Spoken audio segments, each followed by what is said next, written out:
Live from the CSI Baseball Complex on the campus of the College of Staten Island, CSI Sportsnet presents NCAA Division II baseball coverage live on the ECC network. Today's conference matchup features the Lions of Molloy College taking on the College of Staten Island Dolphins. Good morning, everybody. My name is Joe Foreman, and I'm joined by my broadcast partner, Nick Bavona. And Nick, the Dolphins come into today's matchup with the Lions off of a tough loss in yesterday's game, the Dolphins falling to Molloy in yesterday's matchup by a score of 10-2. Well, Joe, you said Molloy had a great game yesterday for them, 10-2 final. They had great pitching yesterday, 8 strong innings from their starter. And, if CSI is going to want to win today's game, they're going to need some better pitching today. The last 2 games against Delphi and Molloy, 29 runs combined. They need a very good pitching performance today from Pat Gardner. They sure do, and we've seen some of the best work Gardner's done this season here on his home field. Went 6 of 7 innings in the back half of a doubleheader earlier this year. Dolphins were able to come away with the victory in that game by a final score of 5-4. That game played back on Saturday, April 2nd against Mercy College. But taking a look at what the Dolphins will need to do offensively in today's game, they only scored 2 runs yesterday, but Shendi Ulaj for this Dolphins team has been tremendous this year. And if CSI is going to put forth the effort at the plate that they will need to win against the Lions here this afternoon, Ulaj will certainly need to be a part of that. Well, we saw in the last game we called here at College Staten Island, Ulaj had a home run against Dominican. And that was a big reason why they were able to hold on and win. He had a 3-run homer in the first inning. CSI was able to hold on to the lead then. And you're right, Joe. He's been one of the hottest hitters on this team as of late. If CSI is going to win this game, they need, a good pitching performance from Gardner. And they're going to need guys like Ulaj and Kalika to keep them in this game. Shendi Ulaj leads the Dolphins in batting average with a .420 mark. He also leads the team in OPS at .1066, has a share of the team lead in hits with 37. He leads CSI in doubles with 6, in home runs with 3, in RBIs with 28, and in slugging at .591. So Ulaj has certainly been a huge part of what the Dolphins have done offensively this year. And in yesterday's game, Ulaj went 2 for 4. So that's just one name the Dolphins will be looking to in today's matchup against the Lions to help them produce at the dish. Yeah, they're going to certainly need a lot of people to step up today in order to get a big win today against a very good Molloy team at the top of the ECC standings. CSI really trying to play spoiler here today and get a key win against one of the top teams in the conference. Well, you mentioned Pat Gardner as well, and the Dolphins will need a good outing from him. John Esposito did not pitch yesterday. He is not pitching here in Game 1, so we do anticipate that we'll get a look at Esposito in Game 2, but that is speculation on our part. Pat Gardner not too far behind him in some key stats for this Dolphins pitching staff. Gardner comes in, having appeared in 6 games, including 4 starts. He's pitched to a 1.77 whip and a 7.77 ERA, so hopefully that can bring the Dolphins some good luck on this day. Gardner has pitched to a record of 2-3, and in 24 1/3, he's allowed 22 hits, 23 runs, 21 of those earned. He has walked 21 and struck out 25. So, Nick, certainly the command, something Gardner will need to look to correct today. A lot of walks across his 24 1/3. And we saw in that game against Mercy, he got into a lot of trouble in the first inning where he walked a couple of batters, could not find a third pitch strike. But as the game kept going on, Pat Gardner started to find some command and started to get some key outs. And that kept CSI in the game. They went down early 4-0. He was able to keep them in the game. They were able to come back and win that game 5-4. So if CSI is going to get a win today, they need him to keep them in the game as long as possible. And his counterpart on the mound for the Lions will be Mike Andrioli. Andrioli comes in having appeared in 9 games. All 9 of his appearances are starts. And he has recorded a decision in all 9 of those appearances. He's pitched to a record of 7-2 with a whip of 1.5 and an ERA of an even 4. Across 54 innings, he's allowed 60 hits, 29 runs, 24 of those earned. He has walked 21 and struck out 35. He's allowed 15 extra base hits, including 10 doubles, 1 triple, and 4 home runs. 212 opposing batters hitting at .283 against him. So Andrioli will be tasked with slowing down this Dolphins lineup that only scored 2 runs yesterday. And I think we are going to have our pregame ceremony in memoriam of former CSI Dolphins assistant baseball coach Bob Steele. Steele was a fixture of the CSI baseball program for the last 14 years as a volunteer assistant coach, became a good friend of ours up here in the booth. He was the official official score for the games. We have our statistician who works with us in sports information, but Coach Steele always had the final word. Not only an icon here at the College of Staten Island, but a baseball icon across Staten Island as well, spending nearly 6 decades of his life coaching both basketball and baseball, as well as serving in administrative positions at the high school level in athletics.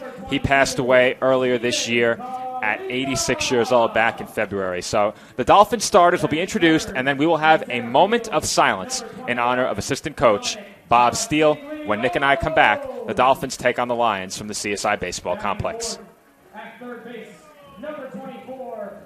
For me, just kind of was the glue that kept my family together. I feel like, I don't know what it was that drew me in, but after I started playing for a while and started seeing some early success as a little kid, to see how much it meant to my parents to see me play the game and try to make a difference was really what fueled me to keep playing and stay competitive. Being a triple major is not necessarily easy, but at the same time it is what you make it. Being a tighter-knit university, I have a lot of classes with the same professors, so they know me pretty well. I think it's that personal relationship that really helped me to thrive as a student. I was able to come here and get my triple major, as well as play a super high level of baseball against some of the best players in the country. There's a lot of options here in Division II with a lot of great ball players and a lot of great people, and they make sure that they give you every opportunity to succeed on and off the field.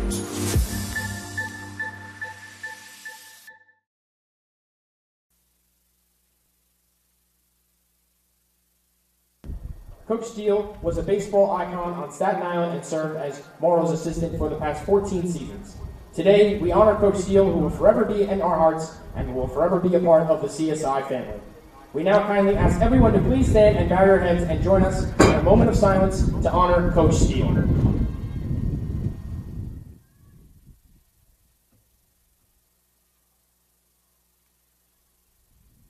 Thank you. And now, ladies and gentlemen, we ask that you keep standing for the playing of the national anthem.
And we are back from the CSI Baseball Complex. Joe Foreman rejoining you alongside Nick Bavona as the Dolphins get set to take on the Molloy College Lions in an East Coast Conference matchup. On the mound for the College of Staten Island is Pat Gardner, and the Lions lineup that he will face is as follows. Leading off is the left fielder, number 4, Vincent Pecora. Batting second is the designated hitter, number 36, Anthony Manacero. Batting third is the catcher, number 35, Thomas Brady. In the cleanup spot is the right fielder, number 15, Matt Overton.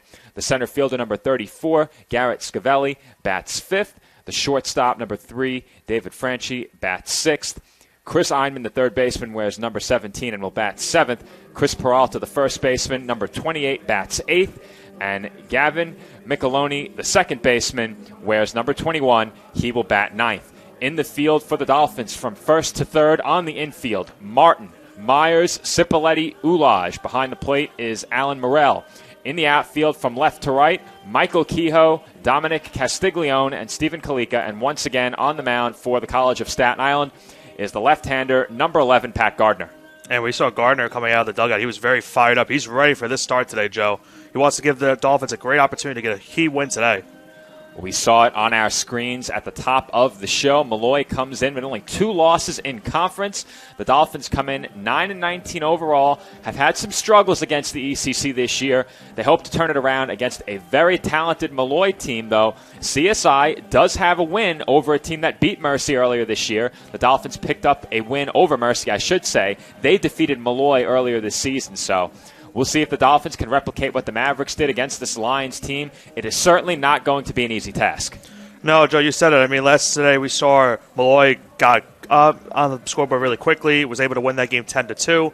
So if they're going to be able to win today's game, they're going to have to keep these batters at bay and try to keep this game really low scoring in order to get a big win. Well, we do have a discrepancy between our website and my official stats. As the website reads 9-20 for the Dolphins. Our official stats, 9-19. We'll have to get that checked out. We are set to get underway from the College of Staten Island, and Pat Gardner's first pitch is on its way. And that breaking ball misses for ball 1. Vincent Pecora is the batter. Leadoff hitter for the Lions comes in hitting at .321 across 112 plate appearances. And the 1-0 pitch is down in the dirt for ball 2. So we've seen it in the past, Nick. Gardner has had command issues, but once he's been able to solve those in his previous starts, he's been very strong out on the mound. And usually it's early on in these games for him. So if he wants to get through this game very easily, he needs to find that command early on. And he's quickly behind Pecora, 3-0, but Pecora, not a batter that you want to walk. He's stolen 24 bases on 29 attempts. Also a batter who leads the Lions in strikeouts with 22. So a hitter you need to go after if you're Gardner. And he catches the inside corner with that 3-0 pitch for the first strike of the game. You said, Joe, I mean, 24-29 the season, has a nice 15 walks on the season as well. So he is a very tough batter to get out, especially with that .321 batting average. 3 balls and 1 strike to count on the Lions left fielder, and he looks at that pitch up high for ball 4. Well, certainly not the start Pat Gardner wanted, so now we'll have to try to avoid, thinking about that runner at first base as Anthony Manacero comes up. Unfortunately for the Dolphins, I don't think they can help but pay attention to Pecora over at first. Especially with that speed. A huge threat to steal. Anthony Manacero is the batter. Manacero comes in with just 23 at-bats on the season. Does have 11 base hits. Isn't among the qualifiers with only 23 at-bats, but if he was, he'd be nearly leading this team in batting. In fact, he has the best average among players with more than 2 plate appearances, so take that for what it's worth. Here comes the 1-0 pitch, and that catches the outside corner. Manacero does have a home run as well in the season, so it's not going to be a tough at-bat for Gardner. If he can get a double play ball, that'd be very key for him early on in this game. 1 ball and 1 strike the count, and Gardner will throw over at first. And for a pitcher who's had his command issues, you have to wonder how much the attention paid to the runner can disrupt his command, as he missed with 4 or 5 in the game's first at-bat. Now has to pay attention to the runner over at first. And that pitch hits Manacero on the cleat. And very quickly there are 2 on for the Lions. Well, that almost could have been disaster. If it did not hit him, that would definitely have been in the dirt, and the runner would have moved to second anyway. But now first and second, nobody out, and trouble brewing early on for the Dolphins. Based upon what we've seen from Gardner here at home this year, it's get him through the first inning, and there are good things to come. But right now, he's put the first 2 batters on, and Thomas Brady is the batter. Brady takes down in the dirt for ball 1. Definitely an interesting name there, Thomas Brady. Wonder where he got that from. Sure is. One of my favorites. Brady ahead in the count 1-0. Now, it sure would be something if he was wearing number 12. Mm-hmm. Runners are going, and that pitch sails straight to the backstop. 2 in scoring position from Molloy now. And the count on Brady runs to 2 balls and no strikes. And now it comes to a situation where you have a 2-0 count and now an open base at first base. You don't certainly want to walk the batter to get the bases loaded, but with the lefty on deck, it could be maybe an advantage to Gardner to try to get the matchup right there. I'm typically a huge advocate of using the open base, but in this situation, you obviously cannot with Gardner's command issues, and now he's behind 3-0. When we saw in that game against Mercy, Gardner got into the same situation as he did in that game. He had very bad command issues, but as you said, Joe, he was able to go through the rest of that game and pitch very, very well to keep the Dolphins in it. And that pitch misses high for ball 4, so Gardner issues his second walk. He's also hit a batter, and the bases are now loaded for Matt Overton, the Lions cleanup hitter, and that will bring Pat Daddio from the Dolphins dugout.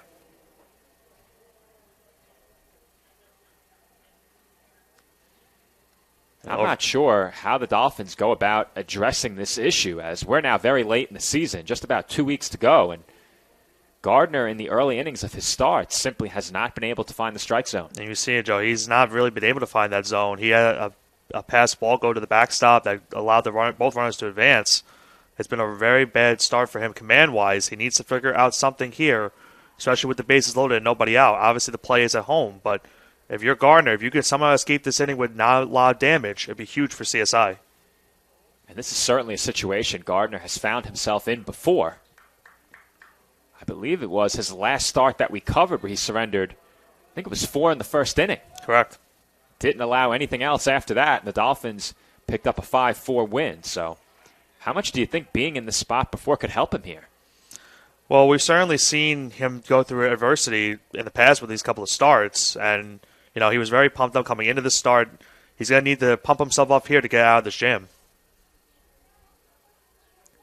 Long look in from Gardner. First pitch to Overton, I believe, plunked him in the knee, and it did. That's Gardner's second hit batter, and that forces in a run. And we didn't even get to mention Overton's stats. Overton on the season was having a great year, 353 batting average with 5 home runs and 32 RBIs. And he brings home a run there. And it's been a rough start for Pat Gardner. 2 hit batters now in the inning. Well, this start has been nothing short of disastrous for the Dolphins' left-hander. And things won't get any easier as he works through this Lions lineup. Garrett Scavelli is the batter. Scavelli, another Lion with limited plate appearances. He does have 84 at-bats, but based upon the number of plate appearances it takes to be among Molloy qualifiers in offensive statistics, right now Scavelli does not qualify. Comes in hitting at 274. And if he was to get on base, he's another dangerous runner. He has 8 stolen bases out of 10 attempts, so it'd be very, very key for CSI to get him out. But Pat Gardner needs to find that command to even get that opportunity. Right now, I think it's simple. Gardner needs to force the Lions to put the ball in play. And that sails to the backstop off the glove of Morrell. And another run comes in to score. And command issues have just been so bad early on for Gardner. Another pass ball, wild pitch right there. And now it's 2-0 in the first inning. Still nobody is out. I think the alarming part of this for Gardner is that so many of these pitches have not been close. It's one thing if you get squeezed a bit or you're not missing by much, but Gardner has not been close. And CSI is going to start warming up a pitcher in their bullpen.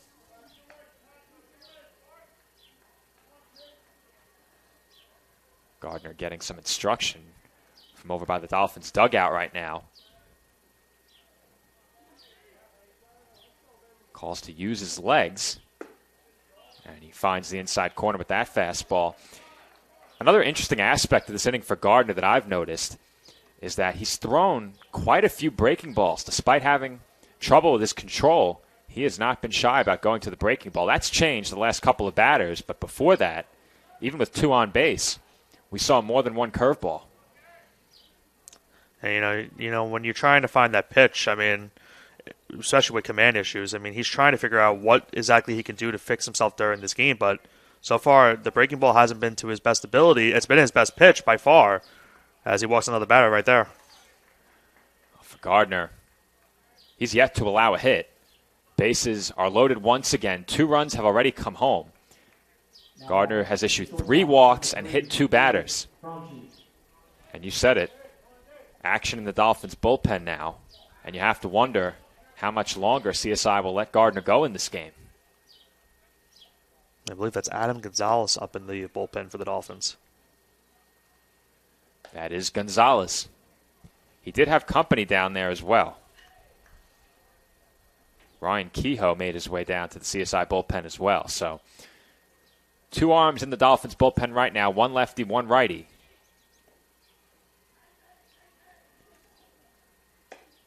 David Franchi is the batter, and he's now ahead 2-0. And they do use Kehoe at one point. He did pitch in yesterday's game, 3 1/3. So CSI, trying to avoid using these pitchers, but with the way Gardner's command has been so far, they're going to have to use them at some point. And it's just a shame if you're a fan of the Dolphins or a member of the CSI team that Gardner can't find the zone right now, because CSI is 1 ground ball away from potentially a double play, 2 outs in the inning, and only 2 runs in. Gardner just has to force the Lions to put it in play, and he does just that right there, and Martin boots it. They had the out at the plate. Martin did not need to rush, but the ball hits off of his glove, and if you're the Dolphins, that's something you simply can't afford at this point. Yeah, you're right, Joe. I mean, they have to take advantage of these opportunities to, get some outs. A bad error right there, it's going to bring them another run. It's 3-0 early on.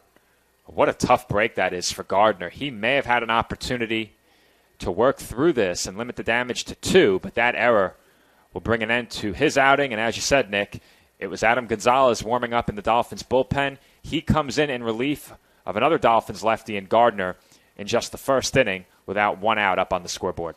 And it's going to be a tough chance for Gonzalez now. He comes in with bases loaded, nobody out. So he's got a lot of tough things to do right now, especially with this situation coming up. And we'll get you the numbers on Adam Gonzalez in just a moment, but tall task here for Gonzalez. He inherits the bases loaded. And for Gonzalez, this appearance will be number 8 on the season. He has started 5 games for CSI. He's pitched to a record of 2-3 with a whip of 2.35. His ERA is up above 13. And despite having 7 appearances and 5 starts, Gonzalez has only thrown 17 innings. In those 17 innings, he's allowed 32 hits, 34 runs, 25 of those earned. He's walked 8, struck out 10, and allowed 13 extra base hits. 81 opposing batters hitting .395 against him. So Gonzalez hoping for a breakthrough outing here this afternoon, and Nick, the Dolphins certainly need it. They need as many outs as they can get right now. They had the first time in this game we had a ball in play for CSI, and they were not able to take advantage of that opportunity. So Gonzalez now, he's going to try to, get out of this jam. He needs a double play ball very, very badly in order to keep the game at least somewhat at bay for CSI. Well, the first batter he will face is Chris Einman. And if you're Gonzalez, you have to throw strikes. Plain and simple right now. Force the Lions to put the ball in play and see what happens. Of course, we know this is a very formidable Molloy team offensively. It's not as if you can just groove them fastballs and get away with it. But right now, if you're the Dolphins, you have to avoid issuing any more free passes. And in the field, you can't afford any more miscues. Absolutely. Certainly, so far in this game, CSI has hurt themselves. I mean, we only had that one play in the field, but other than that, it was just a bunch of walks and 2 hit by batters. So for Gonzalez now, he's going to come into this game, and he's facing Eineman, who's having a great start of the season. It's .362 on the season with a homer and 32 RBIs. He's another tough batter in this Molloy lineup. Interesting to see Einman batting in the 7th slot. You mentioned the .362 batting average. He's second in OPS at .936. Tied for the team lead in runs scored with 32. Also has the 32 RBIs, as you mentioned. And he takes up high for ball 1. And if you're CSI, you're just hoping Gonzalez can throw some strikes. They certainly have not gotten a lot of those early on in this game. They need some good pitches from Gonzalez out of the bullpen. And the 1-0 catches the inside corner. not to be lost in this tumultuous first inning for CSI. This game right now is still well within striking distance. The Dolphins need to try and get out of this, allowing no more than another run. Won't be easy, but certainly not impossible as Gonzalez misses up and away for ball 2. Well, the biggest way they can keep that happening is if they can get a double play ball right here to at least get 2 outs. Still looking for that first out of the inning. Here comes the 2-1. And that misses for ball 3. You can hear a pin drop at the CSI baseball complex right now. It is eerily silent as the Dolphins labor through this first inning. And that fastball's taken all the way by Einman for a called strike 2. And one of the first opportunities, CSI's had an opportunity to get a strikeout in this game. Big chance for Gonzalez to get a huge first out. Is this the first 2-strike count of the game, Nick? I think it is. I think you're right, as that ball's hit well out to deep left field, hooking toward the corner, and that's foul. A sigh of relief right there. That ball stays fair. It's a grand slam, and it's 7-0 early on. So key to that foul ball, and another opportunity for Gonzalez to get a big strikeout for the first out of the inning. The wind is blowing right to left, and the Dolphins are very thankful for that right now. Here comes another 3-2 pitch. And that's hit in the air, foul territory, and Morrell runs out of room. Gonzalez doing the right thing here with a full count. He has no choice but to attack. Of course, not the hitter that you want to be facing in that position, but like I said, Gonzalez has no choice right now. Absolutely. He cannot afford to give up another walk for CSI's pitching staff and bring home another run, especially considering the fact that Molloy doesn't even have a hit right now. They've got all their runs off of walks and hit by pitchers. It's really incredible. 6 have reached via the hit batter, walks, and an error. As that's hit in the air once again, shallow right, Kalika coming in, Myers moving back, and Myers will make the catch.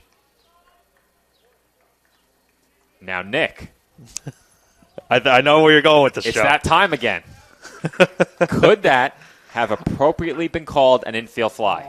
I for sure thought at first they were going to call that. It was still it was just about in the outfield, but I thought with the situation at hand, they would have called it infield fly. Either way, CSI gets the first out of the inning, but definitely a close call. We almost had another infield fly rule right there.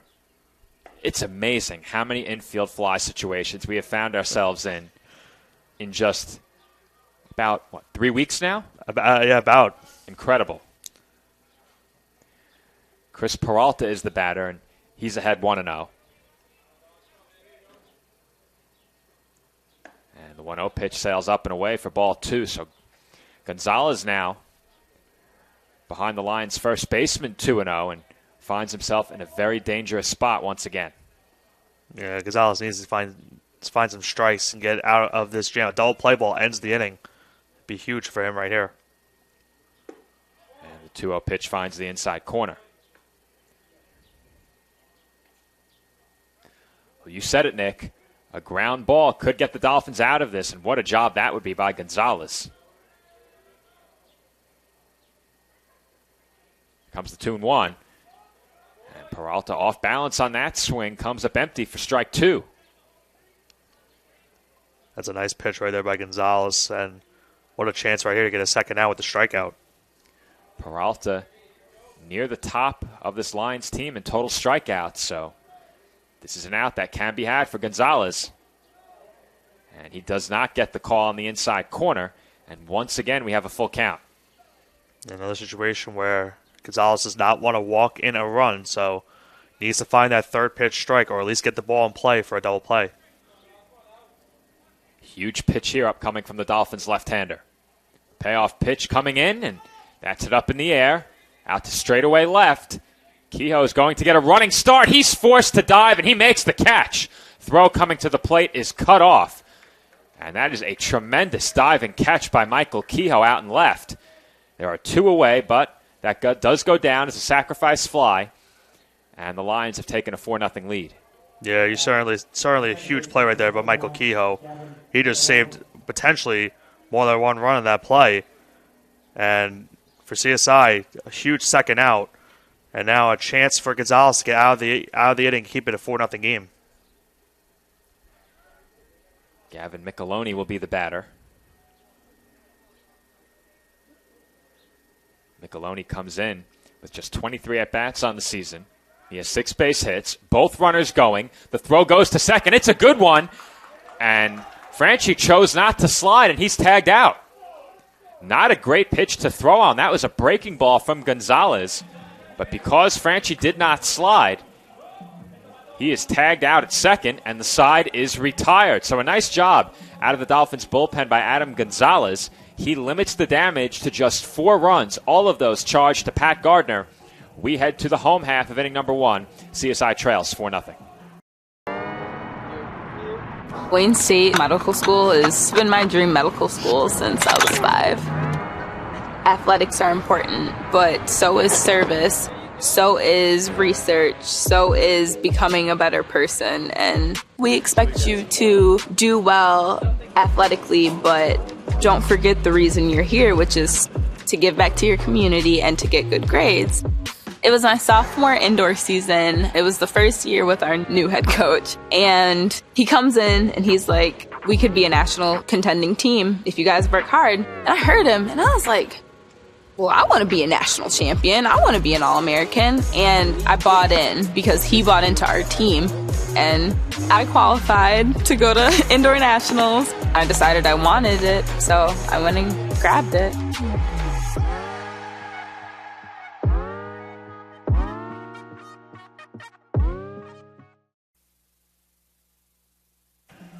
And we are back from the CSI Baseball Complex where the Dolphins trail 4-0 after the first half inning.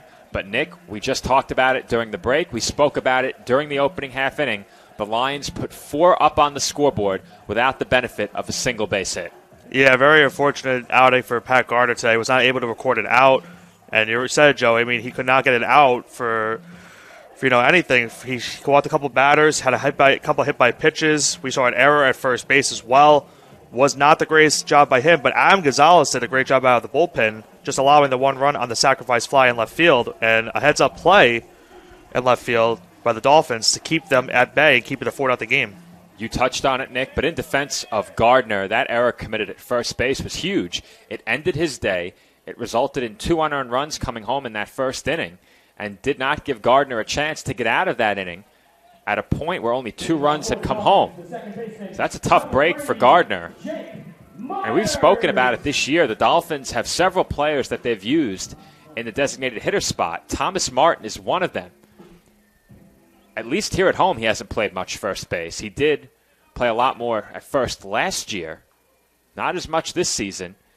He does get into the field today and commits that costly error. And you're right, Joe. Certainly, to Gardner's defense, definitely could have got a nice out right there and would have kept the run off the board, but was certainly not the case. So CSI will try to, claw their way back into this game. Jake Myers leads off against Mike Andrioli, and he hits one out to straightaway center. Easy play for Scavelli, and there's a quick out number 1.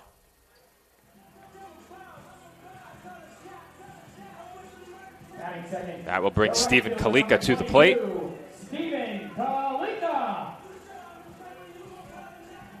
Kalika has been a very important part of this Dolphins lineup so far this year.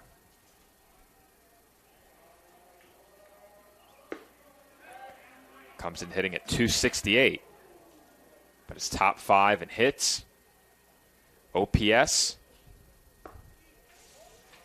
and here he's behind 0-1.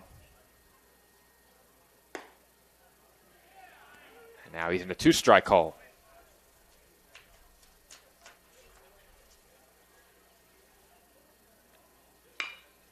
And Kalika hits one toward the middle, backhanded by Micheloni. His throw to first is handled by Peralta, who had to extend fully and pull that one up out of the dirt.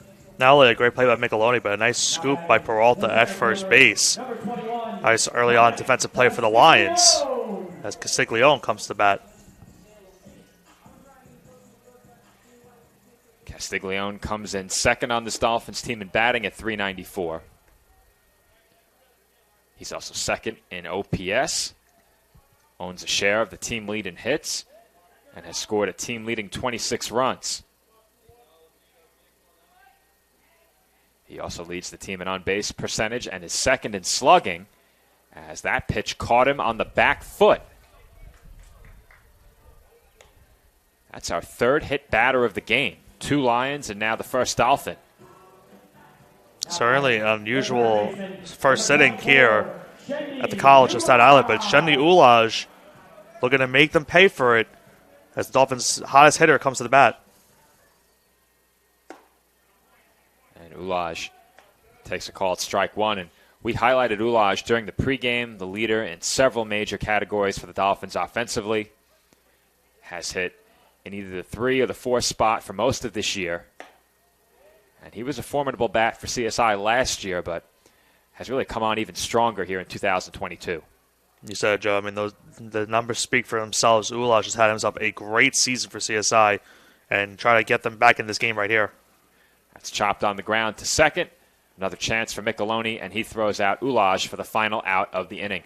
The Dolphins strand one. They failed to score. Lions lead the College of Staten Island 4-0 after 1.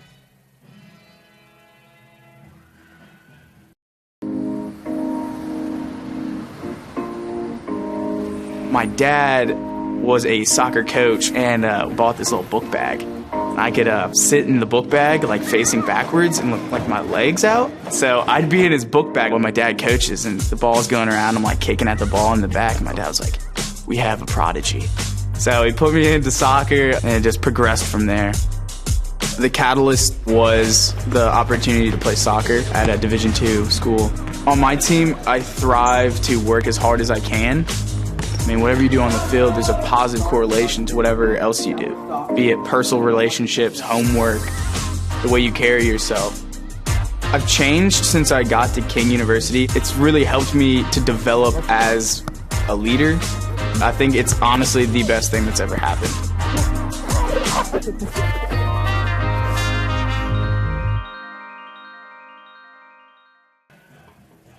And we're back from the College of Staten Island where the Dolphins trail 4-0 at the start of the second inning. And, Nick, we spoke about it during the previous half inning, but it certainly could have been much worse for CSI in the road first. They will look to Adam Gonzalez to put up a 0 here and give them another chance to chip away in the second. Well, Gonzalez did himself a great job out of the bullpen, was able to only allow 1 run.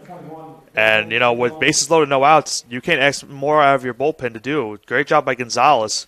But now he has the task of trying to keep this game 4-0 as we go along here in the second inning. Now Gavin Micheloni comes back to the plate. He did not have an official plate appearance in the first as the inning came to an end on a caught stealing. But if we're looking at it as a technicality, the Lions did bat around in the first. All 9 hitters came to the plate. Micheloni did not record an official at bat, and he's quickly ahead 2-0 right here.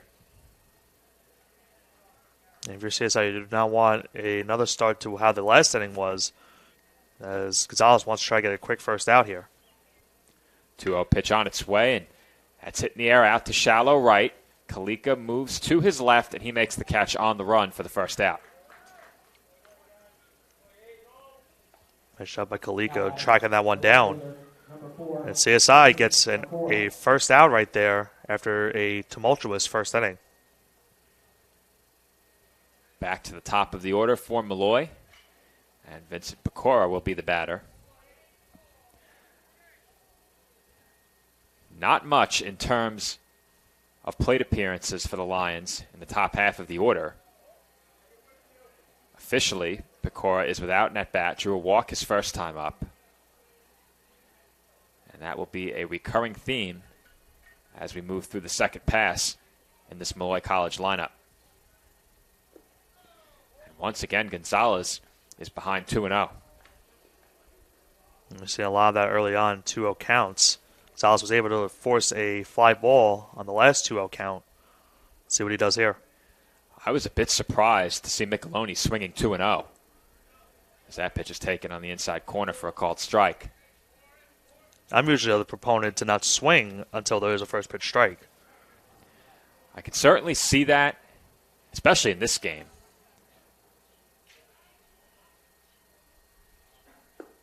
As that curveball misses, and the count runs to 3 balls and 1 strike. But the way this game has gone, I think I'm with you, Nick. I probably would have taken on 2-0. And that's fouled away.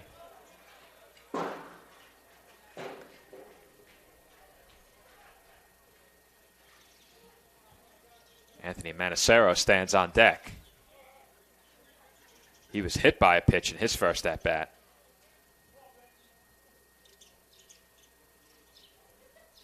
Here comes the payoff pitch. And that sails high for ball 4. Well, once again, another base runner for Molloy. And still no hits to this game so far here in the second inning. And despite that fact, they have 4 runs on the board. It has been a struggle for Dolphins pitching in the command department, to say the least. That's the 4th walk issued by Dolphins pitching. Gardner hit 2 batters. Manacero, one of those 2 batters, as I mentioned before. He comes to the plate without an official plate appearance. And once again, the speedy Vincent Pecora will command attention over at first base. Another breaking ball from Gonzalez, and that's fouled away. We see a lot of that so far from Gonzalez, throwing a lot of off speed, trying to fool these Lions hitters here early on. A lot of big curveballs from Gonzalez, and when we've seen him pitch here at home, he has not been shy about utilizing that pitch. That's chopped foul. If I'm not mistaken, we saw Gonzalez against Dominican in our last broadcast. He did. That was our first look at the Dolphins lefty this year.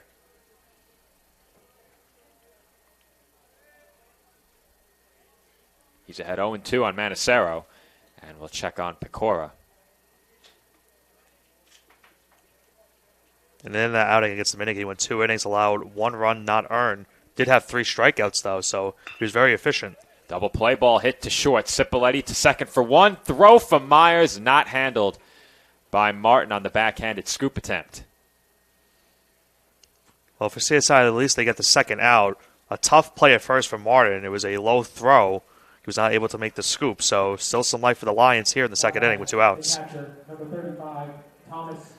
That was a tailor-made double play.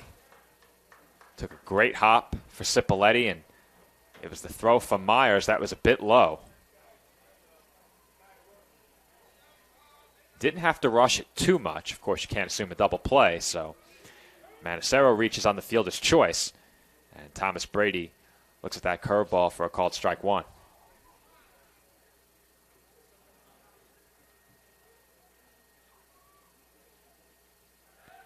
Gonzalez continues to keep a close eye on Manacero over at first.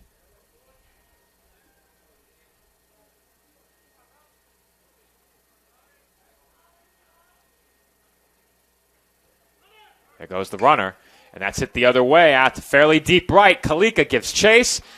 He loses the hat and makes the catch. And that right field corner would be filled with hats if every lost ball cap was left there. But Kalika makes the play, and the side is retired. We head to the bottom half of the second. Dolphins still trail 4-0. Kettle Black on Staten Island, a top 5 wing joint in America by Food and Wine magazine. Serving daily lunch and dinner at the bar or on the floor. Perfect for family and group parties with top shelf drink and delicious food. From great times with good friends. Live sports and watch parties. To Staten Island's hottest nightlife. The Kettle Black features live music and DJs weekly. The Kettle Black features daily and nightly food and drink specials. The best Staten Island has to offer is at the Kettle Black. We'll see you there at the Kettle Black, located on 415 Forest Avenue, Staten Island.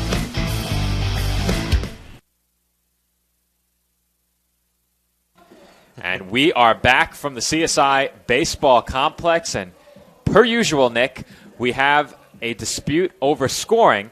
However, that is something we just spoke about. So we will bring in our official statistician, Louis Matrone. And Louis, the question was, could we charge an error to Martin for failing to scoop that ball? Now, Nick and I spoiled the discussion a bit ahead of the break. Of course, you cannot charge an error on that, but why can we not charge an error on that play? You can't charge an error on that play because you can never assume that it's going to be a double play. Unless the ball was airmailed over his head into the dugout, that's when you can charge a throw-in error to the second baseman. But on that play, you can never assume a double play, so it does not count as an error. It is ruled a fielder's choice. So Louis Matrone, our statistician, taking our athletic communications coordinator to school with that explanation. Hopefully Joe is listening in the next room. Joe wanted to give an error, but Louis shut that down real quick. Nicely done by our statistician, Louis Matrone. And that ball is fouled away by John Castiglione. Castiglione comes in with 7 hits across 29 at-bats. And, Nick, is it just me, or does it feel like he's been to the plate way more than that here at home? I would have to say, I mean, it doesn't seem like it based off the stats, but you're right, Joe. I've seen him a lot in these games that we have called. Count even at 1 ball and 1 strike on the Dolphins' designated hitter, and he looks at ball 2, but it just feels to me like Castiglione's been the DH in the majority of CSI's games here at home. I feel like we've seen him so much, and he has just 29 plate appearances as that's popped up on the infield. And Micheloni makes the catch for the first out.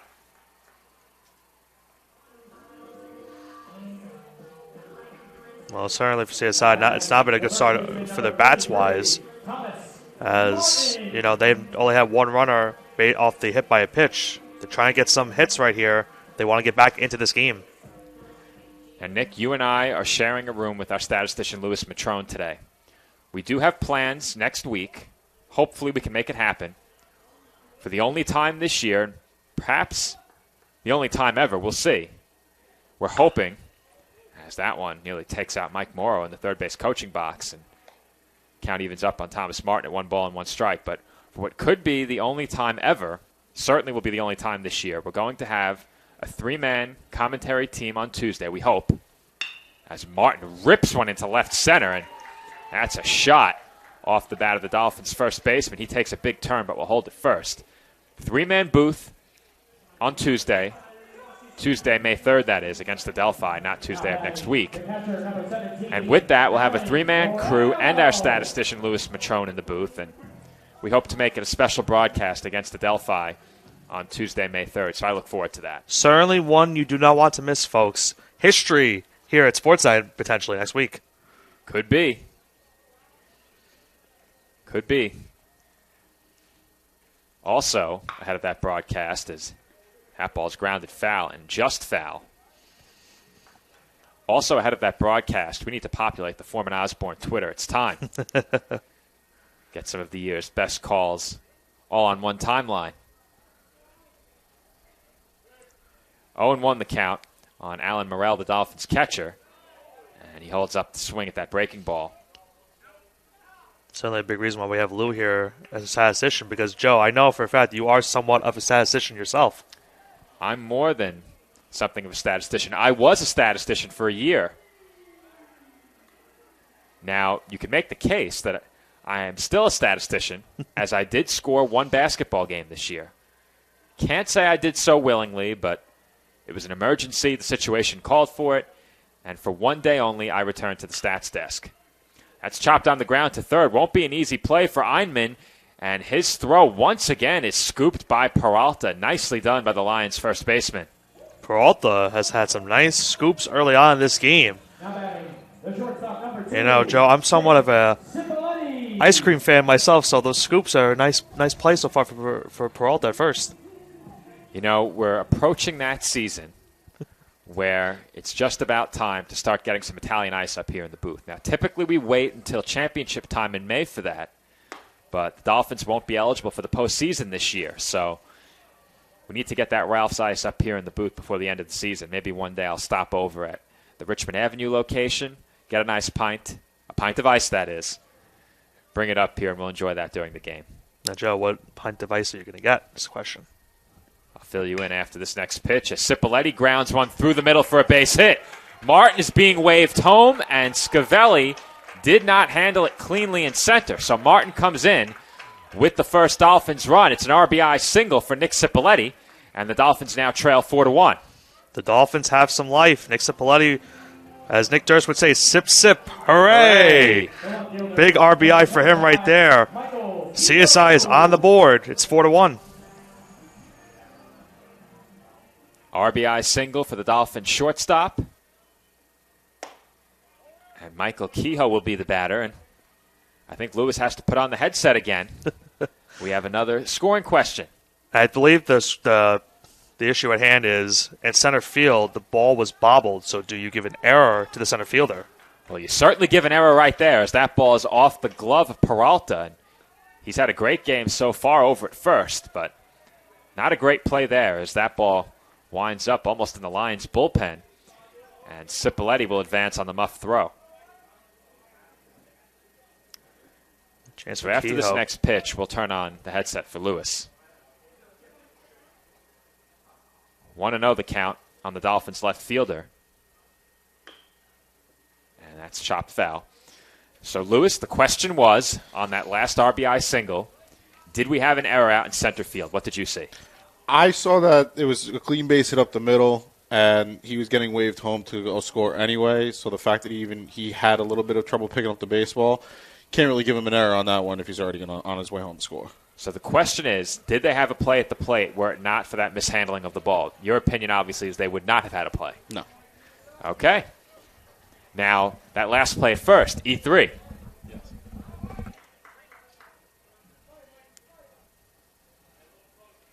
1 ball and 2 strikes the count on Michael Kehoe. And that's hit the other way out to right. That ball's down for a base hit. Cipoletti is headed home. Here comes the throw to the plate, and Cipoletti is tagged out. What a throw by Matt Overton in right field. And Cipoletti is tagged out at the plate.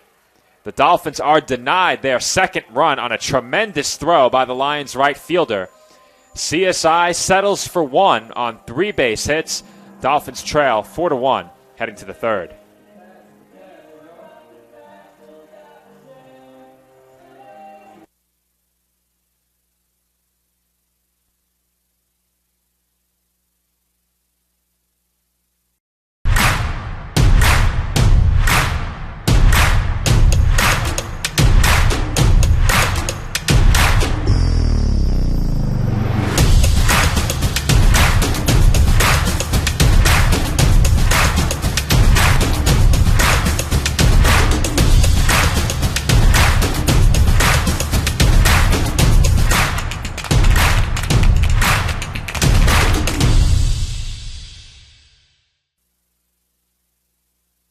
Car is damaged, where you take it is your decision.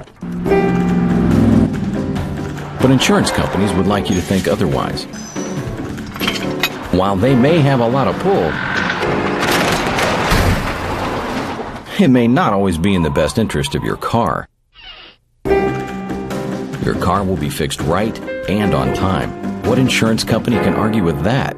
Call Dependable Auto Body at 718-447-4898.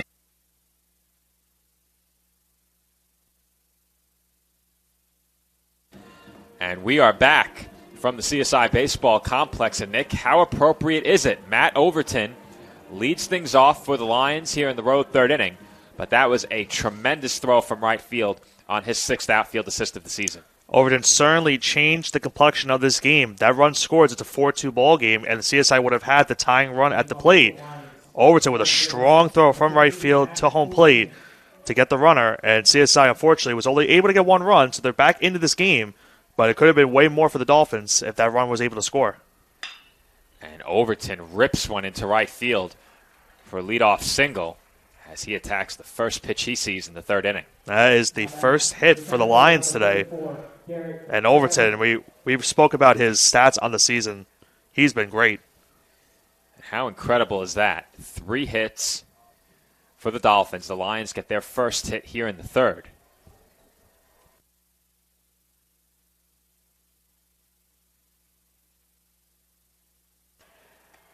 First pitch to Garrett Scavelli is in for a called strike.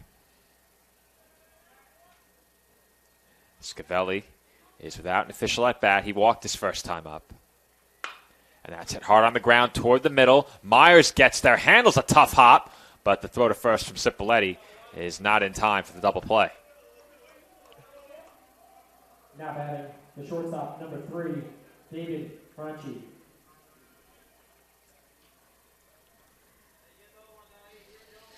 And you can't help but notice the echo over the public address. It is booming. In case you didn't hear it, David Franchi is the batter. And he takes up high for ball 1. We have public address announcer Andrew Rotundo in the other room. We've certainly heard him here on Sportsnet a couple times. We have. We tried to get him a chance to get on the call today, but just couldn't make it work with the personnel. That swung on and missed by Franchi for strike 1. We'll be sure to listen for him next week at our softball doubleheader. We'll see. I think Nick will be here next Saturday. I'm fairly certain. As the runner is going from first, Morel's throw, not a good one, but it's backed up at second base by Myers. It's a stolen base for Garrett Scavelli, and that's his 9th of the season. Well, he said Joe Myers just saved him going from first to third on that play.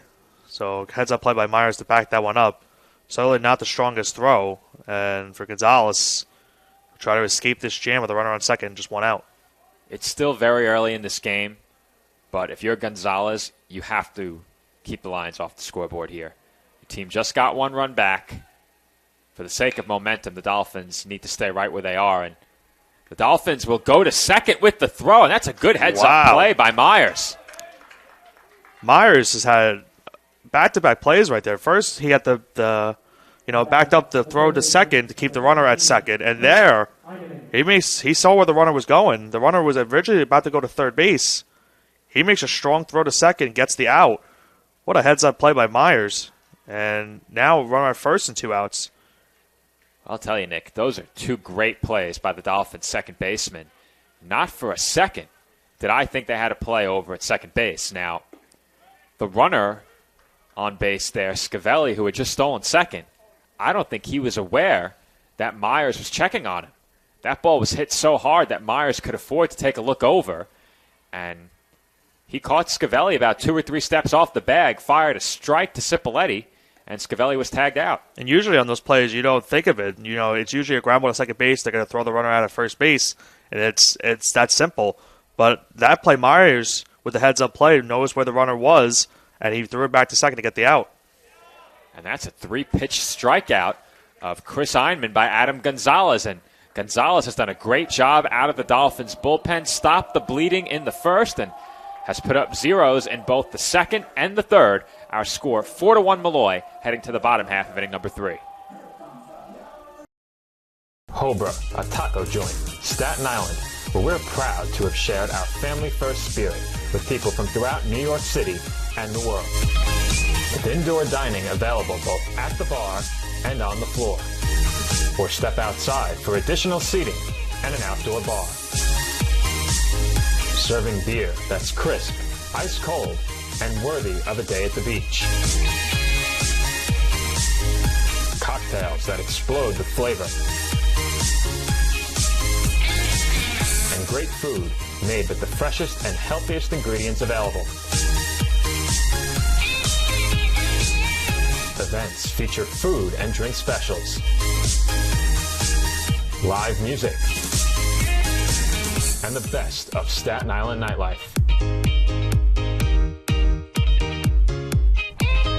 Your CSI Student ID saves you 10% on your dine-in order at Hobra. Visit us at 412 Forest Avenue, Staten Island.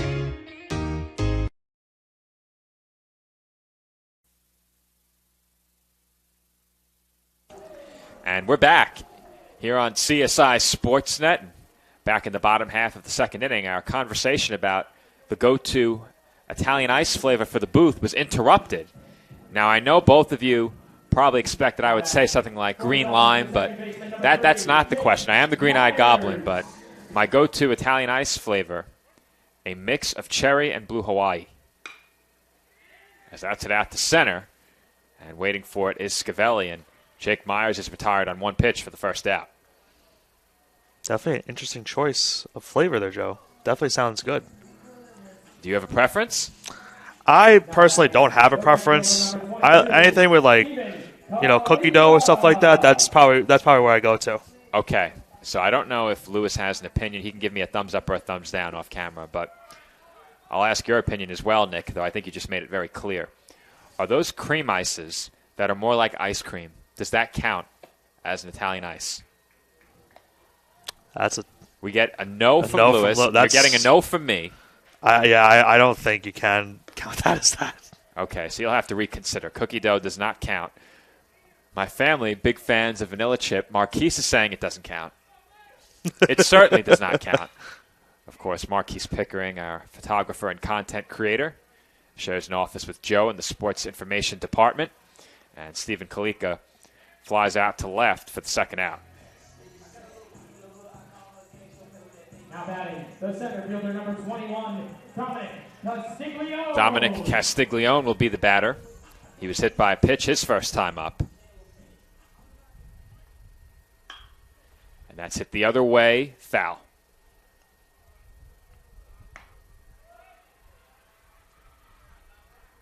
If I'm not mistaken, the only flavors of Italian ice that I've tried in my life are the aforementioned cherry, blue Hawaii, and every once in a while they would be out of those flavors. They're very popular. So they have the rainbow ice, which includes cherry, includes blue Hawaii, but it also includes lemon, which I'm not a fan of. And Castiglione nearly got hit in the foot again on that last pitch.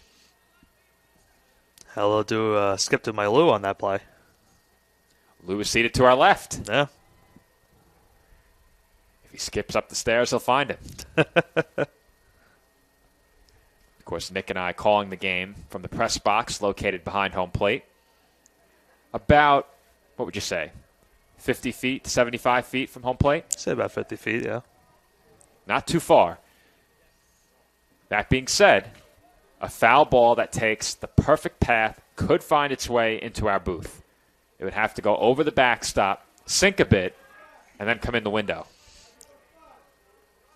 Got to be hands-on ready here at the commentary desk. Always.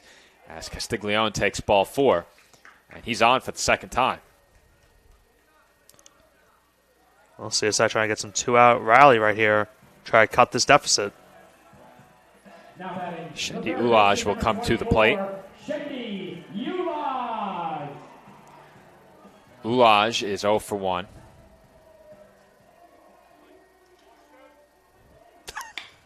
And Ulaj hits one out to deep center field. That will chase Scavelli back, and he makes the catch. What a nice read by Scavelli in center field, saving an extra base hit. And a sigh of relief for Molloy as they get out of the inning. That's a great point, Nick. It takes good reads in this outfield, and if you take a bad break off the bat, you more often than not will lose the play. But a nice job by the Lions center fielder, and the side is retired. Dolphins get one base runner on a hit by pitch, and Castiglione is stranded. We head to the fourth. Dolphins trail 4-1. You Know I'm Right is the podcast that uncovers the origin stories of some of the biggest names in sports, media, entertainment, and pop culture. On the show, hosts Nick and Joe walk guests through the retelling of their humble beginnings, covering an array of topics from specific interests and hobbies to personal opinions regarding each facet of their industry. You Know I'm Right offers insight on how to adapt and advance, and offers alternative advice as opposed to a one-size-fits-all strategy. Above all else, the number one goal of You Know I'm Right is to offer listeners an exclusive behind-the-scenes vantage point not found anywhere else through its increasing list of professional connections. With a following that continues to grow daily, You Know I'm Right is transforming into a must-listen podcast in the right place at the right time.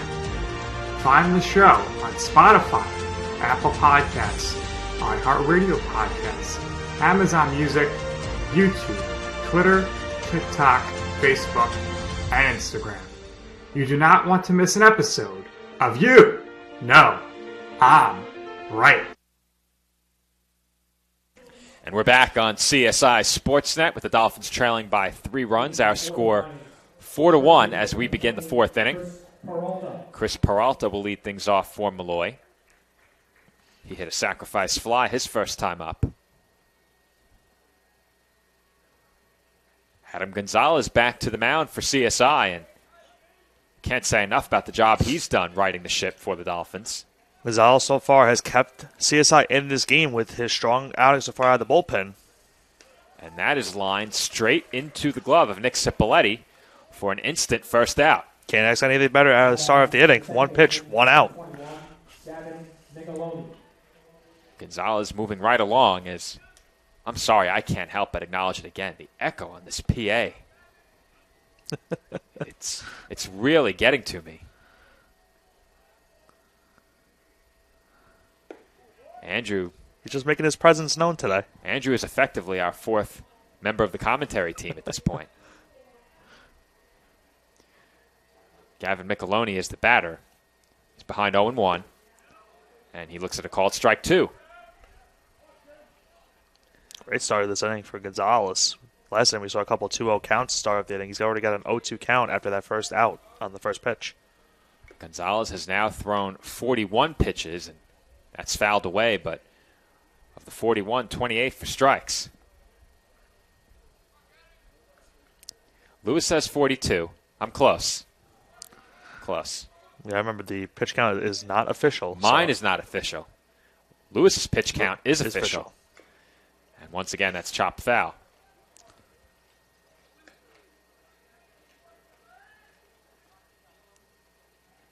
Micheloni flew out in his lone official plate appearance. He's behind 0-2 here. And he takes on the inside corner for strike 3 called. What a pitch by Gonzalez. Froze him in the inside corner. He has done a great job so far out of the bullpen. Got a first pitch out, now gets a strikeout there, and 2 quick outs for CSI here in the top of the 4th inning. That strikeout, the second for Gonzalez. And Vincent Pecora comes to the plate with 2 away in the road 4th inning. And Pecora just able to get out of the way of that pitch. Pecora showing bunt on that first pitch. And we certainly brought up his numbers earlier with 24 stolen bases. Well, now 25 stolen bases after the one he had earlier. So he certainly has speed if he's going to drop down a bunt here. And it looked like he wanted to square up again, but instead takes a called strike. Usually you don't see people bunting with 2 outs, but with his speed, you take those chances. Interestingly enough, the Dolphins are still not respecting it at all. And that curveball misses for ball 2.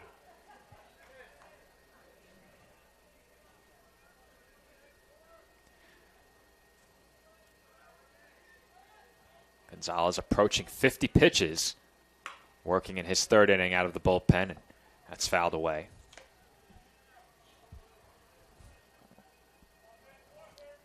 Two balls and 2 strikes the count on the Lions left fielder. Anthony Manacero would be next if Pecora could keep the inning going. And that pitch is in for a called strike 3. So Gonzalez strikes out 2 straight, and that brings the top half of the 4th inning to a close. Dolphins still trailing by 3. Our score 4-1, heading to the bottom half of inning number 4. Champions know how to seize opportunities. When they see moments of greatness unfold right before their eyes, they push as hard as they possibly can. And then they push harder. Because the heart of a champion never settles, never quits, and never stops giving its all. We are champions. We are Division II. We go big, we give it everything we've got, and we win. On the field, on our campuses, in our communities, for our causes, in our careers. We rise to become champions in everything we do. We are Division II, and there are no limits here. We make our time count. We set our own path. We become champions on our terms. It's time to up your game, because we're here to play and learn. But most importantly, we're here to discover ourselves, our vision, our heart, our drive, to achieve every goal we aim for, because we want to be champions at the highest level, life. At Division II, the opportunities are here. Are you ready?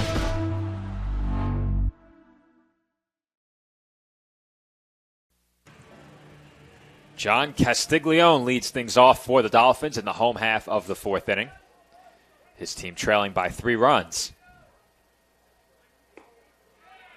And the first pitch, breaking ball, is in for a called strike 1.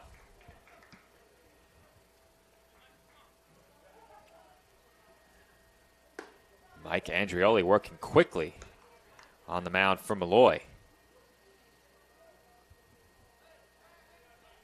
He's pitched well. Has allowed the 3 base hits, just the 1 run. Also has a hit batter as well as a walk or 2.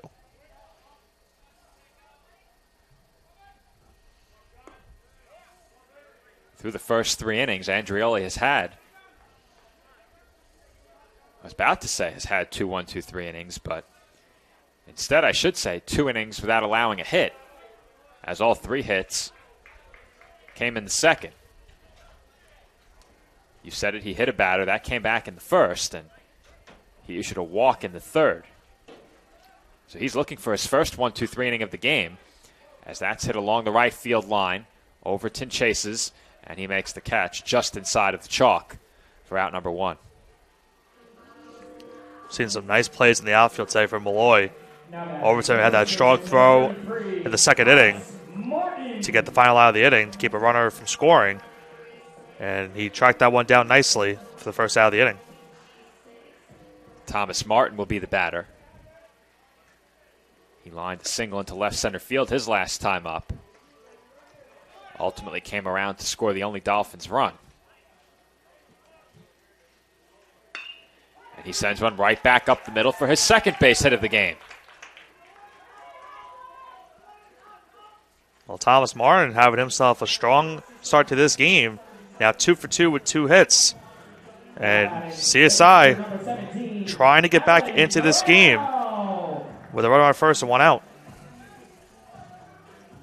If there's any question why the Dolphins needed to get Martin into the lineup, those questions have been put to bed. He's hit 2 scorchers. Alan Morrell is the batter. Morrell grounded out his first time up, and he takes a called strike. Morrell came into today with just 2 hits and 19 at-bats on the season.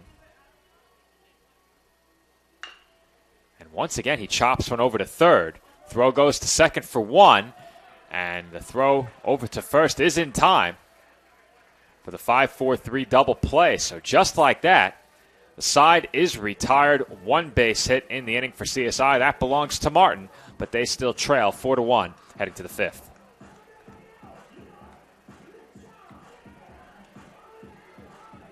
Stop to make sure someone is okay. Get in the way and disrupt the situation.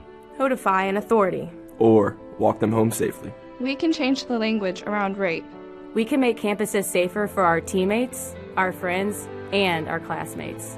We cannot be bystanders. Taking action isn't always easy, but it's on us to intervene.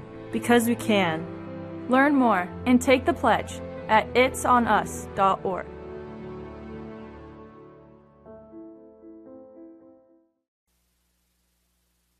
NCAA Division II, community engagement is an initiative at all 25 national championships because student athletes want to give back while competing for a national title. Over the course of the year, Division II student athletes have an opportunity to leave a lasting impression in local communities throughout the country.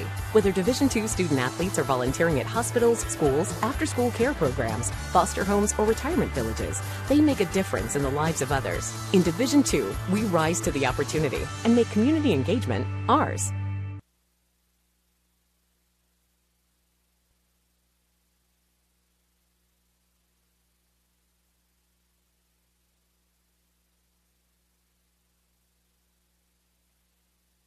And we're back from the College of Staten Island, and in the last half inning, we got our first 1-2-3 inning from Mike Andrioli as the Dolphins. And Lewis, you got me. You said it was the first 1-2-3 inning. That was a double play to end the inning. That's not 1-2-3. You got me, Lewis. Jellyfish Fields. He's out there. I'm not sure anyone gets that reference, Nick, but they'll have to go back and watch the broadcast. That's an inside track here at Sportsnet. I was trying to give Lewis props coming back from break with that tidbit of information, and he led me into a mistake. His headset privileges have been revoked temporarily. Put him on a timeout. Yeah, he's on mute, and he is going to stay there. 2, 3, and 4 due up for the Lions in the top half of the fifth as Anthony Manacero takes inside for ball one.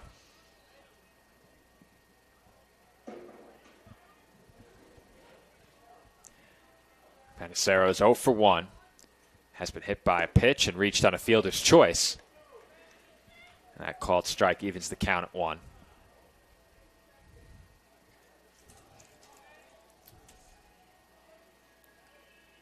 Comes the 1-1.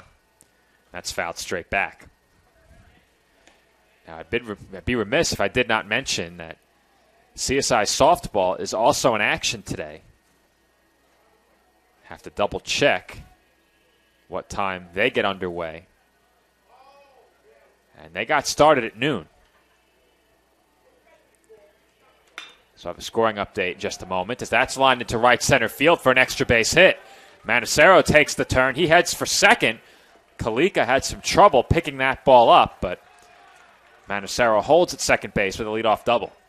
And you said Joe Kalika just was barely able to get that ball in to keep him at second base by a scorcher into right center field for a leadoff double. So Manacero is in scoring position to lead off the inning.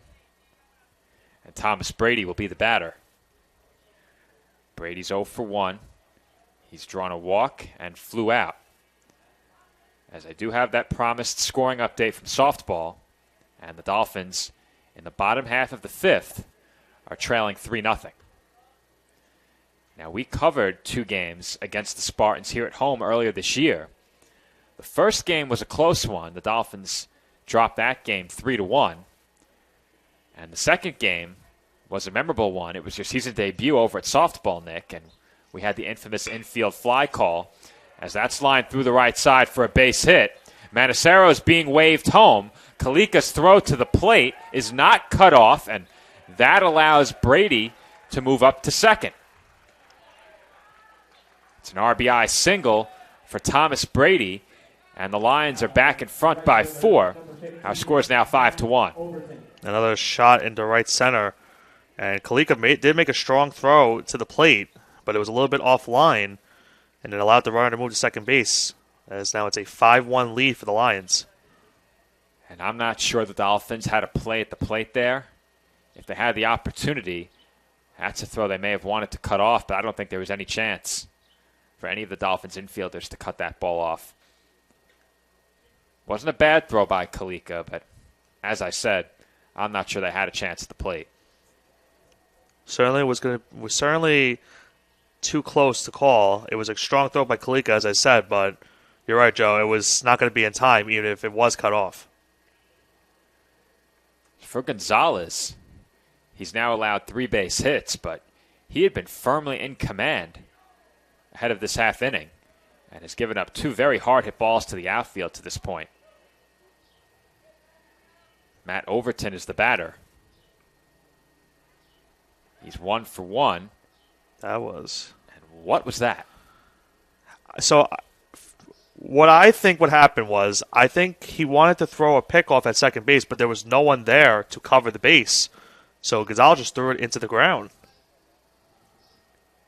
Well, we saw over at softball an attempted pitch that was dropped during our last broadcast. The pitcher began the windmill motion, and the ball trickled out of her hand on the way back. And that was ruled a ball and an illegal pitch. 1-0 the count on Overton, and he takes a called strike. Overton is last time up got the first hit for the Lions. Looking for another one right here to add to their lead.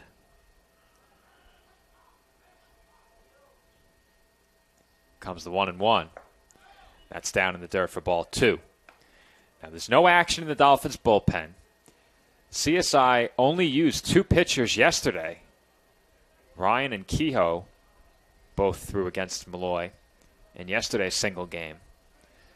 This game, the first of 2, scheduled for 9 innings. Game 2 scheduled for 7, as that's hit well out to left center field, and Castiglione won't get there. That rolls to the warning track. Brady will come in to score, and Overton is at the second base standing with an RBI double.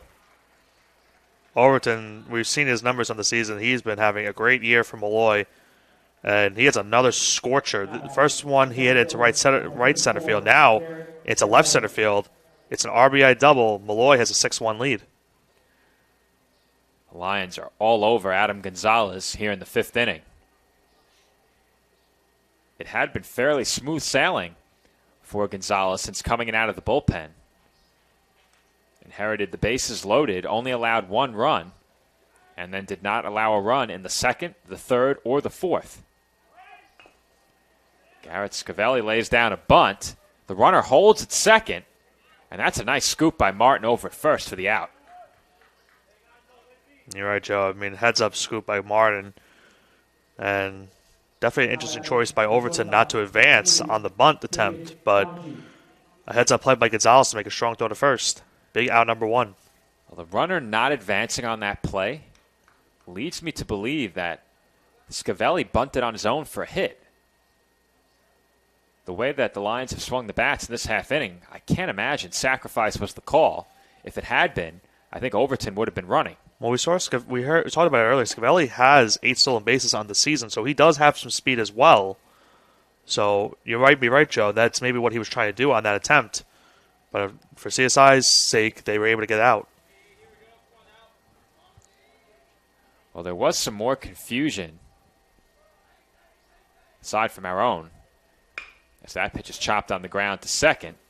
It's handled by Myers, and he throws out David Franchi for the second out. And Overton this time was able to advance on the play. So now runner on third with 2 outs. A Lions head coach, Joe Fucarino, over in the third base coaching box, shrugged his shoulders, appeared a bit confused after that bunt attempt. So he certainly didn't call it.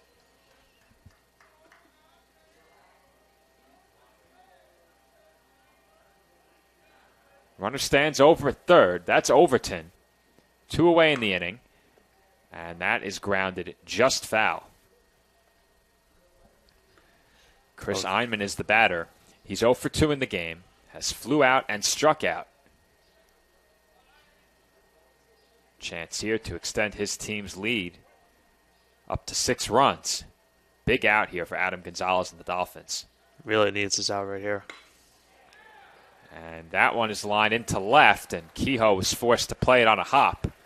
Now, off the bat, I thought he might have a chance, but that ball got down too quickly, and it's an RBI single for Chris Einman to put the Lions ahead 7-1. Yeah, you're right, Joe. That ball did dive down, as it looked like it was going to be able to play for Kehoe, but unfortunately, it falls right in front of him, and it's now 7-1 Molloy. Chris Peralta is the batter, and he goes after that first pitch in the dirt for strike 1. Peralta's 0 for 1 in the game with a sacrifice fly and a line out.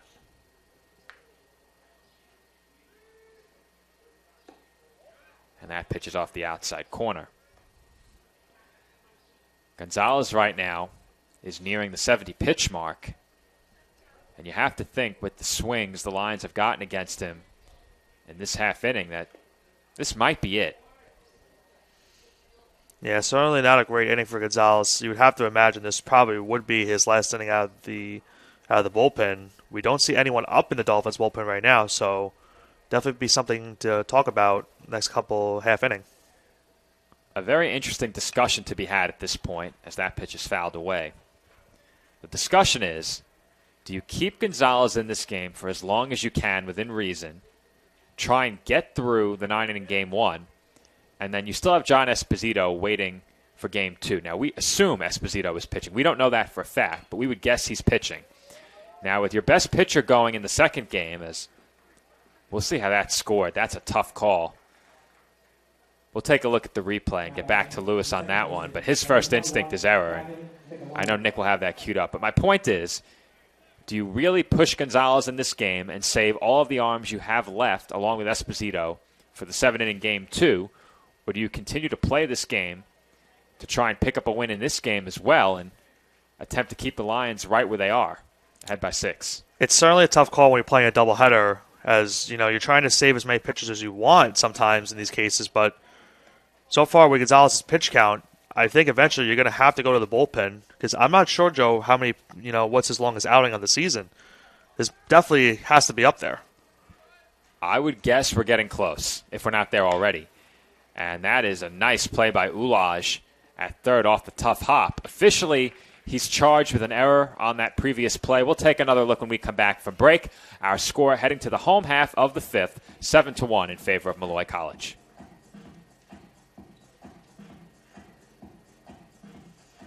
For me, just kind of was the glue that kept my family together. I feel like, I don't know what it was that drew me in, but after I started playing for a while and started seeing some early success as a little kid, to see how much it meant to my parents to see me play the game and try to make a difference was really what fueled me to keep playing and stay competitive.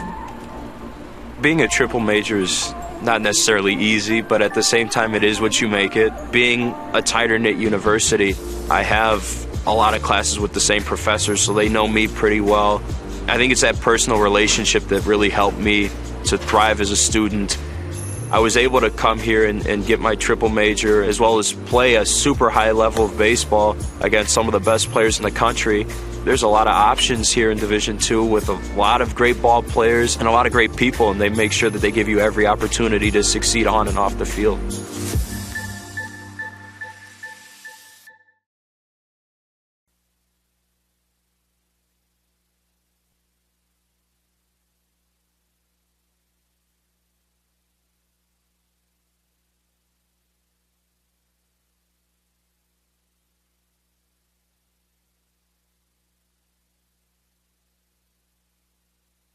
And we are back on CSI Sportsnet. Dolphins now trail by 6. Our score 7-1. And very quickly, Nick, let's get one more look at that play from the last half inning, though. It does appear we have a consensus. The call is E5. It's a tough call because if Ulaj is able to make the play, it would have to be a quick throw to first base to get the out. But he was able to not field it cleanly, so at first consensus, we would have to rule that an error. Well, Lewis, your timeout has ended. What is your opinion on that last play? I think for certain, if he did field that ball cleanly, he's definitely getting that out at first. But because of that bobble, you're charging that with an error. E5 it is. The statistician has spoken. And we do have a change. I'm not sure where it was. We'll have to get that passed along from the dugout, hopefully. And Nick Cipoletti is called out at first base. Close play, and it looked like Peralta may have been taken off the bag by that throw. Nonetheless, there's one away. All right, Joe. It's very bang-bang play at first base. Does it look like he reached first, but strong throw, close call, but a big first out for the Lions. So our athletic communications coordinator, Joe Mash, just came into the room, and it looks like Peter Theodorelis has taken over in right field. Now, Joe does not have the benefit of binoculars. I do. As that's grounded through the left side by Michael Kehoe for a base hit. And the Dolphins have a one-out base runner. Nice shot by Kehoe right there. CSI wants to get back into this game. They're going to need base runners, so Kehoe gets a one-out single and an opportunity for Jake Myers. So I'll double-check that change in right field and make sure we have it correct. Number 3, Jake Myers. But for the Dolphins, that base hit by Kehoe is their 5th of the game. And you wouldn't believe it looking up at the scoreboard, but these two teams are even in the hit column right now. Certainly an interesting game, but a lot of walks and hit by pitches for CSI have cost them. And that's why they are trailing. Jake Myers is the batter. He's 0 for 2. And they'll check on Kehoe over at first.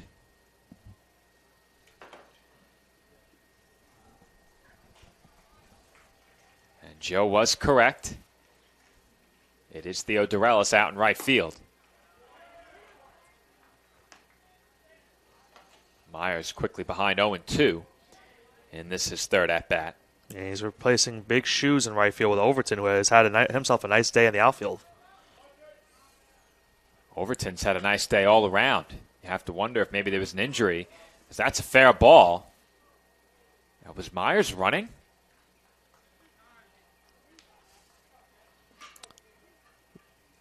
He's out, or at least it appeared he was out, and he is. He was running when the ball was hit. It was a close play at third, if it was fair or foul. And we saw the play at first. The base actually came off because That's of what the play. confused me. So an interesting play all around as they'll work on first base. Pat Daddio emerges from the Dolphins' dugout with the necessary equipment to take care of that. And we're going to have a brief delay here. Shouldn't be too long. With that break in the action, we'll check in on CSI softball again. And not much of a surprise, but our friend Nick Durst just sent me a message from over at Willowbrook Park. He is currently umpiring a game, and he will be on the call with me here for Game 2. He said, and I quote, "Whoever is on PA sounds great from over here at Willowbrook Park." So Andrew coming over loud and clear on public address.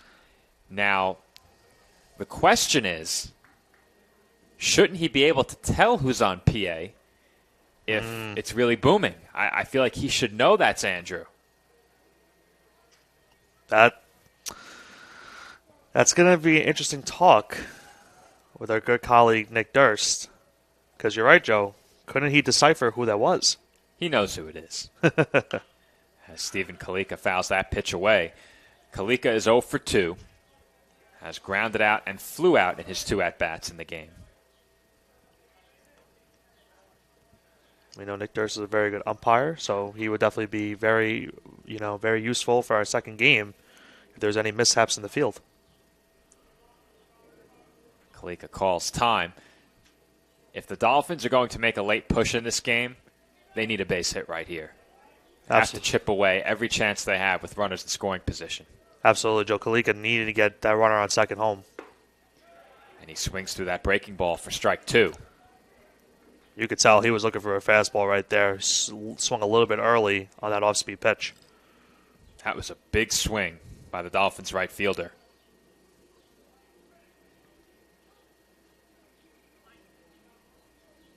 Here comes the 0-2 pitch. And that misses up and away.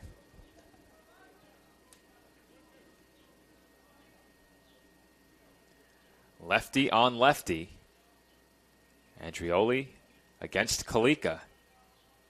2 outs in the home 5th. And that pitch finds the inside corner for strike 3 called. So Kalika goes down looking. The Dolphins strand 1 in scoring position. And our score remains 7-1 heading to the 6th.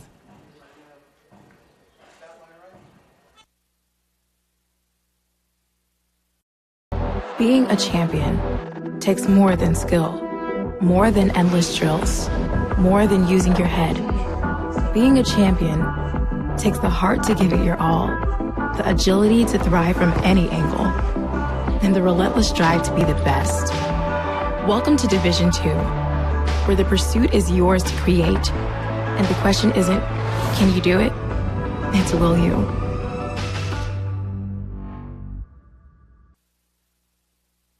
My path to a college degree would have been completely different had I not run Division II cross country for the University of Mount Olive. Having an athletic and academic scholarship was key for my success. Our coaches were really helpful with balancing out my academics and athletics. I decided to attend graduate school because I wanted to become an athletic director. Receiving the postgraduate scholarship through the NCAA provided me with the flexibility to choose the school that I wanted. So now I know that I can accomplish any goal that I set for myself.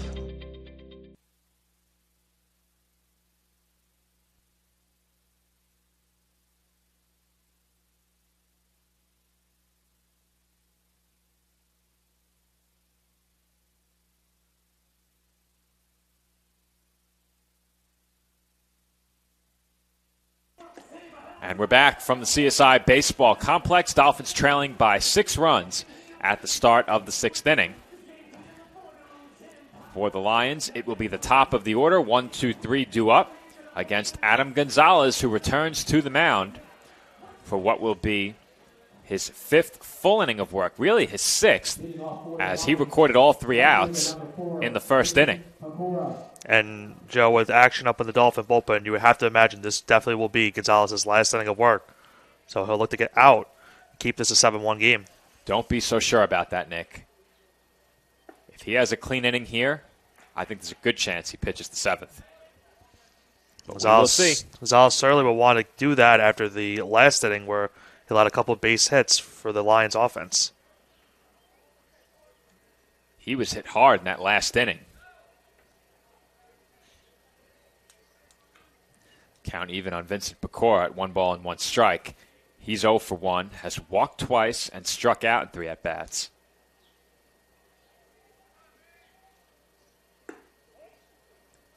But from our perspective, it did seem as if the Lions hitters had figured out Gonzalez a bit during the 5th inning. So early on, Gonzalez throwing a lot of off-speed pitches, so now they've been timing and waiting for that off-speed.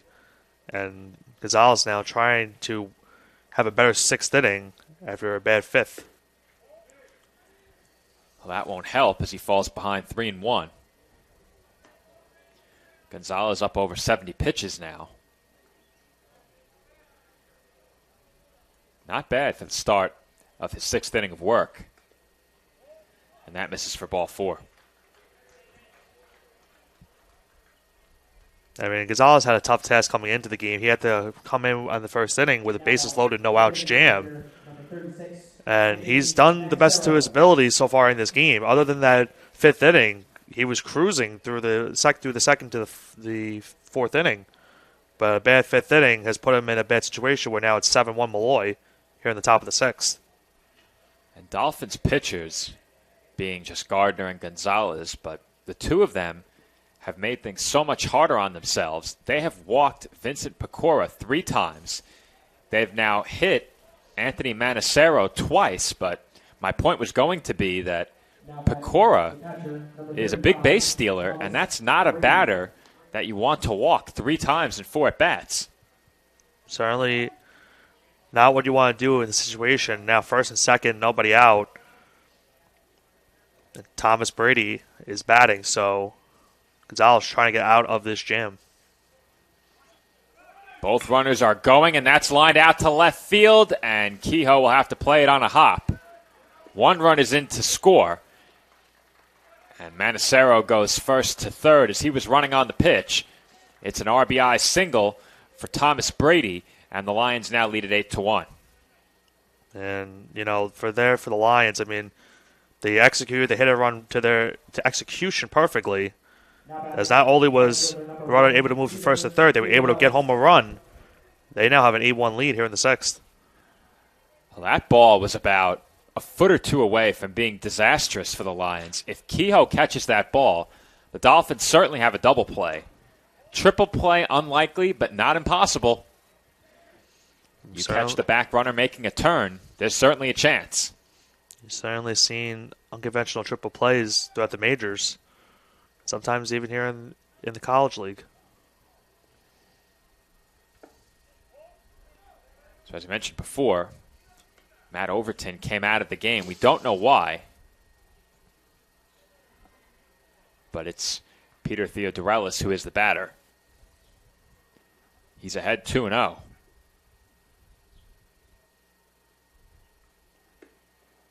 And the 2-0 pitch catches the outside corner. He's hitting .324 on the season with 22 RBIs, a slugging percentage of .426. And he's also a very good runner. He has 8 stolen bases on the season out of 13 attempts, so another dangerous hitter in this Lions offense. That pitch is fouled away. Now, the Lions run quite a bit, as we've said several times already. Several players with at least 8 stolen bases from Molloy. Their success rate on stolen bases right around 75%. If I'm not mistaken, in this game, they're 2 of 3, which would put them at 77 of 101. And it looks like Nick Durst has made his way into the building. There he is, behind the backstop on the right side. So he's nice and early. He may have to steal Lewis's headset. Well, we did put Lewis on a timeout, so. The timeout ended. The timeout did end. He came back. We are in a much more spacious room today, not nearly as cramped. Count is full on the Lions' right fielder, and that ball's lined foul. Still nobody out here in the 6th. Salas really needs that third pitch strike to get a first out. And that's it hard on the ground to second.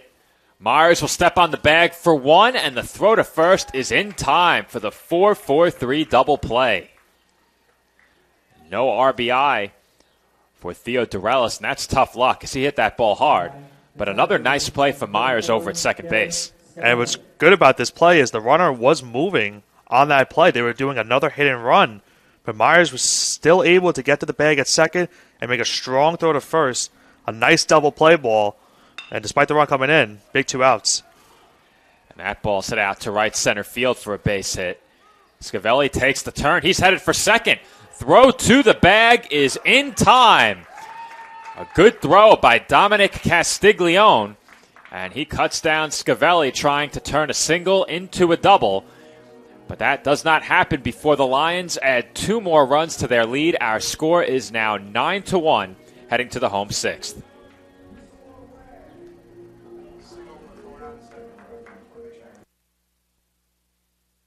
As a student athlete in college, I first got involved with the NCAA at the national level. It was through the Student Athlete Advisory Committee, SAC, gave me an opportunity to advocate on behalf of all student athletes, to affect change and to make an impact. The NCAA is giving the student athlete a platform to voice their concerns and to be able to advocate for what's going to affect their well-being. The policies that are being put in place are speaking towards academics, they're speaking towards well-being, they're speaking towards fairness, creating a culture so that the student athletes have the best experiences possible. Being a champion takes more than talent, more than the perfect pass, more than using your head. Being a champion takes the spirit to always push harder, the ability to overcome any hurdle, and the fire to be the best. Welcome to Division II, where the pursuit is yours to create. And the question isn't, can you do it? It's, will you?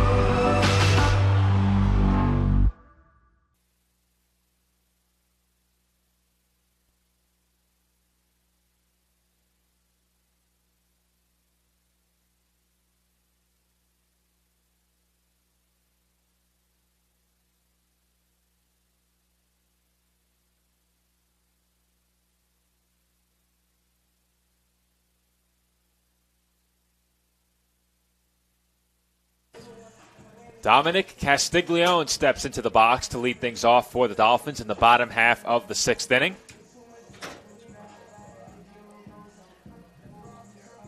And the Dolphins are about to make several changes, so we'll bring those to you as they happen, but looks like it's going to be a series of pinch hitters for CSI here in the home 6th.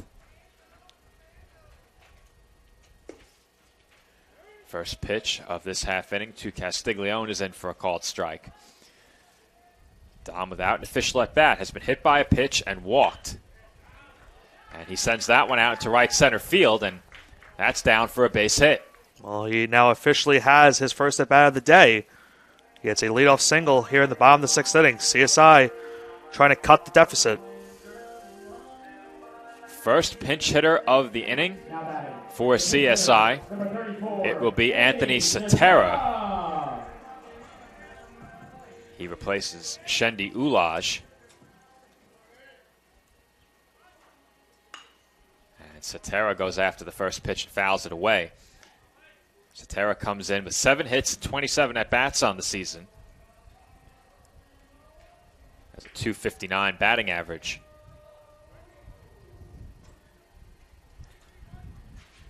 Getting a bit chilly up here in the booth as that's it out to right center. Falling fast and unable to make the diving catch was Theo Dorelis. That ball rolls away. Going first to third is Castiglione. And Cetera slides into second base safely with a double. Nice slide into second by Cetera. Heads on play by him. And CSI, by far their best opportunity to get back into this game. Second and third, no one out. And Castiglione comes up with 2 runners in scoring position. Well, Nick, the Dolphins have a lot of work to do to get back into this game, but they're off to a good start right here. Good effort in right field by Theo Dorelis. Could not make the sliding catch. And now John Castiglione comes to the plate with 2 in scoring position, and he looks at ball 1.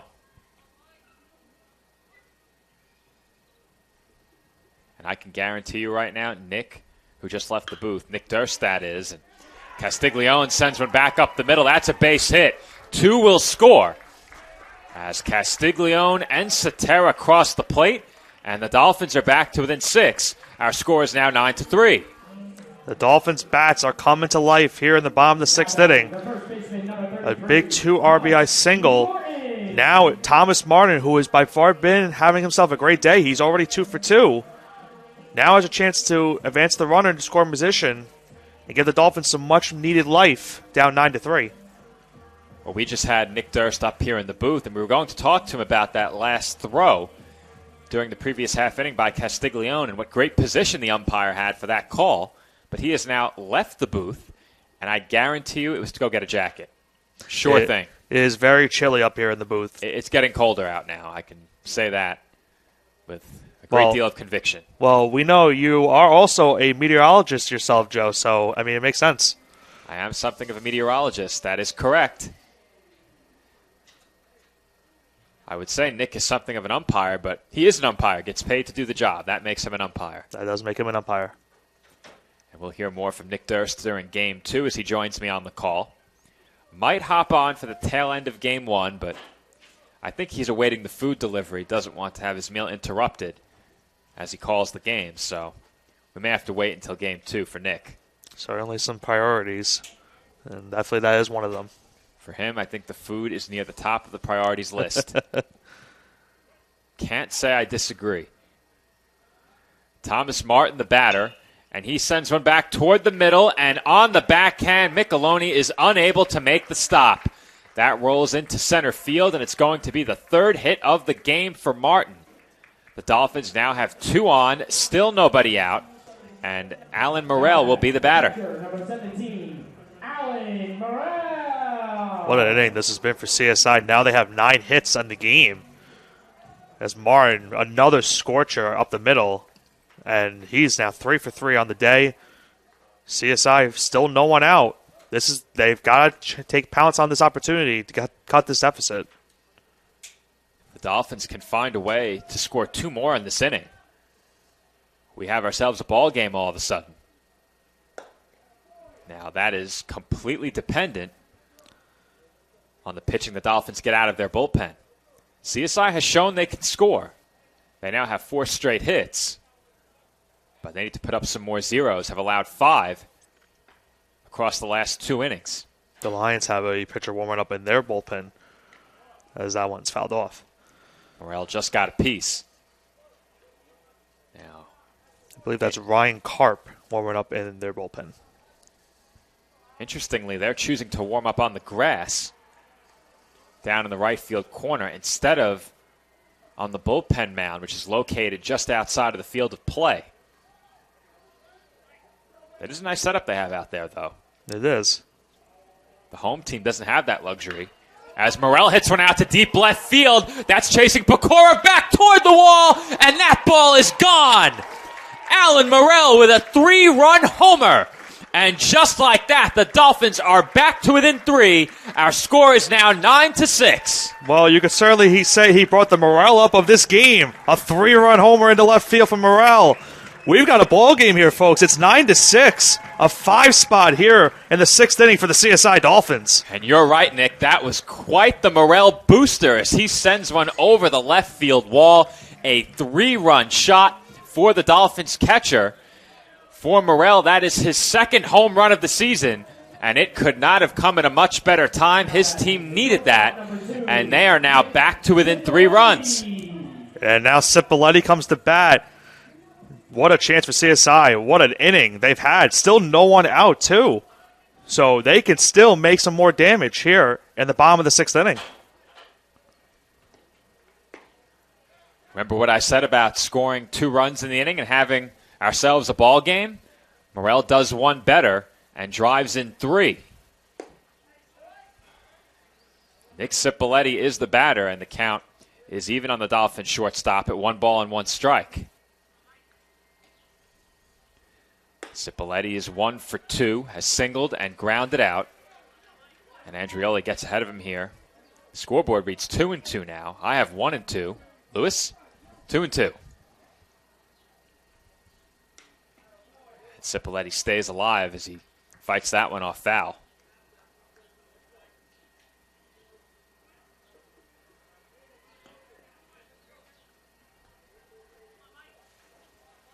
The only negative about a home run, and I've heard it said, not saying I agree, Cipolleti looks at ball 3, but some would call that a rally killer. What do you think? I agree with that only because now there's no one on base. So now CSI again will have to work to get runners on base in the situation in order to cut the deficit even more. That's grounded to third. Einman has it, and his throw forces Peralta to stretch, but he reels it in for the first out. Peralta certainly had to make a lot of tough plays today. Has a couple scoops, had a jump play earlier that knocked the base off of where it is, and now he makes a stretch there, but is able to record the first out of the inning. Peralta has been forced to scoop, as you said, to stretch on that play, has had to leap once or twice, but he's gotten the job done over at first. The lone blemish for him in the game was that drop pickoff. And the runner was in the way a bit, so that's a passable mistake.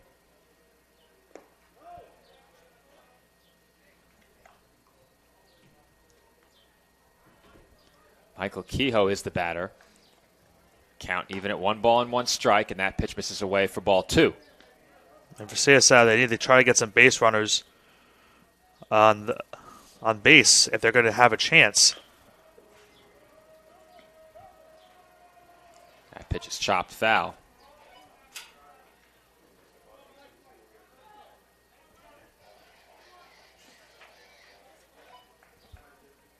Here comes the 2-2 pitch. And that's down in the dirt for ball 3. Be huge for Kehoe right here if he can work a walk with Jake Myers on deck. So, Lewis, what's our pitch count for Andrioli? You can give it to me with hand signals. He has to think about it. Put the headset on. Put the headset on. I'm not trying to decipher whatever that was. Here comes the payoff pitch. And that's it out to center. That turns Scavelli around, but he drifts back and makes the catch for out number 2. So, Lewis, what's our pitch count? 81. Thank you. You're welcome. So I'm way off. What did you have, Joe? I had that as 76. That is why my pitch count is not official. The second baseman, number 3, Jake Myers. That will bring Jake Myers to the plate, and he chops one right back to the mound. Andrioli has it, and he throws out Myers for the third out, but not before the Dolphins pick up 5 hits in the inning. The big blow, a 3-run homer off the bat of Alan Morel. That was his second of the season. It pulls the Dolphins to within 3, 5 runs in the inning for CSI, and our score is now 9-6. Kettle Black on Staten Island, a top 5 wing joint in America by Food and Wine magazine. Serving daily lunch and dinner at the bar or on the floor. Perfect for family and group parties with top shelf drink and delicious food. From great times with good friends. Live sports and watch parties. To Staten Island's hottest nightlife. The Kettle Black features live music and DJs weekly. The Kettle Black features daily and nightly food and drink specials. The best Staten Island has to offer is at the Kettle Black. We'll see you there at the Kettle Black, located on 415 Forest Avenue, Staten Island.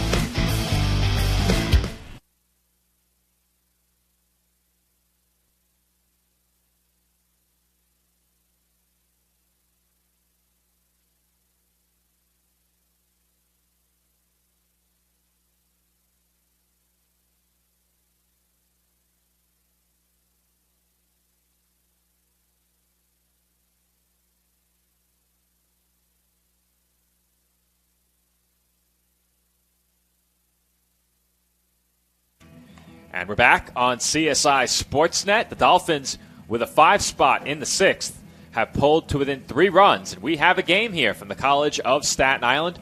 We also have some more Dolphins changes to bring you.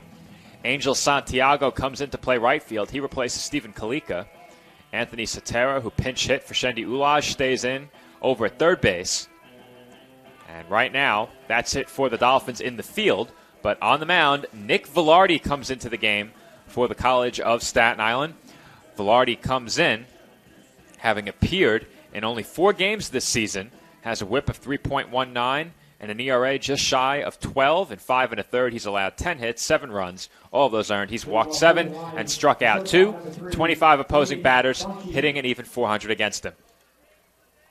And certainly the last time we saw Velarde was against Dominican, the last game we called here, College Staten Island, where he went 1 inning, allowed 2 hits, and 1 walk. One final change for the Dolphins. Michael Crocco comes into the game to play second base. So with that last at bat, Jake Myers' day is done. And Nick, Myers had a tremendous day out in the field. Crocco, a very good defensive player, but Myers has had himself quite the day at second base. And certainly, I mean, it's an interesting decision, as you said, Joe, Myers has had himself a great day, especially in the field as well. David Franchi lines that pitch from Velarde into center field for a leadoff base hit. Now, the other side of that coin for Myers is that he was 0 for 4 at the plate. Now, that's not typical for Myers. He's among CSI's leading hitters, but you have to wonder if maybe they had a little something to do with it. And you saw when the last inning ended, he was visibly frustrated at how he grounded out. So, definitely frustrations, and certainly did not want to come out of this game, but substitution nonetheless for CSI. And Velarde catches the inside corner with the first pitch to Chris Einman for a called strike. Still plenty of time left in this game as Velarde delivers that pitch, but time was called. Dolphins still have 9 outs to play with, but I've said this more than once already, and at the time I believed it. I still do. If you're CSI, a 0 here goes a long way, and that may help, as that was nearly a double play, and Franchi was hit by the ball on the elbow. You're right, Joe. He's visibly in pain right now. He's down on one knee. Nice first out for CSI, but now you hope that Franchi is not hurt. Well, I'll tell you, Nick, and you can let me know whether or not you agree with me. If that ball doesn't hit him, I think he was going to get doubled off. I think you're right, Joe. It was very close. So a big break for Molloy, but for Franchi, he stays into the game at least. And for CSI, they get a nice first out. And a double play right here will get them out of the inning. Chris Peralta is the batter, and he fouls the first pitch back. Next break in the action, we will get another update from over at CSI Softball. And that game is over. Dolphins have fallen 3-0 in Game 1 against the Spartans. That's good news. I should say that's not good news for the University of Bridgeport, CSI's last opponent here at home.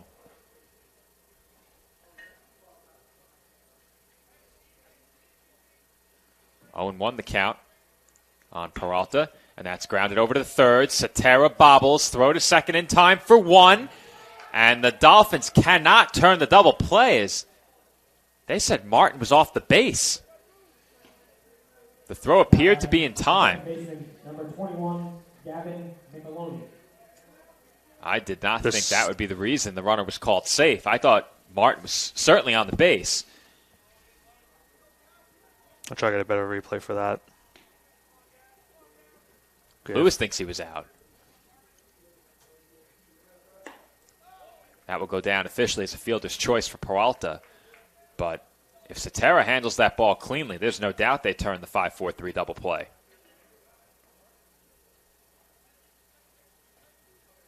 Gavin Micheloni is the batter, and he skies one out to center field. Castiglione is there, and he makes the catch for the final out of the inning. So the Lions strand one, and the Dolphins get a much-needed 0 up on the scoreboard from Nick Velarde. CSI comes to the plate, trailing 9-6 when we come back.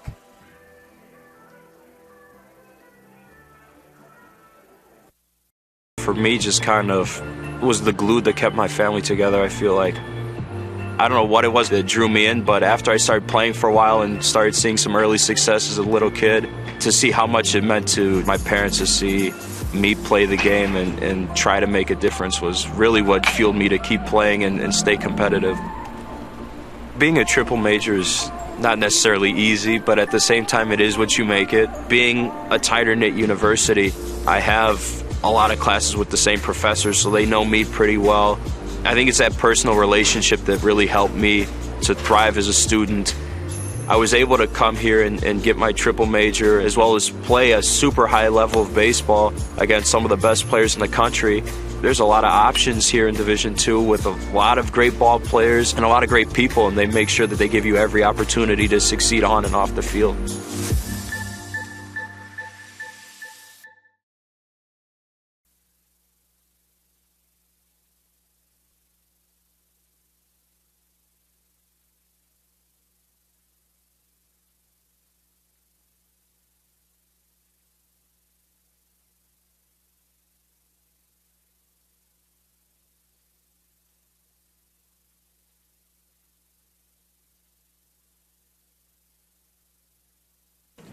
And we are back from the CSI Baseball Complex where the Dolphins trail 9-6. And Nick, the Dolphins got a much-needed scoreless inning from Nick Velarde on the mound in the top half. Will now try and chip away some more in the bottom half. Velarde early on looked like he was getting into trouble, but he was able to get out of that jam. And despite the controversial play at first base, no runs were allowed from Velarde as Angel Santiago comes to bat for the first time in this game. We also have a new pitcher for the Lions. Now I'm taking a look at the numbers for Ryan Karp, and I'll give those to you following the next pitch.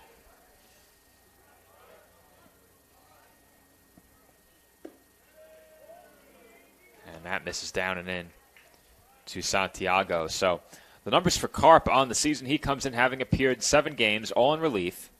He has a whip of 2.36 and an ERA of an even 9. In 8 innings, he's allowed 11 hits, 8 runs, all of those earned. He's walked 8, struck out 6. He's allowed 2 extra base hits. And here, he has allowed a walk to Santiago, his 7th of the season. And Nick, going through those numbers, Karp is certainly a pitcher that can be scored upon. And, you know, for CSI, they have to realize that that is the case. They get a leadoff walk right there. Now Castiglione has a chance to get some more damage. And that pitch misses high for ball 1, so Karp is now missed with 5 straight. Certainly not the start the Lions right-hander was looking for, and with that, it looks like a couple of bullpen arms have moved out onto those mounds in right field and will begin throwing with some purpose. Castiglione now ahead in the count, 2-0. He's officially 1 for 1, singled his last time up, and he takes a called strike on the inside corner. If Castiglione can get on here, that brings the tying run to the plate. What a tying run that would be in Thomas Martin, who's had himself a great game, 3 for 3. Martin is out of the game as that's a fair ball, and Castiglione my mistake, Joe. does beat the throw to first.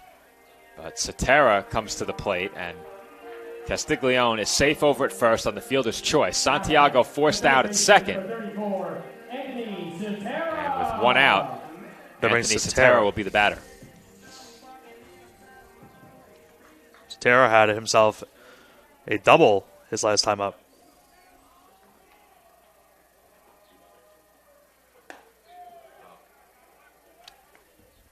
All right, so we have some clarification. Martin was not on deck. Cetera came in for Ulage. Martin remains 2 batters away.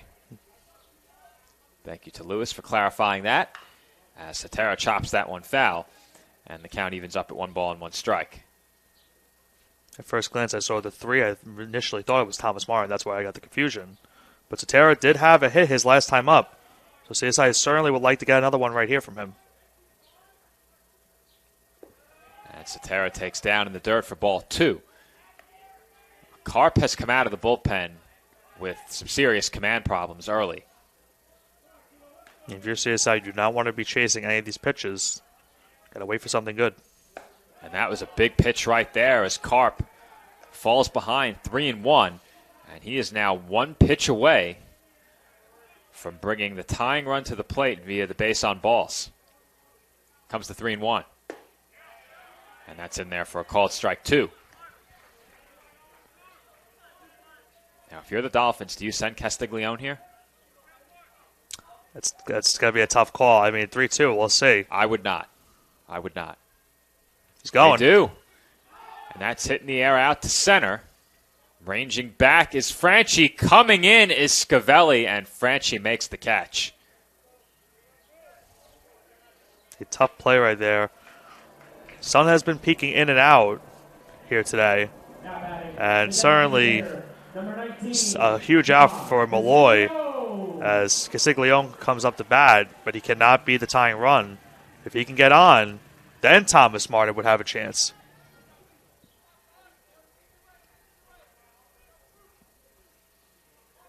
Castiglione is 1 for 3 at the plate, and he takes outside.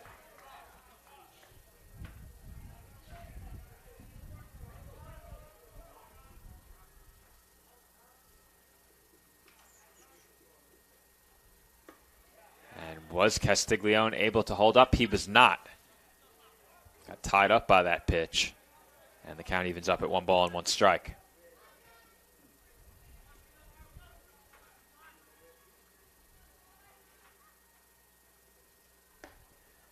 And that breaking ball is up high.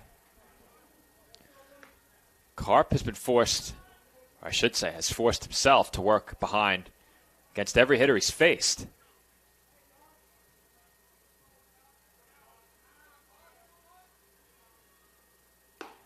And that misses for ball 3. So once again, Karp faces the possibility of bringing the tying run to the plate on a walk. And if there's one man you don't want to face as the tying run, he stands in the on-deck circle. That's Thomas Martin. Absolutely, Joe. And it looks like Karp will escape as that's it out to straightaway center. Scavelli is there, and he makes the catch for the 3rd out of the inning. So the Dolphins strand 1 on base, and their deficit remains 3 runs. Our score heading to the 8th, 9-6 in favor of Molloy.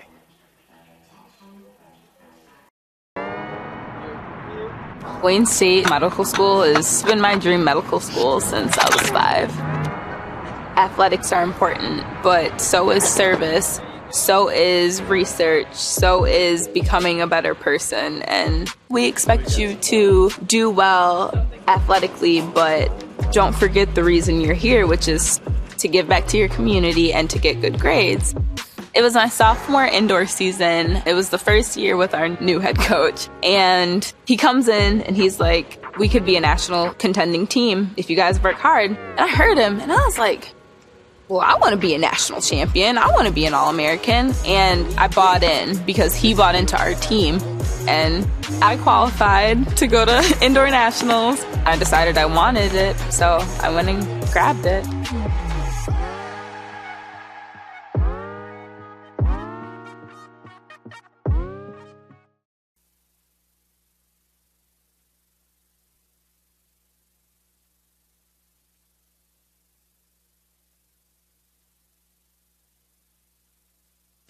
And we are back from the CSI Baseball Complex where the Dolphins trail by 3 runs. Our score is 9-6 as the 8th inning gets underway from the College of Staten Island. For the Lions in the road 8th, it will be the top of the order once again. 1, 2, and 3 due up against Nick Velarde, who returns to the mound for his second inning of work. Velarde was able to get out of that last inning despite a controversial play at first base, but he was able to keep it a 9-6 game. He's going to need to do it again here at the top of the 8th inning if CSI wants to have a chance. Leadoff batter for the Lions, Vincent Pecora, is 0 for 1 officially with a strikeout. He has been walked 3 times by Dolphins pitching. And Velarde misses inside with that pitch for ball 1. You said it earlier, Joe, someone you don't want to walk with the amount of stolen bases he has on the season. Now, Lewis can correct me if I'm wrong, but assuming I didn't miss anything, Velarde threw 7 pitches in the previous inning. And he plunks Pecora with that pitch. Now batting, the designated hitter, number 36, Anthony Manacero. Anthony Manacero will be the batter. Speaking of hit batsmen, he's been hit by 2 pitches. I believe we have, 5 in this game total? I've lost count. We had a game earlier this year that I called alongside Andrew Rotundo. That game was played against Bloomfield, and in that game we had 4 or 5 hit batters. Lewis is counting for us right now, so he'll try and sign us the number in a second. 5. You were right, Nick, 5. And that gets away from Morrell. But that will go down as a wild pitch as that one bounced well short of home plate. And Pecora moves up to second. The costly pitch there because now a runner is in scoring position for the Lions. And it's a very good runner. So a single would bring home the run. In all likelihood, that is the case. But Dolphins pitchers have not helped themselves at all in this game. Take away the command issues. The hit batters have been crucial, especially back in that first inning. And Velarde hits another. Right on cue. And Velarde's upset. I think he's trying to say Manacero did not try and get out of the way, but the Lions' designated hitter has now been hit 3 times. I don't think I've ever seen that. That's a good point. I don't think I've ever seen that calling a game. Have I seen it in a professional game that I've been watching? I doubt it. I don't think I have either. But I certainly haven't seen it in a game I've called. And Thomas Brady will be the batter as he swings to that pitch for strike 1. And I think CSI is going to start warming up another pitcher in their bullpen. Well, the Dolphins know that they have a legitimate chance to steal a game here. They trailed 9-1 as both runners are going. Morrell's throw reaches third on a bounce. And both runners move up a base as Pecora steals third and Manacero steals second. Well, now it's going to force the infield to move in because of those 2 base stoles. So now it's really a bad situation for CSI with Brady at bat, who already has an RBI in the day. I'm not sure my stats are correct, but I have 3 stolen bases in the game for the Lions. I feel like it's more. It seems like more. Now, looking at that last pair of steals, is that 1 steal or 2? I think you would have to give that 1 for Pecora at third base. Now, the question is, did my stats application score it that way? It did not. It gave both runners a steal. Now, it's possible Manacero had one earlier. And we've seen that a bunch of times in this game where the Lions have Ryan, both of their runners on base. And sometimes they've done a hit and run, but in the situation, I would have to give Pecora the stolen base. trying to read the auto-generated scorecard. That's not helping, as that ground ball will advance both runners one base. The Dolphins tried to come home with it, could not get the out. And a good throw may have given them a chance, but that's a really tough play for the shortstop, Cipoletti. Good effort handling that ball. Had to rush the throw. It was not a good one. And the Lions now lead at 10-6. Well, it was a scorcher to short. And you're right, Joe. It was a great play by Cipoletti to even field the ball, but it was not the strongest of throws to home. As not only was the runner allowed to score, it moved the runner from second to third. So it's first and third with nobody out. I think Lewis is asking whether or not there should be an error on that. Lewis, put the headset on, because you trying to sign me is not working. So let's get the headset on. All right, you were trying to ask me a question. What was it? On the scoreboard, it shows that the Dolphins have made their third error, but That's not an error. That is not an error. See an error I mean, being that is made. egregious scoring. We'll get that changed as we have another RBI base hit. This time it's Peter Theodorelis who drives in a run. And the Lions are back ahead by 5. Our score is now 11-6. It's certainly not an error, Joe, because it's a play at the plate. So even if it was a good throw, it cannot be an error. It's not a hit either for Molloy, but it's certainly not an error on the shortstop. Well, as I said, that's an egregious scoring decision. Again, it's not the official decision, but Molloy, and there's only 9 up on the scoreboard. Lewis, you were muted, so repeat yourself. Sorry. I think it was maybe a misclick onto the scoreboard, because I have 10 official hits for Molloy, and there's only 9 up on the scoreboard. So maybe. Well, you might have counted that play at short and counted that as a hit. Well, that certainly isn't a hit. It's fielder's choice. Because I have 9 hits on my scoreboard. Oh. I'm going to double-check mine in a moment, as that bunt is attempted by Scavelli, and it rolls foul. Because that's a situation where, as Joe said, it's a fielder's choice. There wasn't an error on the shortstop. It's not a hit either for the batter. It's a fielder's choice either way. So it can't be ruled as either or. Right now, it should be scored 2 errors for the Dolphins and 9 hits for the Lions. Okay. So I have Molloy 11 runs on 9 hits, 1 error. The Dolphins 6 runs on 10 hits, 2 errors. That's what I have as well. Yes, no, I made the mistake, and I corrected it. So, yes, 11 runs on 9 hits with 1 error, and 6 runs on 10 hits with 2 errors for the Dolphins. That is the advantage of having the 3-man booth, as we were able to relay that message. You're welcome, Lewis. You are now muted. And Scavelli goes down on strikes for the first out of the inning. And Velarde really laboring through this 8th inning. And you said it before, Nick, there is action in the Dolphins' bullpen. I think that's Frank Retzlaff. Frank Retzlaff, yep. Retzlaff warming up, but not brought in yet, as that's chopped foul.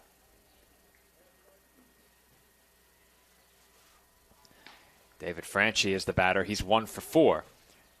Reached on an error, reached on a fielder's choice, grounded out, and singled. Man, CSI has to get a double play ball right here so they can keep it a 5-run game and not let the game get away from them. Well, I will say this, and I could be wrong, but I'm almost certain I started my scoring on time. I have the time of game right now at 2 hours and 7 minutes. For a game where we're playing in the 8th with 17 runs scored on 19 hits, this game is moving. Well, we saw earlier where we saw the Lions pitcher, Andrew Lally, he was throwing very quick. He got into his windup really quick as soon as the Dolphins stepped into the batter's box, so maybe that has dictated the pace of play in today's game. Definitely could be a part of it. After the first inning, the Dolphins started to throw a lot more strikes, and that really moved this game along. That's sliced out to left center. Castiglione giving chase, and Kehoe can't get there from over and left. 1 run will score, as the base runners had to wait for that ball to come down. And Brady crosses home plate with the 12th Molloy run, and they are now back in front by 6. Well, CSI, has just let this inning get away from them. Velarde has not really been in good control. A nice double into left center field. Molloy now has a 12-6 lead, and runners at second and third, only one out.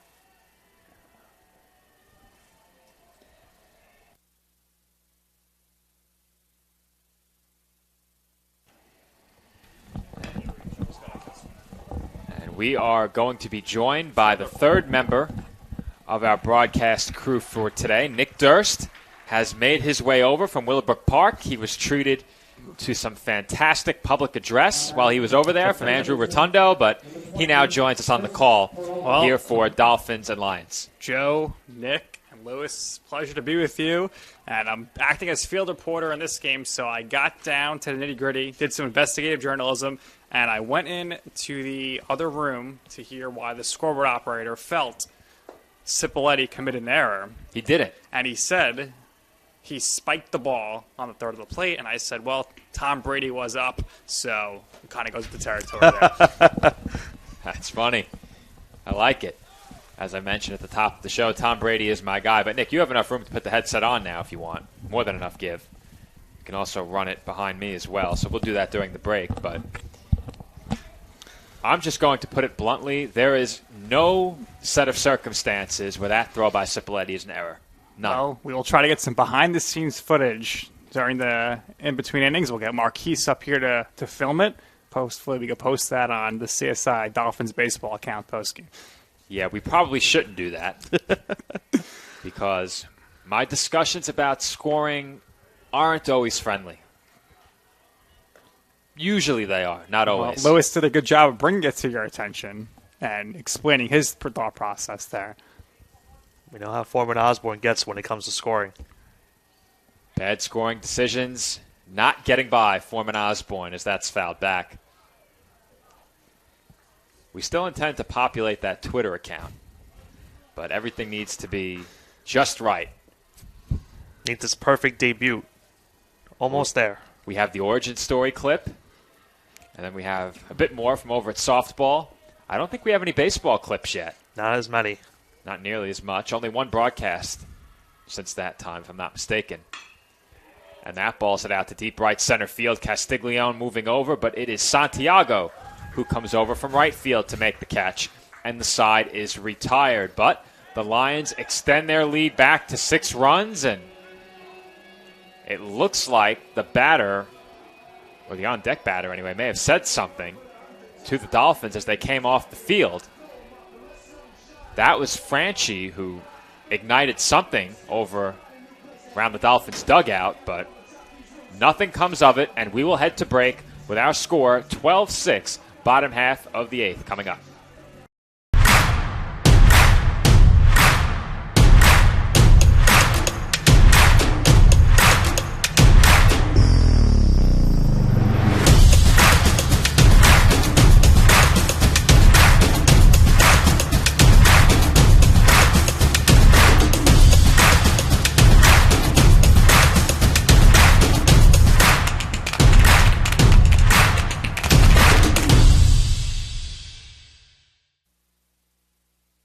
Car is damaged, where you take it is your decision.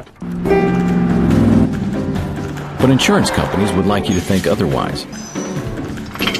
While they may have a lot of pull, it may not always be in the best interest of your car. Your car will be fixed right and on time. What insurance company can argue with that? Call Dependable Auto Body at 718-447-4898.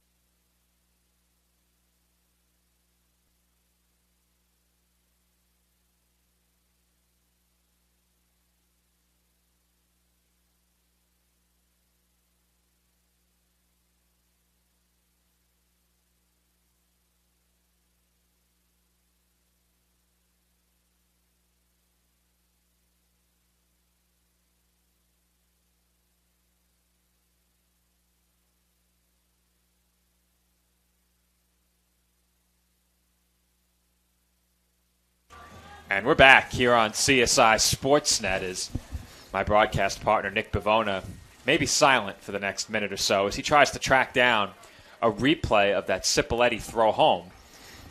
as I said, maybe not the best idea to bring the camera next door as I visited the scoreboard operator. But here at the commentary desk, we were all in agreement, no error. They are not in agreement next door. So we'll see what comes of that as Thomas Martin lines a base hit into left field. He's now 4 for 4 with 4 singles. This guy is rearing up right now, just like a G6. He is ready to go, and he's hitting his stride. He has sent the ball flying, that's for sure. Well, That's some scorchers now. I have Nick Durst and Nick Bavona in the booth with me now, and there's really no way to distinguish. But I'm the field reporter. This is the Bavona show, but I will say the field reporter reports on what's happening here. The scoreboard has been changed to 2 errors, and everybody in the booth or up here in the press box is anxiously awaiting the pizza order from one of our sponsors, DeLeo's. That's right. I am very anxiously awaiting that. Plus our post-game meal. That comes after game 2. As Alan Morrell fouls that pitch back, and the count is even at 1 ball and 1 strike. Any luck tracking down that replay, Nick? Got it right here. All right, let's see it. Slow it down. The Gronk spike, as we've been told. Our athletic communications coordinator called Cipolletti's throw a Gronk spike. I didn't see a Gronk spike there. I did not see one either. I'm not sure what he was watching, but it wasn't the same play we were watching. Did we ask the official scorer what his thought process was in order to...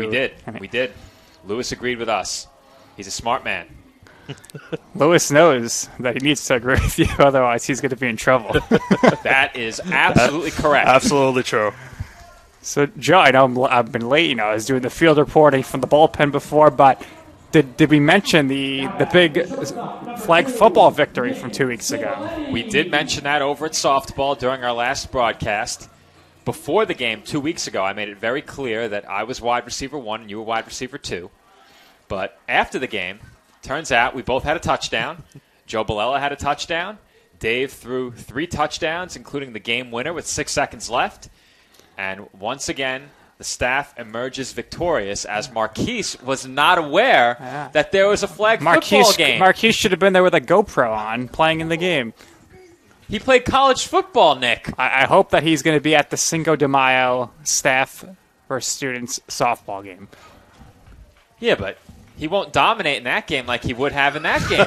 We needed him the other day. We only won by a touchdown. Luckily, I was able to come back in after the 2-minute warning. Had some key catches down in that last drive. But the ACC was dearly missed.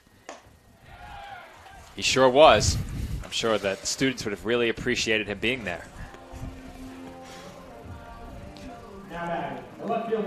Well, certainly looking forward to that softball game. And on the topic of softball, many of the athletic department staff does play in a co-ed softball league. And proud to announce on Wednesday night, a lot of the members of the team from CSI led the team to victory.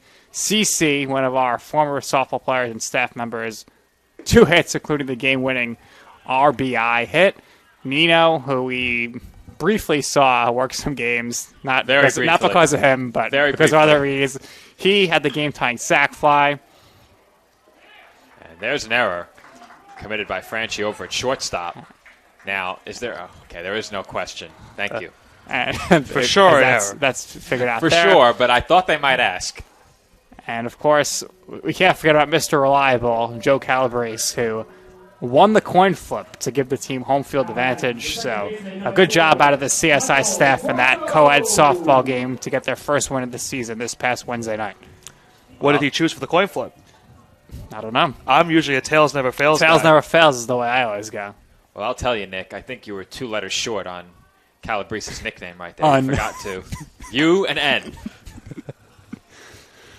Joe Calabrese was excellent in the football game. Promises to be even better in the softball game. He had no drops, no blown coverages, no mistakes out there on the field for Mr. Calabrese. Blink and you may have missed him. Was doing some intense gardening work in a backyard, apparently. And could not make the game. You must have borrowed your gloves, as that's lined out to left field. And the catch is made by Pecora. So Connor Huckemeyer, who came out of the Molloy College bullpen, puts up a 0 on the scoreboard in the 8th inning. The Dolphins strand 2 on base, and their deficit remains 6 runs heading to the 9th. You Know 'em Right is the podcast that uncovers the origin stories of some of the biggest names in sports, media, entertainment, and pop culture. On the show, hosts Nick and Joe walk guests through the retelling of their humble beginnings, covering an array of topics from specific interests and hobbies to personal opinions regarding each facet of their industry. You Know 'em Right offers insight on how to adapt and advance, and offers alternative advice as opposed to a one-size-fits-all strategy. Above all else, the number one goal of You Know 'em Right is to offer listeners an exclusive behind-the-scenes vantage point not found anywhere else through its increasing list of professional connections. With a following that continues to grow daily, You Know 'em Right is transforming into a must-listen podcast in the right place at the right time. Find the show on Spotify, Apple Podcasts, iHeartRadio Podcasts, Amazon Music, YouTube, Twitter, TikTok, Facebook, and Instagram. You do not want to miss an episode of You Know 'em Right.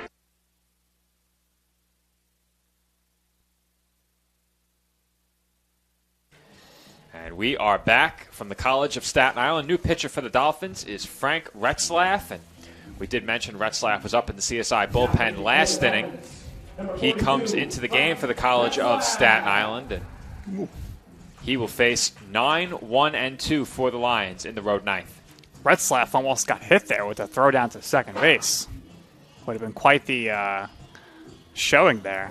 That's definitely something I would not have seen. It would have been a first if that happened. Yeah, I would definitely say the baseball gods are with him. Bless you there. Tall guy out there on the mound. Not too surprising that a baseball could nearly clip him on the way to second. He resembles Travis Jankowski of the New York Mets. Got the long hair, but obviously, Joe, because I'm here, we have to talk about the jerseys, which I'm sure you guys already touched on. We did not. We were waiting for you. I don't know. Where are the blue pants? I don't understand why you'd wear the white pants with black sleeves and pink tops. That was our question earlier in the day. We didn't want to present it on the air because we knew that this discussion was coming as soon as you arrived. So we made sure to wait and hold off on the uniform discussion until you got here. But now that you mention it, I'm very happy they're not wearing the blue pants again. Undefeated in the blues with the pinks. The blue and pink combination. Let's keep it that way. Let's keep it that way. No reason to take any chances. So an early Mother's Day treat here with the pink. We did guarantee early in the year that the Dolphins would wear their pink jerseys at least once. So we're very glad that everyone's able to see. They have them on today. I don't know.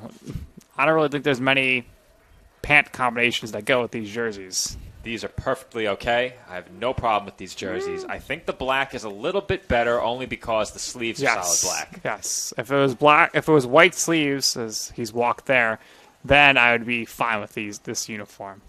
I'm still okay with it. As Micheloni draws the leadoff walk, and Vincent Pecora, who has walked 3 times and has been hit by a pitch, will come to bat. He's officially 0 for 1 across 5 plate appearances, and if you're Dolphins pitching, that's just a recipe for failure. Yeah, Pecora certainly has got it on base in very unconventional ways today, but we'll see how it happens here. How do you feel about the high socks with the black and blue to go with these jerseys? Because to me, I don't see any blue on these tops. And I can announce here that as an investigative reporter, the food has arrived, and Lewis is eating his sandwich and letting me know that there is some blue on the sleeves. That blue logo on the sleeve of these uniforms, if I'm not mistaken, that's the ECC logo. Now, it's tough to tell from up here, but that does look like the ECC logo. Well, there's only one way to find out, and the investigative reporter will go down and find out for us. Who volunteers? Certainly won't be me, and Nick is going down to the field. It will be our investigative reporter, Nick Durst. Love to see it. He's been clamoring for a sideline reporter gig for years. Spring it into action. Now, do you think he can see it from off the field, or will he have to go up to the dugout and check out one of the uniforms from close? I think you would have to go up to the dugout. It's very tough, even from where he was going to stand, if he stands right behind home plate. I think you're right. And I think that's what he's doing. The walk is issued to Pecora. He has now walked 4 times in this game and has been hit by a pitch. Really incredible. It's 6 at-bats. 0 for 1 with that many walks and a hit by a pitch earlier. Certainly an interesting stat line for him. Now, I would love to know how many batters have been hit 4 times in a game in the history of the game. Because right now, Anthony Manacero, who is, I should mention, really crowding the plate. If he's hit here, it would be the 4th time he's been hit by a pitch. He's showing bunt. And if he was to pull back on an inside pitch, could end up getting hit again. I remember we saw Velarde visibly upset when he got hit last time, as there was a complaint that he was not, trying to give himself up and move away from the baseball, that he was trying to intentionally get himself hit.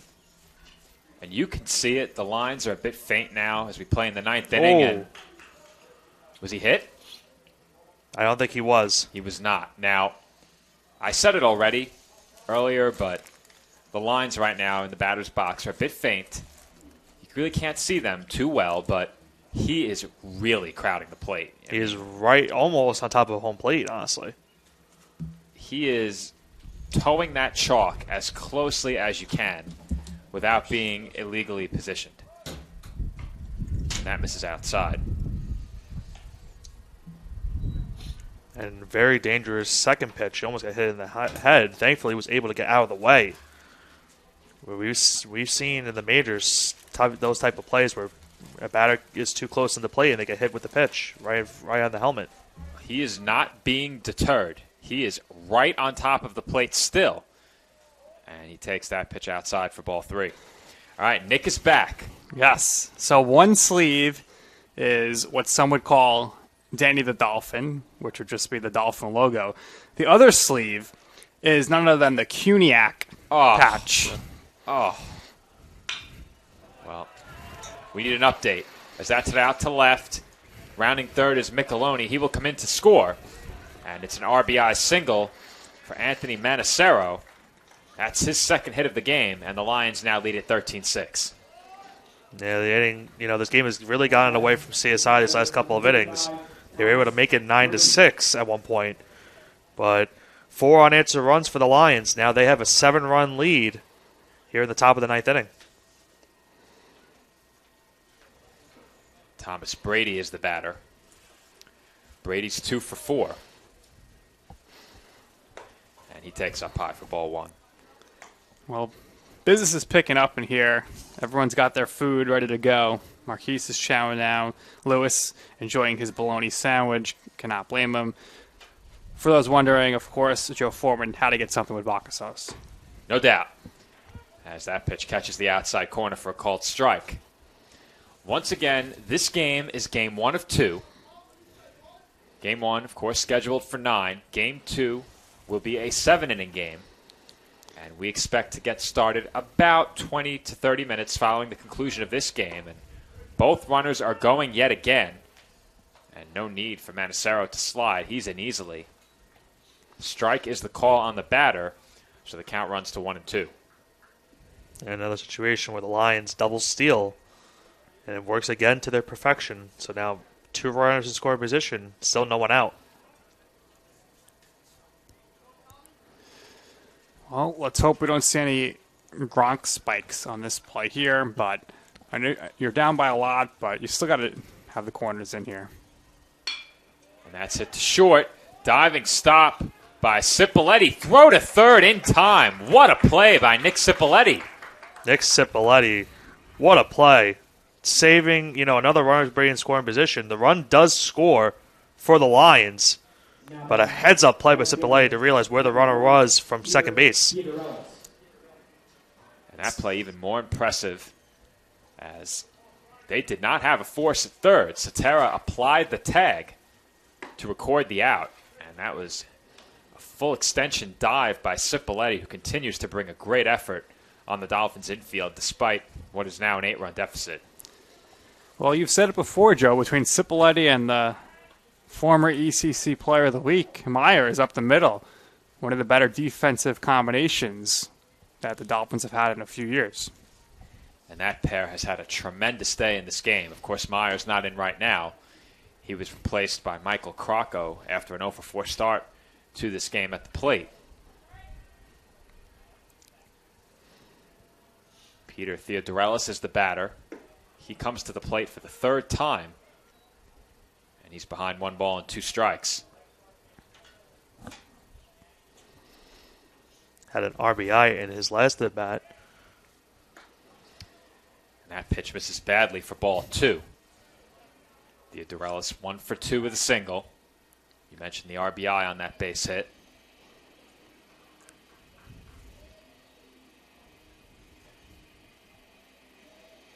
The Dolphins fell behind 4-0 in this game. We knew it would be a tough road back. But the CSI bats have given them the opportunity to come away with a win in this game. Unfortunately, they haven't been able to get enough clean innings out of the bullpen. A lot of walks, a lot of hit batters for this Dolphins pitching staff, as they've had command issues for sure today. And Retzlaff loses Theodorelis to a walk. And this inning is beginning to get ugly for the Dolphins right-hander. Well, this is going to be his to finish here because there's no movement in the bullpen. We have another game coming up here. So, for sure, he's going to have to figure out a way out of this jam. We have a pinch hitter for Molloy. Robert Iadanza is the batter. And there's a nice Molloy College fan section assembled behind the first base dugout. And they gave Iadanza a nice round of applause. A lot of action going on here on this campus today. Soccer games, as that one's fouled off. This baseball game and the softball game. And if you're walking around this area here with the baseball and softball complex, you would think you were at New York University with the amount of Violet supporters here today for the softball game. I did see that. They had a great turnout for a Saturday doubleheader. I got to call their game yesterday. It was a single game that went all the way to the 10th inning. And the Violets had multiple chances to win it, with the winning run standing in scoring position or at third base with less than 2 outs. And in 2 separate situations, they failed to come away with that game-winning run and ultimately fell in 10 innings 3-2. If you want Joe to call your game, you could send him a text, but at least tell them what school you're from. Yeah, we need to get my contact information up on the screen ahead of the next game. I do have Put up the Twitter. Put up the Twitter. Exactly. But that Twitter isn't all too serious, as Iadanza takes ball 4, and Retzlaff has now walked 2 straight. Foreman will be heading out to Long Island for a 5 o'clock first pitch tonight to call a game. He will not. He will not. I'm not sure we'll be through game 2 here by 5 o'clock, though. Yeah. That looked like a foregone conclusion earlier. We can say that next Sunday you'll be in Long Island, though. Is it next week? I think it's the week after. 2 weeks. 2 weeks for Backlash.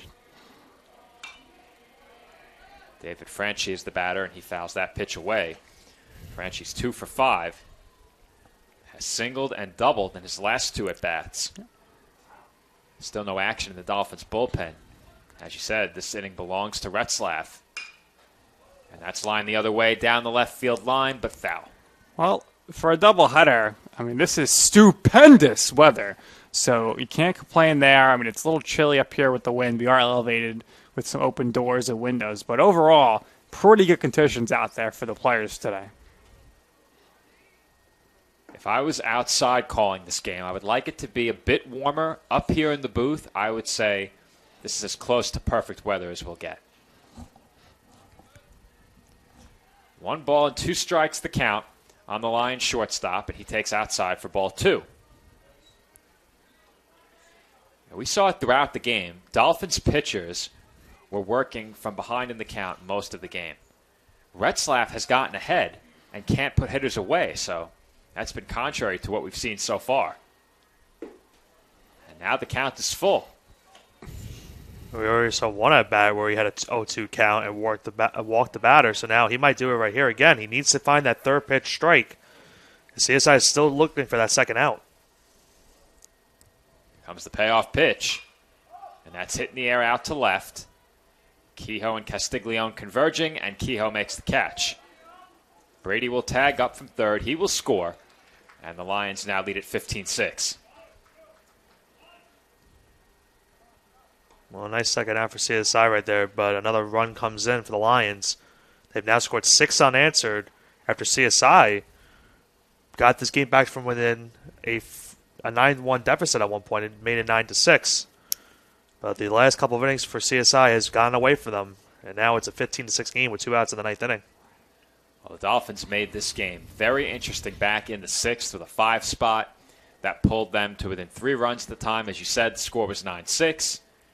It really appeared as if momentum rested with the Dolphins at that time. The Morrell home run really energized that dugout, and it was not to be for the College of Staten Island. They did get a 0 from their bullpen in the 7th, but they haven't scored since the 6th inning, and now they trail by 9 runs again as we're going to have another pinch hitter from Molloy. You hear that applause, and you know it's going to be Matthew applause Gonchar. for pinch hitter. Matthew Gonchar is the batter. Nick, I see you have the numbers for Gonchar. This is only going to be his second at-bat of the season. He's played in 3 games, but has only had 1 at-bat.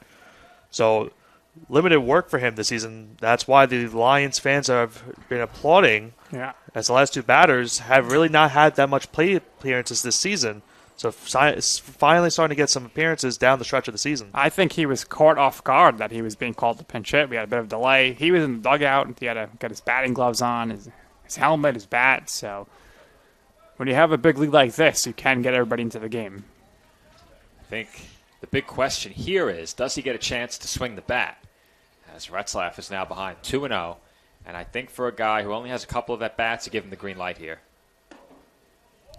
But that's ball 3 as that pitch missed well outside. We got some action in the bullpen, Joe. And Nick, number 37, warming up for the Dolphins. That's Justin Rosado in the CSI bullpen as Gonchar looks at a strike. Retzlaff certainly would like to get the final out, but if all else fails, CSI will call to the bullpen. That pitch is swung on and missed for strike 2, so Lewis has the official pitch count, but I know for sure Retzlaff is up over 40. I have it exactly right, 41. Look at that. As Retzlaff picks up the strikeout of Gonchar and the side is finally retired. The Lions add 3 more in the top half of the 9th inning. Their lead is now 9 runs. Our score, 15-6, heading to the bottom half of the 9th. Kettle Black on Staten Island, a top 5 wing joint in America by Food and Wine magazine. Serving daily lunch and dinner at the bar or on the floor. Perfect for family and group parties with top shelf drink and delicious food. From great times with good friends. Live sports and watch parties.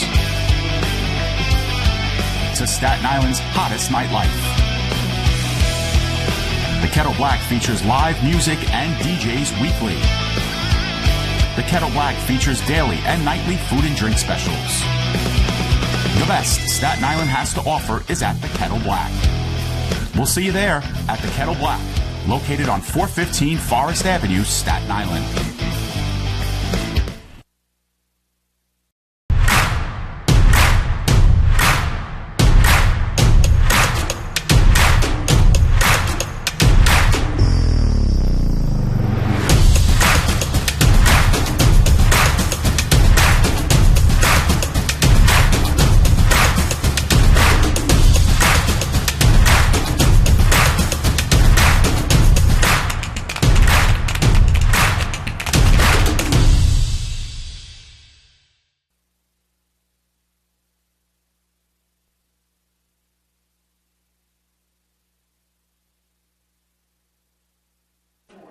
And we are back for the home half of the 9th inning. The Dolphins trail by 9 runs. Angel Santiago will be the batter. He walked in his lone plate appearance in this game. And that pitch catches the outside corner for a called strike. We had a bunch of changes in the field for Molloy. None of those were radioed to us. And Santiago is on with a leadoff base hit as that sneaks through the middle. Now, I do see a number 7 at second base. That's one change. That's Robbie Keane. Taking a look around the diamond, I think 21 is at third. So that would be Gavin Micheloni. I'm not sure if Lewis has any more for us, but that's what I could spot from where I'm seated.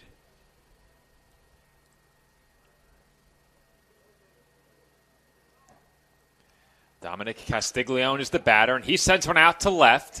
And that one gets by Pecora out in left field. It rolls all the way to the fence.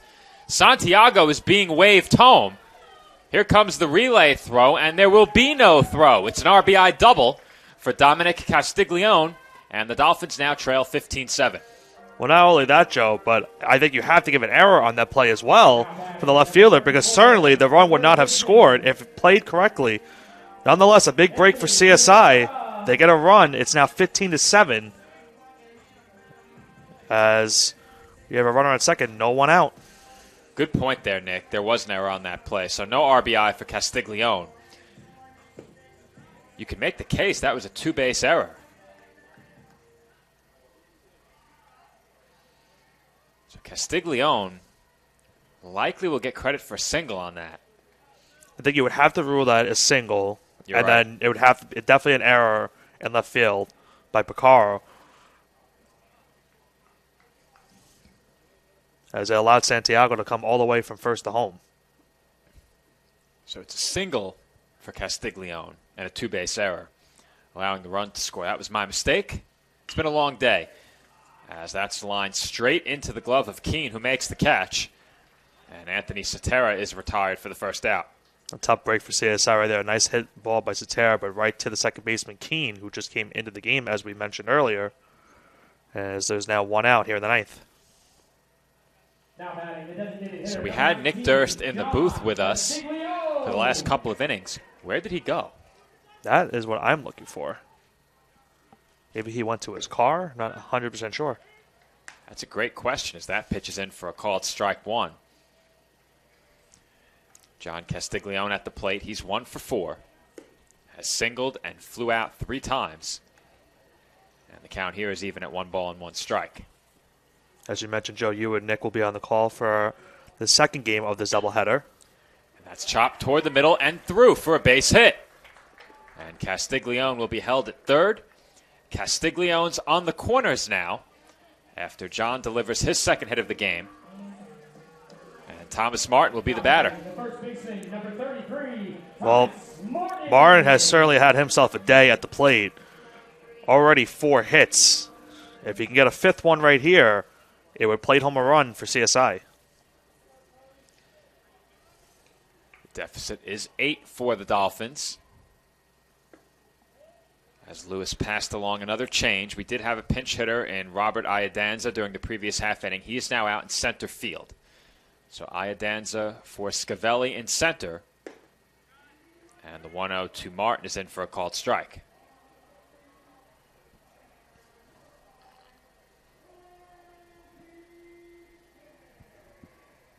Is that the PA from softball? That is the PA from softball. Wow. Vocals. Very good. I don't want to hear anyone say our PA is too loud again, myself included, as that's chopped foul. Wonder if the viewers picked up that. I certainly have heard it all day. I haven't. It really caught me by surprise. And that one is ripped into center for another base hit. Thomas Martin is now 5 for 5 with 5 singles. The ball was bobbled in center, and that allows both runners to move up 1 base. And that's going to be another error for the Lions. But you said it, Joe. What a game it's been for Martin. He now gets his 5th hit. It's 15-8. We've certainly have had a game where if you like pitching, this is not the game to be watching. No, certainly not. So Alan Morrell will be the batter. Came up with 2 on base earlier and sent one over the left field wall. He's behind in the count here, 0-1.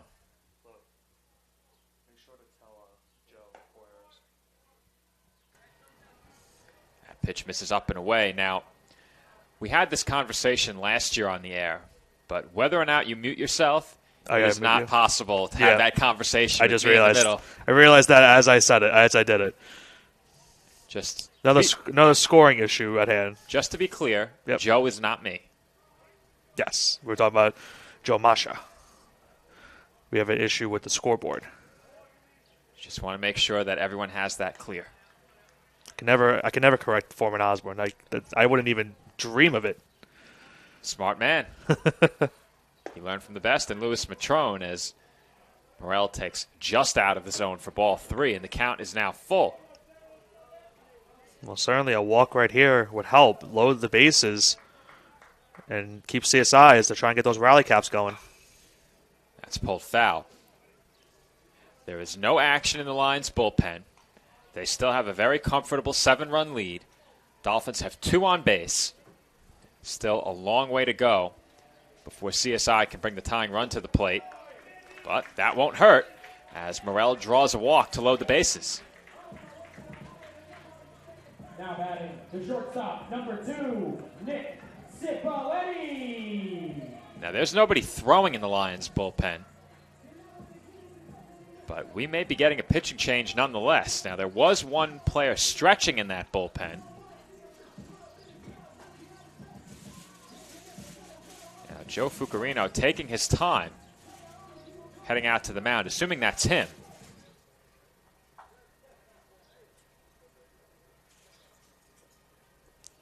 Well, the Lions certainly don't want to let this game go away. They had a nice lead coming into the 9th inning. CSI's plated 2 runs. Now has the bases loaded with 1 out.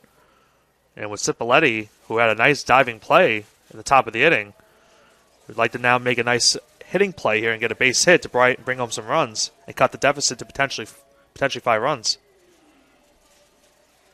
No pitching change. And not to be lost in this inning. If the Dolphins get through the top half of the 9th unscathed, they now have the tying run run at the plate. So that inning now looming a bit larger, still a long way to go for the Dolphins to make that a conversation.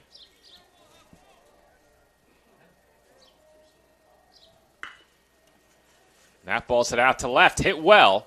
Pecora going back, and he makes the catch just shy of the warning track.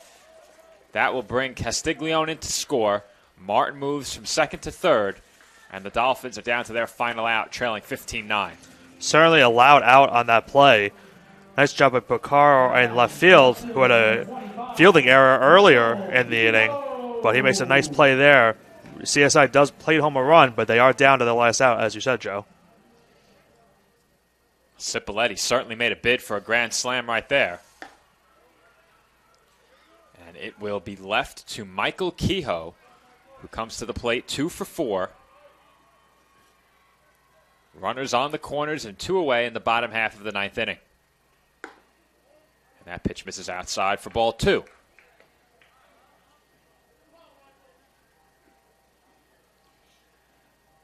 Michael Crocco would be next. Crocco yet to get an at-bat in this game after coming in as a defensive substitution.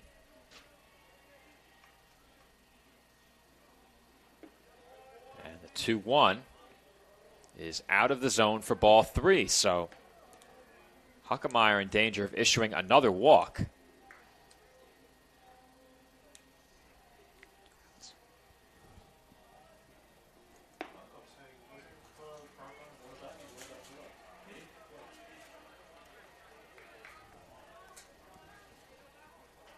Count is now full on Michael Kehoe. He chops one on the infield. Played by Keene. That's going to have to roll him out. Interference is called now. The ball game is over. But I'm not sure. What is Morrell supposed to do there? You could hear it from the CSI dugout. They're not happy with that call. And understandably, you're right. There's nothing you could do on that type of a play. Well, that brings the game to an end as an interference call results in the game's final out. A very unorthodox play, but that will do it for Game 1 from the CSI Baseball Complex. Dolphins fall by a final score of 15-9 for the Dolphins. 9 runs on 15 base hits and 2 errors. For the Lions, 15 runs on 11 hits and 4 errors. And if you told me before this game started, Nick, that the Dolphins would have 15 hits and would out-hit the Lions by 4 in that department, if you told me they would lose by 6 runs, I wouldn't have believed it. Certainly the way the game started, I mean, they got down early 4-0, and that was despite the fact that Molloy didn't even have a single hit in that first inning, all coming off of walks and hit by pitches. And that was CSI's downfall in this game. They had very bad command early on. It led to a lot of those walks and hit by pitches, and they had 2 errors also that were very crucial in this game. But you're right, Joe. The fact that they had 15 hits shows that they have the adversity to come back into these type of games and keep it very competitive till the very final out. And then on top of that, the Lions committed 4 errors as well. But what ultimately doomed the Dolphins in this game was the command of their pitching.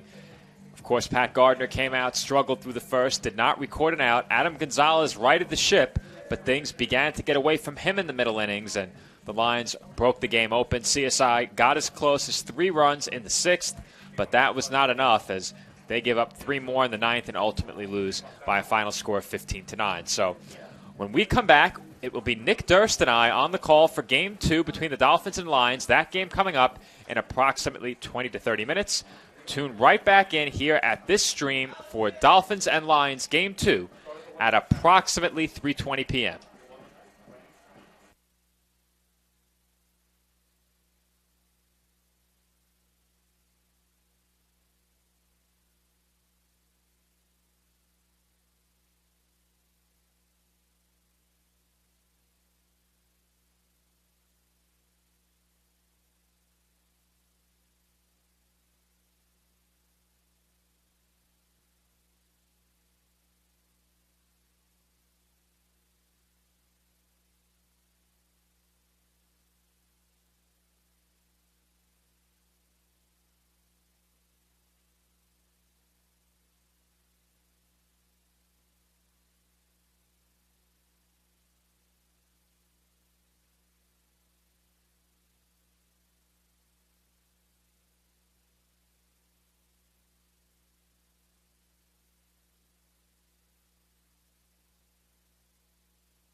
And we are back here on the ECC Network for Game 2 between the College of Staten Island and Molloy College. It was a 6-run victory for the Lions in Game 1. They defeated CSI by a final score of 15-9. Once again, this is Joe Foreman on the call. This game, I am joined by a new broadcast partner, our familiar friend Nick Durst. And once again, we thank Nick Bavona, who joined me for Game 1. But Nick Durst on the call with me now. And Nick, the Dolphins coming off of a 6-run loss, looking to bounce back. There were some encouraging signs during Game 1 earlier today against the Lions, but the pitching just struggled to find the strike zone, and ultimately the Dolphins could not overcome that. Pitching was an issue for sure in Game 1 for the Dolphins. We do not expect that here in Game 2, as the Dolphins are sending their ace to the mound. And as a reminder, in the collegiate game here with doubleheaders, the second game is always 7 innings. So great chance here for Esposito to potentially go the distance. And if not, I believe we have Mr. Harding and Mr. Kalika ready to go out of the bullpen today. Well, Nick and I spoke about it during Game 1. We anticipated that John Esposito would get the start here in Game 2. And we've seen Esposito start a couple of Game 1s for the Dolphins throughout this season. And in those games, he's had to be pulled somewhere between the 6th and the 7th inning in most cases. That leaves the Dolphins with anywhere between about 6 and 9 outs to get out of the bullpen. And the Dolphins have really struggled to get those outs in those games. And it's cost Esposito a couple of wins so far on the season for the Dolphins starter. He comes in having appeared in 9 games, including 5 starts.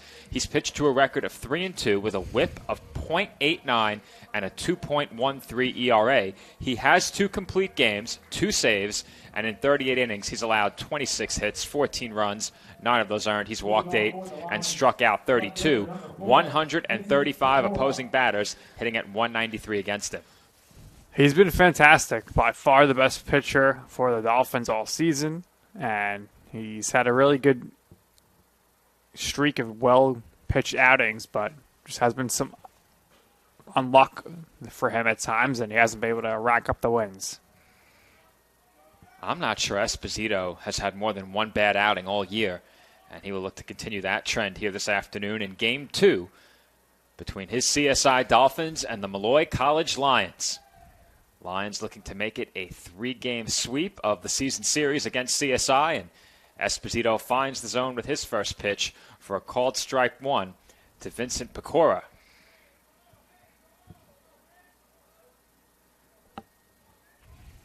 Comes the 0-1, and that breaking ball's in for a called strike 2.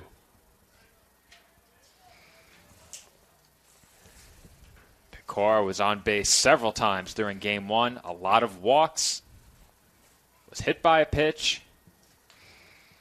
Things really spiraled out of control for the Dolphins pitching staff as that's popped up behind the plate. And Nick Campisi cannot make the catch.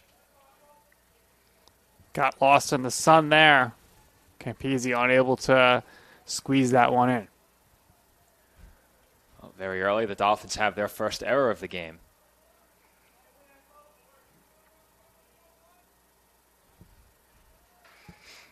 Count remains no balls and 2 strikes in the Lions left fielder.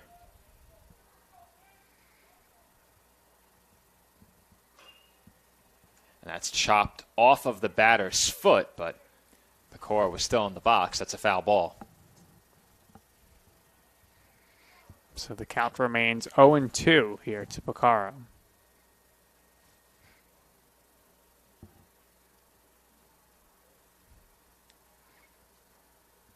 Mentioned how dangerous Pecora is on the base paths. He was on several times in Game 1, as we mentioned, came into the day with 24 stolen bases on 29 tries.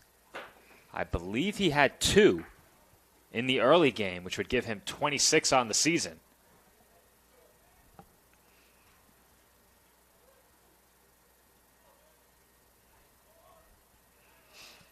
Here comes another 0-2 pitch from John Esposito. And that misses up high for ball 1. In the field for the Dolphins from first to third, Martin, Myers, Cipoletti, Ulaj. In the outfield from left to right, Kehoe, Castiglione, and Gardner. As Esposito misses outside for ball 2. Nick Campese behind the plate, and on the mound, John Esposito. Esposito having to throw many extra pitches in this at-bat due to Campese unable to make the catch. He got ahead 0-2 and has now thrown 5 pitches since, 3 of them out of the strike zone, and the count is full.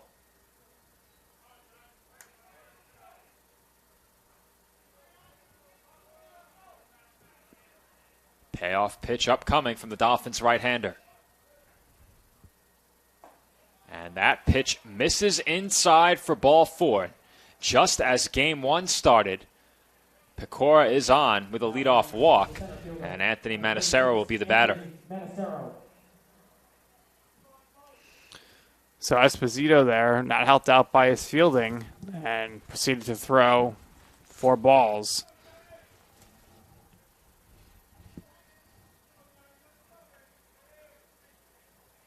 Manacero was hit by a pitch 3 times in game 1. And I said it late in the game, he was trying to square up to bunt. He sets up very close to home plate. Nearly took one off the helmet when he was trying to bunt late in that game. And that pitch misses for ball 1. Well, there's nothing you love more than a well-executed bunt. A well-executed bunt in the proper situation is fine by me.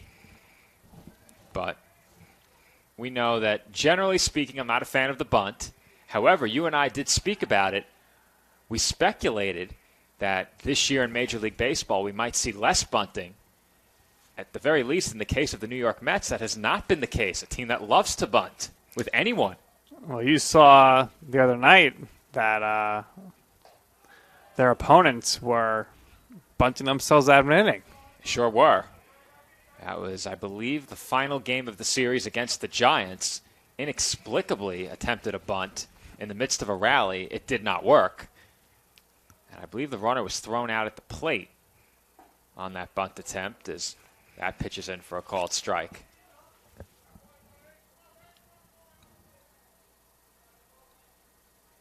Did the Mets go on to win that game? I think they did. They did. Yes. They were down 3-0 after the first inning. Chris Bassett was pitching. They went on to win that game as they continue to check on Pecora over at first. Mets early this morning, Edwin Diaz blew his first save of the season in the 9th, but in typical Diaz fashion, he gets the win in the 10th. Some things never change, even after I jumped over to the dark side and now a fan of the Phillies. Fighting Phils don't have much fight in them these days. No. They did win last night. Came from behind in the 8th inning. Took a 1-run victory. Later in this game, we'll have to give our annual NFL draft preview. That's become a bit of a meme tradition here in the commentary booth. A few years back now, it's hard to believe. I think it was 3 years ago now. You and I got caught in the midst of an umpiring delay and gave a 45-minute draft preview because the game wasn't getting started on time. Comes the 2-2, and that gets by Campese, and Pecora moves up to second. Yeah, and if you can believe it, on that show we did, you were breaking down if the Jets should draft Sam Darnold. Sam Darnold. Now, one team removed from the Jets. After the way last season went, could have easily been 2. And Manacero looks at ball 4, so Esposito has issued 2 walks. The previous game opened with 2 hit batters and 3 walks. And now Matt Overton will come to the plate with 2 on and still nobody out. Not used to seeing this from Esposito. Usually very well at the control, but again, maybe that drop pop-up by Campese is really impacting the way he's pitching here. Esposito came in with just 8 walks in 38 innings pitched. So like you said, Nick, this is not something he's accustomed to. And the Dolphins know very well what they're doing, starting him in the 7-inning game 2. They were hoping to get some longevity out of him in this game as they try and salvage one game in this 3-game set. But that won't help their cause as that's into left center field for a base hit. And held at third was Pecora. He was initially being waved home, but that was a good hold, and the bases are now loaded. Well, when you're a head coach and you put together your lineup, can you draw it up any better than first inning, bases loaded for your cleanup hitter, and Thomas Brady comes to the plate? Brady entered today's action, the second leading hitter on this Molloy College ball club, and he has a chance to put his team ahead by multiple runs early in this game, as that's hit deep to right field. Gardner loses the hat and loses the ball as well as his footing. 2 runs will score as Gardner scoops it up in foul territory, but not before 2 runs come in to score. The Dolphins have committed 2 huge errors in this inning, and they now trail 2-0. What do you think, Joe? Could you potentially give 2 errors there to Gardner for the drop and then the fall? You could. You absolutely we got to check with the official scorer and see his thought process there. We have a third headset, and Lewis will have to put it on once he makes his decision. Now, the question is, did the ball get further away from him as a result of the trip? Because I'm not sure that it mattered that he tripped and lost his footing, because once that ball is down, I think the runner was scoring anyway from second base. Yeah, but I think he allowed the extra person to score. Because I think if he picked it up, I don't know. It's tough. Well, it's up to the official scorer. I'm glad it's not my job. The pressure's on. We'll give Lewis the way I saw it is he dropped it, right, and then he kicked it away into foul territory. That's the question. Did he kick it? I think it hit off his glove and rolled away. I'm not sure he kicked it away again, as that bunt is popped up, but Campese won't get there. Well, our scoreboard operator has it as just one single error, but either way, 2 errors here for the Dolphins before they could record 1 out. Not the start you're looking for. My Game 1 broadcast partner, Nick Bavona, is watching, and he indeed witnessed an error. Now, Nick watching at home, there is no question that an error is being charged on the play. The question is 1 or 2. I have to check with the ACC for another opinion. Definitely not, as that pitch is bunted foul, but we'll give Lewis until after the break to let us know what he decided. The pressure is mounting. I wish we had a camera on him right now, because he is. I can see the beads of sweat beginning to pour down from the brim of his hat. It's not the Pro Bowl, so this is an important scoring here. It doesn't matter. Well, that's not true.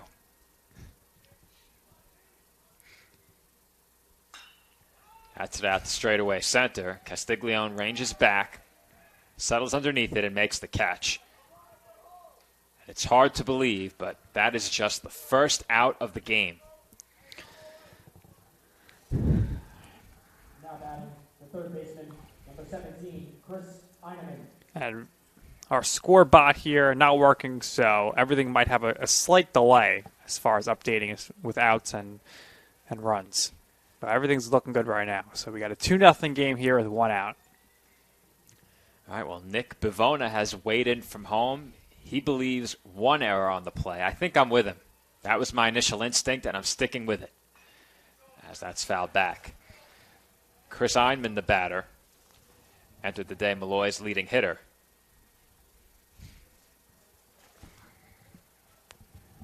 Chance here to add to his team-leading RBI total.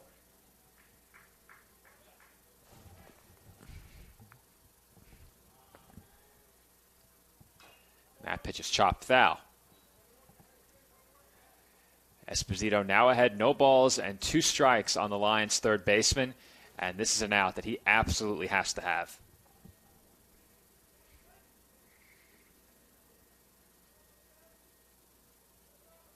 Esposito up over 20 pitches, but though it seems like this inning has gone on for quite some time, Esposito has been very deliberate out on the mound. And that pitch bounces in the dirt for ball 1. Esposito has had to have thrown extra pitches here, at least 5 extra.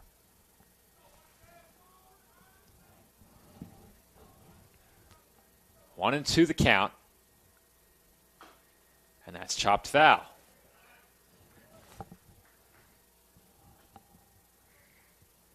It's a shame that the discussion about that play in right field is continuing via text. It'd be a sight to behold if all of us were in the booth together. Not enough headsets to go around. It's like we're at the Devils game or something. That's chopped over to short. It handcuffs Cipoletti, but he gets the out at second. Joe, why is that throw going to third there? I think the Dolphins anticipated that Overton might take a turn. Now, the downside of making that throw is you could easily catch Ulaj off guard, but you would hope that Myers made eye contact with his third baseman first. Well, luckily it did work out there. No issues, so good to see they're in sync there and have some good chemistry. I mean, for the most part, almost every game, short, second, and third have been the same starters this season. I think we covered one game very early in the year where Anthony Sotera got the start at third, but other than that, I think you're right, Nick. Definitely the middle infield. I don't think that's changed. Fairly certain that in all the games we've covered, Cipoletti and Myers have been in there. Patrick Hoffman is the batter. He's quickly in a two-strike hole. Esposito with a golden opportunity here to limit the damage to 2 runs. He's 1 strike away from escaping the first. And that is off the outside corner for ball 1.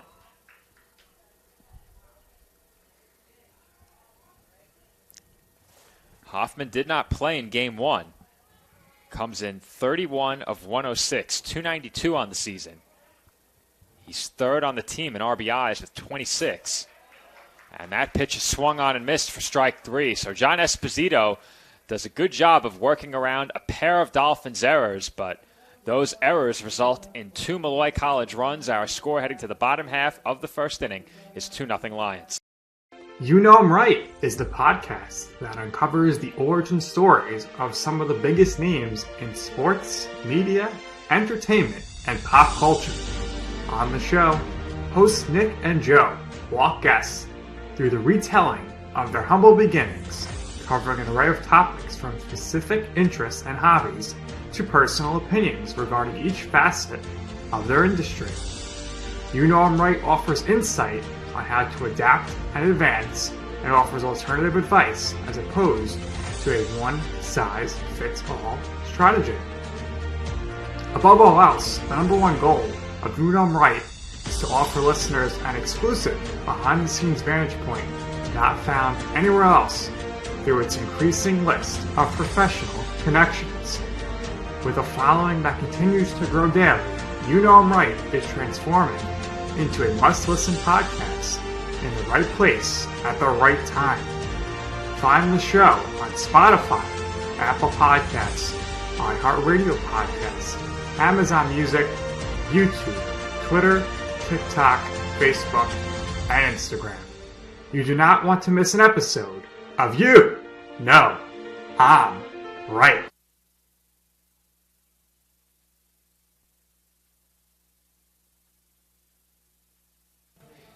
And we are back from the College of Staten Island, where once again the Dolphins face a first-inning deficit, this time 2 runs, after a pair of CSI errors helped the Lions to a 2 spot in the top half of the first inning. And we discussed it at length during the previous half inning, but very quickly we'll bring in our statistician, Louis Matrone. Louis, what did you see scoring that ball in right field? So I know you guys were debating on if it was 2 errors on that one play on that one, but truthfully, I did see the first error occur on the ball hitting his glove, but he did not kick it into foul territory. It rolled from hitting his glove, so it was just 1 error on that play. 2 total for the Dolphins. So the only question that would need to be answered on that is, did the ball getting away a second time when Gardner lost his footing, as once again Jake Myers has retired quickly for the first out in Game 2, but did Gardner losing his footing allow a second run to score? And your answer to that is no. No. All right. That sums it up. Thank you, Louis. As the scoring decision has been made and has been passed down via the broadcast. So we enjoy getting a chance to do that, as Jake Myers is retired quickly to open up the Dolphins' half of the first inning. Dominic Castiglione will be the batter.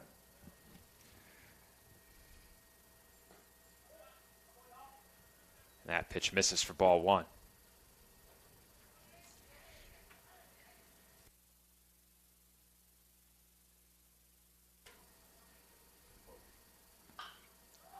And Castiglione gets under one. That's hit to shallow right. Could be trouble. And shielding his eyes from the sun to make the catch was Hoffman for out number two.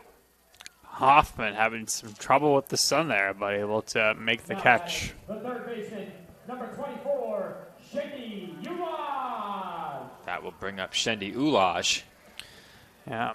Now, Billy Wildman on the mound for Molloy here. 8 games started, 9 appearances, 5 wins, 1 loss, 1 save, 54 innings pitched, 3.48 ERA, and 55 strikeouts. So a really solid year for him so far. He's behind Shendi Ulaj 1-0, and that pitch is fouled away and will wind up out of play. In the field for Molloy College from first to third, Hoffman, Keene, Franchi, Einman. In the outfield left to right, Pecora, Manacero, Overton. Behind the plate, Matt Yip.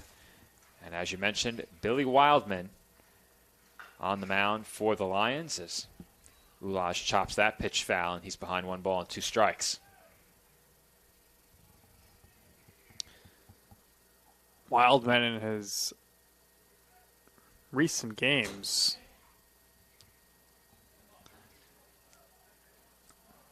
lost his last game against New Haven 8-3, but part of that he had 3 straight wins in a row. His team has handed him an early 2-run lead as Ulaj fouls off another one. The Dolphins really have to clean up their play in the field, and they need to come out of the gate throwing strikes. We've seen it so many times this year where the Dolphins have opened up games struggling to put pitches over the plate. And now in 2 straight games, they've put themselves behind in the first inning simply because their starting pitcher has come out of the gate really having trouble finding the strike zone.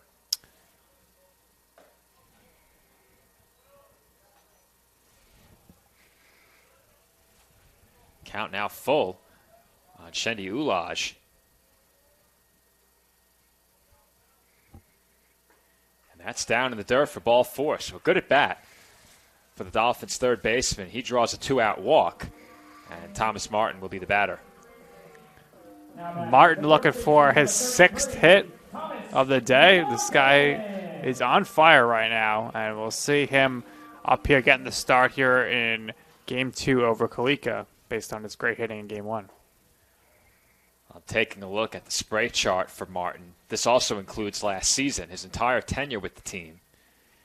And he has hit, by my calculation, and here at home, 1 ball to the right of second base, as my spray charts only include the home games. But nonetheless, Martin has proven to be a dead pull hitter.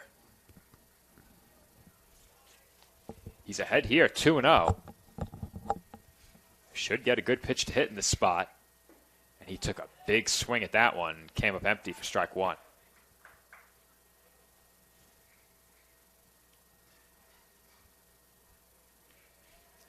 Two balls and 1 strike to count on the Dolphins' first baseman.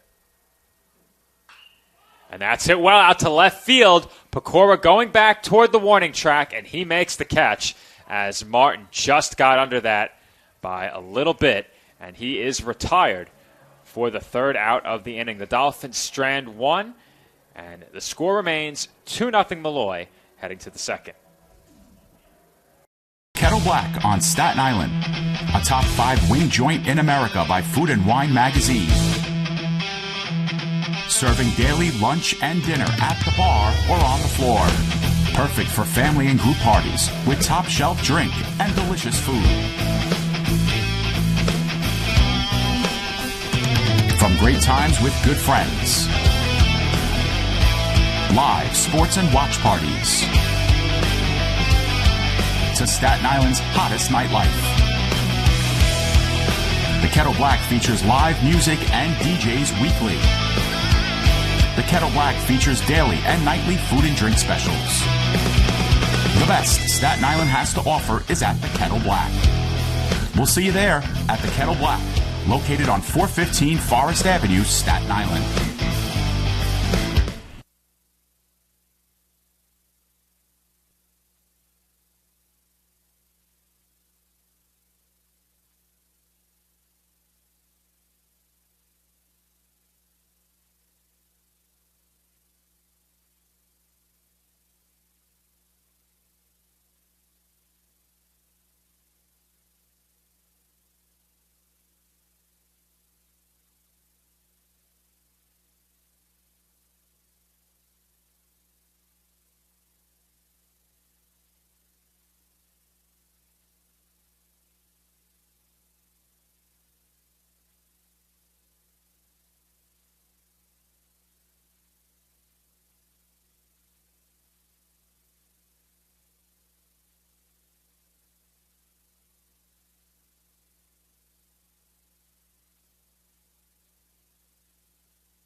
And we are back from the CSI Baseball Complex, where the Dolphins trail 2-0.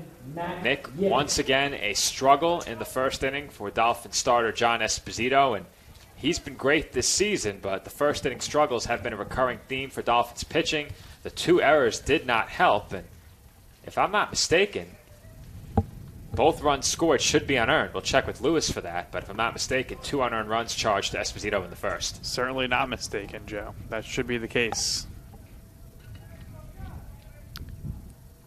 First runner to score should have been out on the pop-up, and then the next runner scored on the error in right field.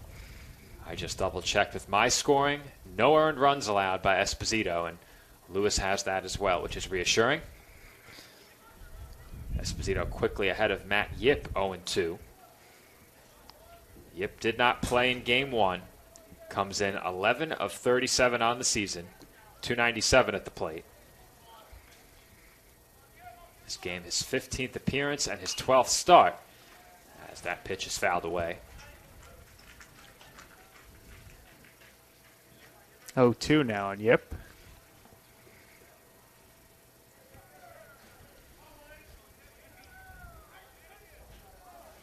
Comes the 0-2.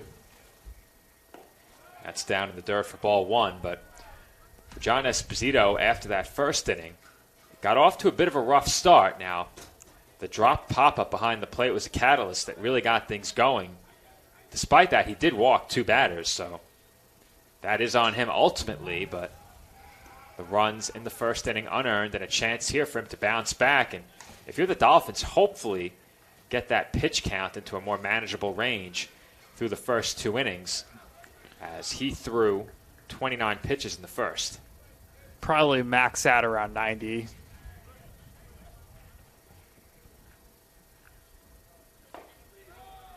That pitch misses low for ball 2. If I'm not mistaken, we have seen him surpass 100 pitches here at home this year. If you're the Dolphins, ideally you want to see him go the distance here, but with that first inning pitch count, could be tough. He gets Yip to chase a pitch in the dirt, and Campese's throw is right on target for the putout, and there's 1 away. Campese couldn't find that one at first, but nice recovery. Gets the throw down the line to Martin. Yip is retired. That will bring up Robbie Keane. Now, Keane came in late in Game 1. I'm not sure if he got in at bat or not, but he came into today's action 28 of 91, 308 on the season. And that pitch is swung on and missed for strike 1.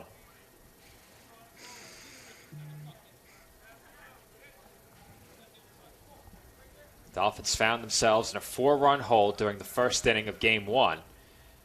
They trail by 2 here in the second, in the back half of today's doubleheader. And if the CSI bats turn up like they did in the first game, there's still plenty of time left for them to get back in this. As that pitch bounces for ball 1, but Some encouraging signs for the Dolphins at the plate in the early game, especially when they were trailing by quite a few runs, trailed by as many as 8.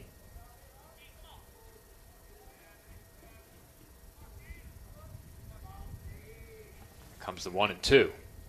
And that's hit hard into center field for a 1-out single as Robbie Keane is on with his first base hit. Robbie Keane hits that one onto greener pastures there, stings that one up the middle into the outfield grass. Now batting, the left fielder, number 4, Vincent Back to the Pecora. top of the order for the Lions as Vincent Pecora will be the batter.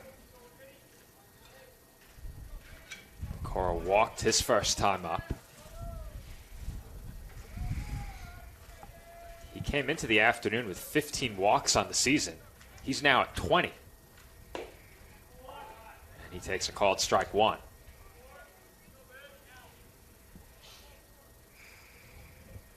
I said it during the early portion of Game 1. Dolphins pitchers have to force the Lions to put the ball in play.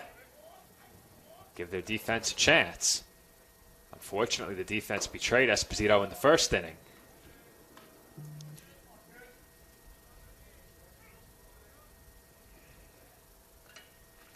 One ball and 1 strike the count on the Lions left fielder. Esposito takes a look over towards first.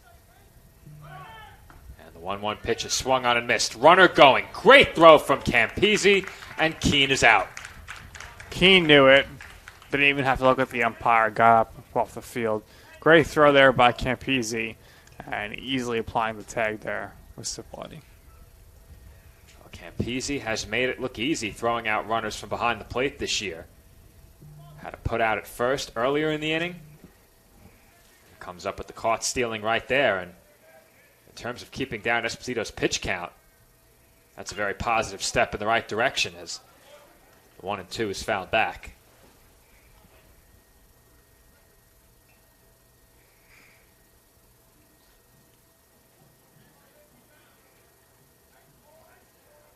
Count remains 1 ball and 2 strikes on Pecora. And that pitch is popped up, foul territory, and that one finds its way into the seats. A lot of people sitting down there in that area. A lot of people brought their own chairs.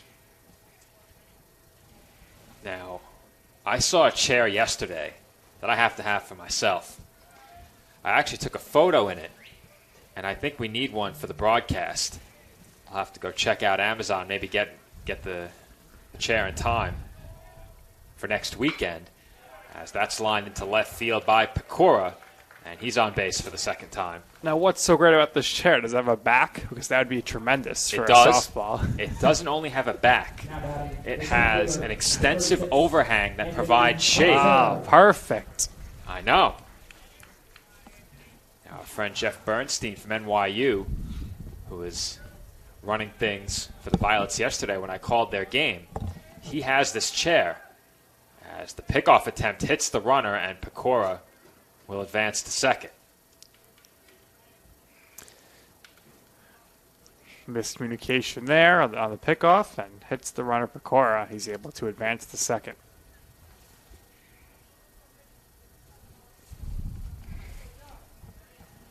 Runner in scoring position now with 2 away, but the main feature of that chair that I'm interested in is the shade. We desperately need it over at softball. We can't see any screens in the sunlight. Nope. And this chair completely corrects that issue. And not only that, but it was incredibly comfortable as well. Have to have one. It's a must. So you gave it a test. I sure did. I didn't want to get up, as that's grounded over to second. And Myers will throw out Anthony Manacero for the 3rd out of the inning.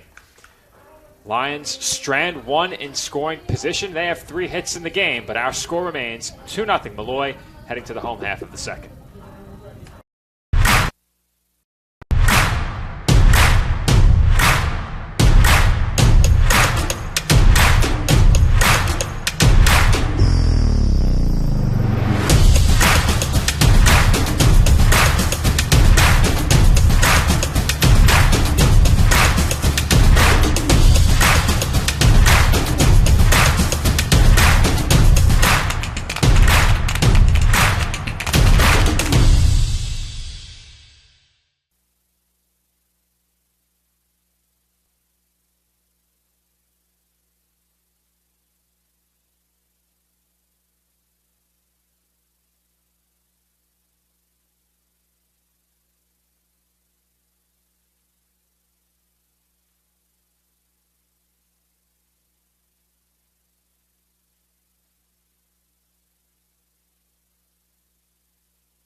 And we are back from the College of Staten Island. Dolphins trailing the Lions by a score of 2-0. Once again, this game scheduled for 7 innings from the CSI Baseball Complex. John Castiglione leads things off for the Dolphins in the home half of inning number 2, and he takes ball 1. Quick first inning on the mound for Billy Wildman. He threw just 13 pitches in inning number 1. He's certainly not wild. He is very accurate in the strike zone. And that pitch is ripped foul by Castiglione.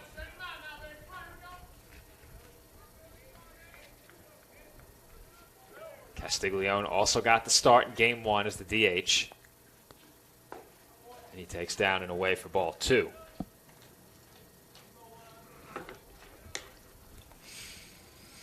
As for Wildman, he's issued just 14 walks at 54 1/3. And he misses low with that pitch for ball 3. So now, count is full on Castiglione.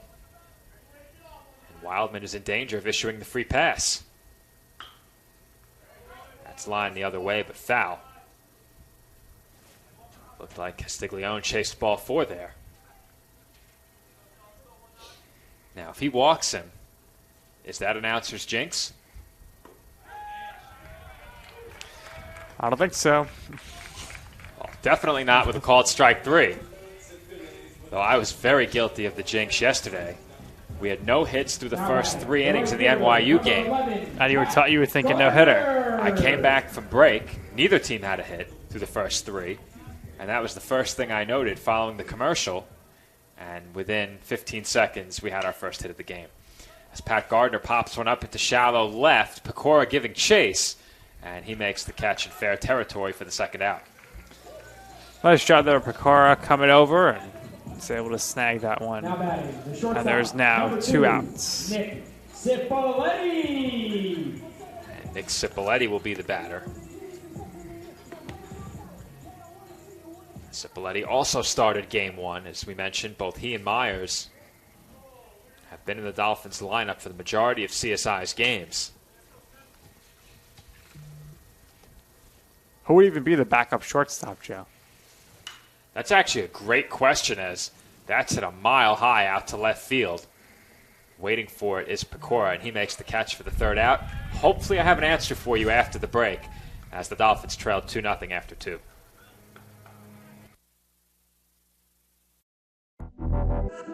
Champions know how to seize opportunities. When they see moments of greatness unfold right before their eyes, they push as hard as they possibly can, and then they push harder. Because the heart of a champion never settles, never quits, and never stops giving its all. We are champions. We are Division II. We go big, we give it everything we've got, and we win. On the field, on our campuses, in our communities, for our causes, in our careers. We rise to become champions in everything we do. We are Division II, and there are no limits here. We make our time count. We set our own path. We become champions on our terms. It's time to up your game, because we're here to play and learn. But most importantly, we're here to discover ourselves.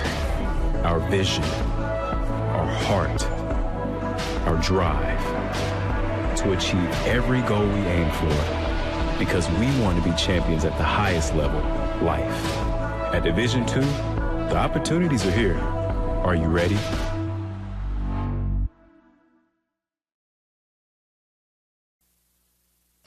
And we are back from the College of Staten Island. Joe Foreman rejoining you alongside Nick Durst. And Nick, we did question before the break who the Dolphins' backup shortstop would be. Our ACC, Joe Mash, said that's the guy to ask for that's anything. right, and that's straight. Now, that's exactly where I went, straight to the room next door, and I posed the question, and his opinion is that Michael Crocco would be the backup shortstop, and Jake Myers would be the second baseman if Nick Cipoletti was not in the lineup. However, you made a good point and said that you would anticipate Myers moving to short and Crocco playing second, which also makes sense. But I think we have a more important question. I did promise him a chance to get on microphone during Game 1. Our content creator, Marquise. He played college football. He did. What's going on, guys? So Marquise joins us, and we have an all-important question. We were talking about what topics he would be comfortable discussing on the air. This is the first time he's put on the headset. Yes, it is. And when we were going through some topics, he said, why don't we talk about pizza? And I said, you know what? That's a great idea. Great idea. We have a question for you, Marquise. All right. This is a hypothetical question. We have no interest in the answer. You ready? Okay. There's a pizza eating contest. We have a participant in the contest who eats 8 slices and does not eat the crust. That's participant A. Participant B finishes his 8 slices but eats the crust. Okay. How many slices ahead of participant A did participant B finish Joe, his slices? You said both 8, so Yeah. They both had all 8 slices, but one didn't eat the crust. Those don't count. Those don't count. There you go. They don't count. Now, participant A is Nick Durst's opponents who did not eat the crust. Participant B, who ate the crust, is Nick Durst. So did Nick win the pizza eating contest? Yes or no? Nick, you won. I think that's what he wanted to hear. Are you satisfied? Well, we have to adjust the question. Okay. I ate 6 full slices. Oh, you didn't finish all 8. It was a timed event. So they beat me because they didn't eat the crust. So it changes everything. Okay, so you only finished behind by 2 slices. That's it well out to deep left Nice field. catch. Great catch. What a catch. Into the pole. Allison's got to get out there. That hurt. Yeah. What a play by Michael Kehoe. And he is shaken up. Well, that is one of the best catches that we have seen here at the CSI Baseball Complex. I'm not sure how he held on to that ball. Well, we'll get a replay here. Fortunately, the camera angle's not the greatest, but that was scary. Makes the catch and then goes right into the pole. And he might be knocked out, or at least have the wind knocked out of him. I think he had the wind knocked out of him. Yeah. The way he went into the pole. Now, this may be a question I should know the answer to, but I think I do know. The foul pole is behind the fence. It's not in front of the fence. If you look at the top of the fence, it's crossing in front of the foul pole. He just went right to the fence. So at least the fence had some give. That being said, he was running full speed, covered a ton of ground, and I think he may have collided with the fence where that fence post is located. He's up. Just to the right of the pole, and Kehoe back to his feet after a phenomenal play. Tremendous catch. We'll see if he's staying in. Looks like he's going to. So I think we spoke about this during a previous broadcast as Kehoe appears as if he's going to remain in the game. And what a display of toughness that would be. Is it did not look like there was any chance he was going to stay in after that catch. But back to what we were talking about very quickly. Yeah, so essentially it was a 5-minute event. Whoever ate the most pieces of pizza won. The winner had 8 pieces, no crust on any of them, and the loser had 6 full pieces with the crust. So I think the winner really counts as 7 slices, just deducting off the no crust since you didn't eat that, and you had 6. So your opinion is that 8 crust equals 1 slice. equals 1 slice. Now, my take was that 8 crust is about 2.5 slices. That was my take. So we're not in agreement. I think our ACC just weighed in. I heard a yeah coming out of the other room. He's a veteran of the pizza game. He would know. As that pitch is swung on and missed by Thomas Brady. But Marquise, thank you for putting on the headset. Thank you, guys. Marquise, we got to know, where'd you play college football? I went to Pace University up in Westchester. Yep. My uncle, also a member of the Pace University team. Pace Setters. Really? Many, many years ago. They had a nickname for him, but out of respect, I won't share it. All right. Thanks for joining us, Marquise. Got you guys. We will see Marquise at the staff versus students celebrity softball game coming up on Cinco de Mayo. That pitch misses for ball 2. We got to get Lewis to weigh in on the pizza discussion. Next chance we get. 2 balls and 2 strikes the count on the Lions' designated hitter as that pitch is lined foul. Joe, I think you just made Marquise's work here by putting him on Sportsnet. He's the one who came to me and said, I think I'd like to try it. Now, all right. I saw him standing there, and I thought, we have a third headset.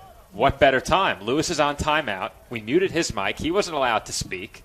So I figured, let's get Marquise on the air. As that's backhanded nicely. It's short by Cipoletti. He made that play look easy. And Martin applies the tag. Now, Nick, as an umpire, was the out called there after the tag, the second attempt at the tag, or the first? Well, we will take a look at the replay for illustration. And looks like we've not had the replay properly functioning at this moment, but I think it was on the tag, in my opinion. Second attempt at the tag. Yes. That's what I thought as well. Good job staying with it by Thomas Martin. And there are 2 away in the road third inning. That pitch misses off the outside corner to David Franchi for ball 1. Franchi flew out his first time up. Here comes the 1-0. And that's chopped toward the middle of the diamond. Myers is there, and he wisely holds on to that ball as he did lose the grip on it. Thought about a throw to first, but I think he was going to eat that ball. It's an infield single for Franchi, and the Lions have a 2-out base runner. Lions here looking to add on to their lead. Chris Einman is the batter.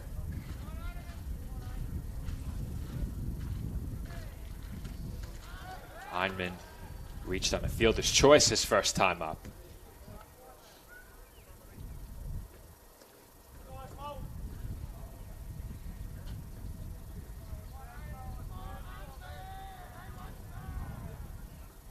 Einman still awaits the first pitch of the at-bat, and he takes a called strike 1.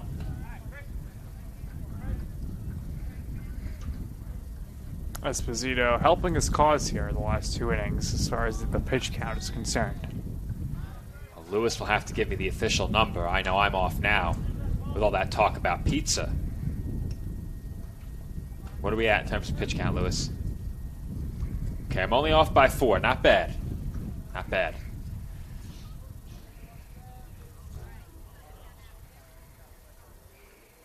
Einman behind in the count here. No balls and 2 strikes.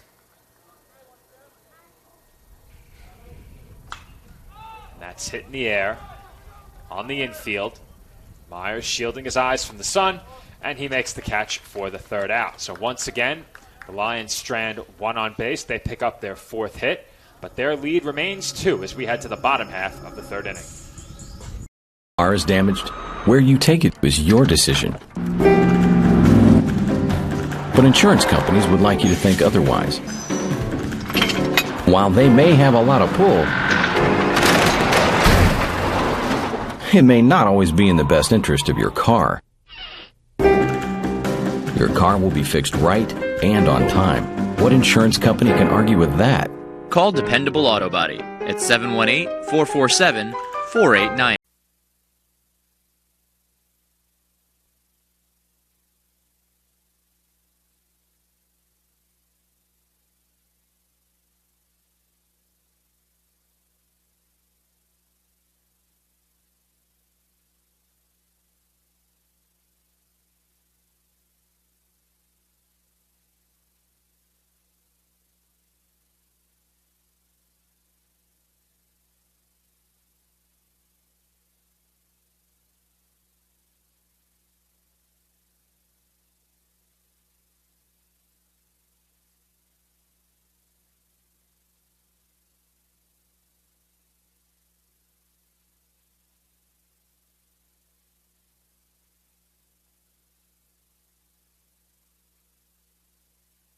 Number 5, Nick Campisi. And we are back here on CSI Sportsnet as Nick Campisi opens the bottom half of the 3rd inning with a loud foul ball down the right field line. Looks like we just had some discussion here between our scoreboard operator and the statistician, but everything's taken care of. And that pitch misses outside to Campisi for ball 1. I think they were checking in on the error tally, which stands at 3 right now for the Dolphins. And Campisi looks at strike 2 there. This might be a good time for the Dolphins to get their first hit of the day. No better time than the present if your CSI is still trailing by 2 runs. They scored 9 in game 1. So we know they can certainly get around against these Molloy pitchers. Offense wasn't the problem in the early game. And Campese takes down and in there. Count now full on the Dolphins catcher at 3 balls and 2 strikes. Campese has just 8 hits and 42 at bats, and he makes it 9 in 43 as unable to make the diving stop was Hoffman, and Campese is on with a leadoff single. First hit of the day for the Dolphins, and we may have spoken into existence. Did you know something I didn't, Nick? The Knicks got to stick together. I was going to say, your namesake with the leadoff base hit. Michael Kehoe is the batter. He shows bunt, and we'll pull it back. What do you think, Joe? Bunting down 2? I'm okay with it down 2 runs. I think it comes down to how much confidence you have in Kehoe as a hitter. Well, I'm just happy to see Kehoe on his feet right now after his tremendous catch last inning. No doubt about that. That's a good bunt from Kehoe. It's mishandled by Wildman, and everyone is safe. Wildman goes sliding, and runners are first and second now with nobody out. And maybe we see a bunt now, Joe, to get the runners into scoring position. I think we certainly see a bunt now. Second baseman number 3, Jake Myers. My point is, in that situation, hypothetically, let's say you have your 3 or 4 hitter, Ulaj or Martin at the plate. Are you bunting with them? Probably not, right? No, I personally would not. I would not. Would not have bunted with your 9 hitter. Absolutely, I'm for the bunt. And as expected, Myers will look to square up. The official scoring on that last bunt was an error on the pitcher Wildman. I'm really only for a bunt where it's you're bunting for a hit or you're going to bunt to get a game tying or go ahead and run into scoring position. I completely agree with you on that, as that ball's hit out to center field and Manacero makes the catch for the first out. However, that situation did not fall into either of those categories. Right. But with your 9 hitter up, I like the bunt in that spot, trailing by only 2. However, we've seen bunts in a similar situation with the 3 and 4 hitters. Those are the bunts I don't like. Not that anyone cares what I think, but that's just my 2 cents. Bunting on the bunt. 2 on, 1 out for the Dolphins. And Dominic Castiglione will be the batter. And he looks at a breaking ball for a called strike 1. Castiglione flew out his first time up.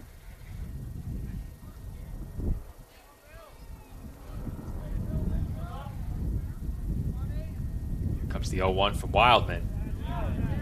Castiglione did not hold the swing. Well, I thought the home plate umpire appealed to the infield umpire, but he called a strike. Yeah, very tough for the field umpire in the C slot to even go with an appeal. Got to stick to your judgment call behind the plate there. Castiglione fights that pitch off foul and stays alive.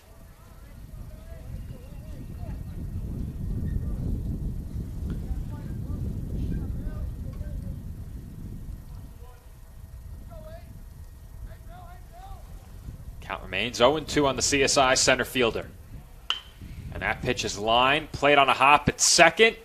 Throw to second for 1. And the throw to first is not in time for the double play. As taking a big turn was Campese. And you think they're going to come for a video replay, Joe? Because he was safe at second. Did I miss something?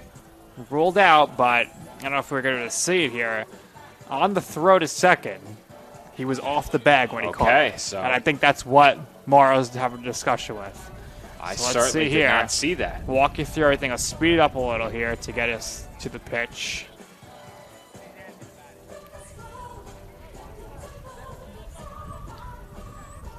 Slow it down as it's coming through. And he was certainly, from my vantage point, safe at second. He was not on the base when he caught the ball. Okay, so I did not catch that. The throw certainly beat the runner. But now, if they overrule it here and he's safe, you got to give an error on the throw. Took him off the base. Well, the throw brought him off the base? It was a high throw. Okay. I saw the out signal and just assumed. I was surprised. He was a little early there on the out call. And they're going to stick with it, though. Coach Morrow will not be happy with that. Well, I know he watches the broadcasts back, and he's going to see that one again, and that could end up being a big call. Well, Coach, from our replay and the naked eye up here, I think you were right to appeal that one because it certainly looked like the shortstop was off the base when he caught the ball. And that's huge here, Joe. That's 2 outs now. Absolutely. And that pitch gets away. Here comes Campese. Flip to the plate. Not in time. And a good job by Wildman to chase that ball down and hold Castiglione at second. But the Dolphins pick up a huge run, and they're halfway back. Our score is now 2-1. Absolutely. Could have had runners in second and third now, though.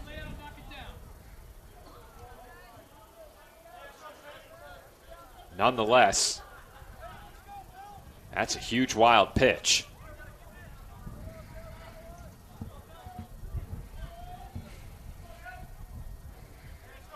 One and 0 upcoming from Wildman. A base hit here could tie the score as Ulaj looks at that pitch away for ball 2.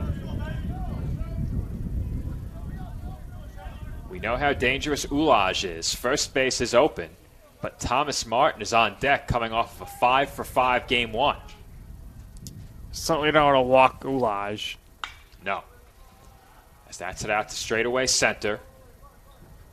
And Manacero ranges out into left center to make the catch for the final out of the inning. But the Dolphins do get one back, and our score is now 2-1 through 3 from the CSI Baseball Complex. Hobra, a taco joint, Staten Island, where we're proud to have shared our family-first spirit with people from throughout New York City and the world. With indoor dining available both at the bar and on the floor. Or step outside for additional seating and an outdoor bar. Serving beer that's crisp, ice cold, and worthy of a day at the beach. Cocktails that explode with flavor. And great food made with the freshest and healthiest ingredients available. Events feature food and drink specials.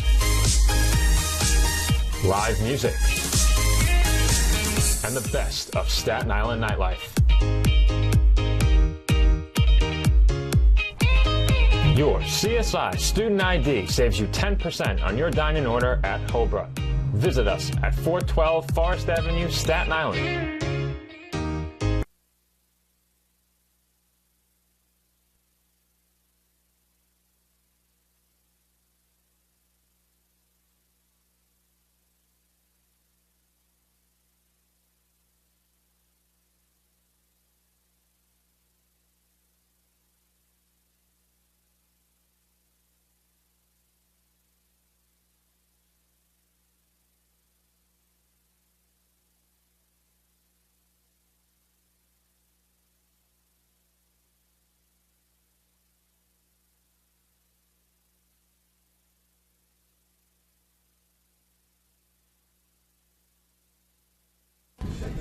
And we are back from the College of Staten Island. Dolphins now trail by a score of 2-1. And Nick, upon replay review, it appears as if that call at second base certainly was the wrong call. I did not see it in real time following the action, but the throw definitely did pull the covering line off of second base.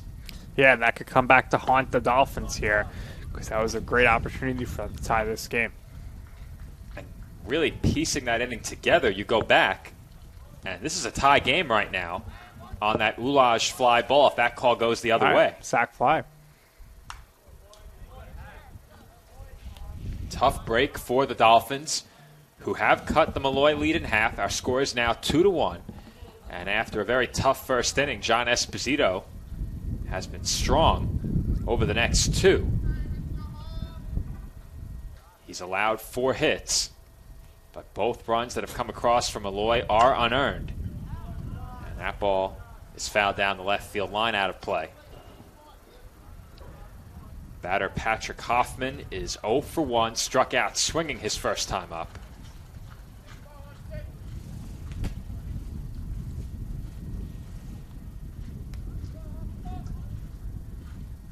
Count 1 ball and 2 strikes on the Molloy first baseman. Campese set up high. And that's chopped on the ground to second. Myers waits for it, and he throws out Hoffman for the first out. There's nice fundamental fielding there by Myers. He's able to make the throw to first in plenty of time. A nice backup there by Campese down the line to back up the throw to Martin. Once again, Mike Morrow has emerged from the Dolphins' dugout. He had something to say to the home plate umpire. Not sure what. They were looking towards center field or something. I'm not sure what, though. Now Esposito's asking the umpire. He'll step off. Morrow's still pointing. Is the gate open? Is there something on the field, Joe? Looks like Gardner's heading towards the warning track now to perhaps pick something up. Team manager is headed out. We don't have an official roster. I'd give you the name. I always like to shout out our staff here at the College of Staten Island. And whoever they are doing a tremendous job right now. Takes a lot of courage to run all the way out to right field from the dugout to pick up a piece of paper. That's the distance marker from one of the fences in the outfield. So that must have fell off. So the ACC is going to have to staple that back on postgame. I wasn't aware we had a distance marker on the fence out there. I don't recall seeing one, but if anything, it had to have been in dead center. Yeah. As that's sent through the left side for a base hit. Once again, the Lions have a one-out base runner. Yip wasted no time after the brief delay. Now batting, the second baseman. Oh, certainly didn't have the yips there. Got the pitch and sent it into the outfield for a hit. That will bring Robbie Keane to the plate. Keane is 1 for 1, singled in his first at-bat. Behind Keane, it's back to the top of the order for the Lions.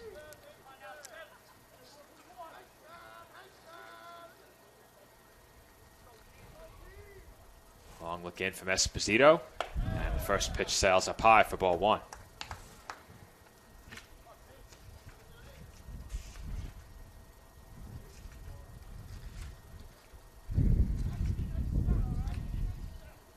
Yip the runner over at first. Has attempted just one stolen base. He was successful as that's chopped to second. Myers goes to second for 1, and the throw to first wasn't in time, but wow, Joe. Gutsy play there by Myers. I didn't even think Myers was going to get even close to getting the runner out second there, but he had some fancy footwork there. Quickly turned, pivoted, and got that over to Cipoletti to get the force out. And now we have 2 outs. We cannot overstate how good the Dolphins' middle infield has been here this year. Myers and Cipoletti have been excellent.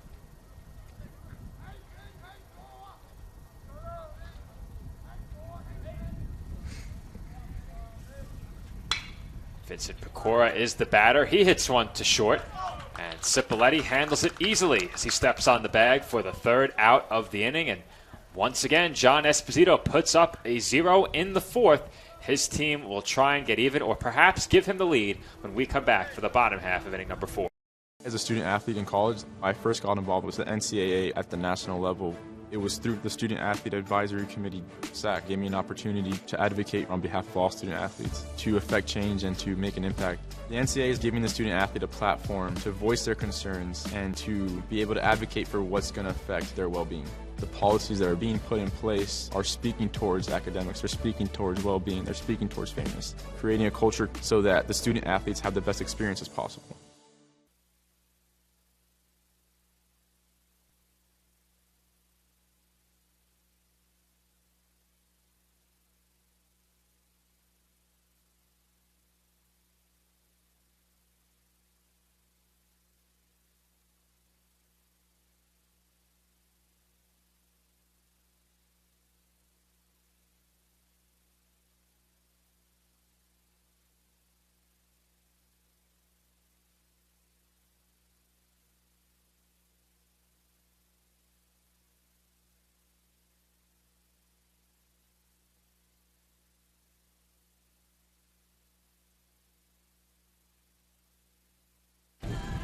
We are back on CSI Sportsnet. The Dolphins still trailing 2-1, but a chance for the Dolphins to get even or take the lead here in the bottom half of the fourth inning.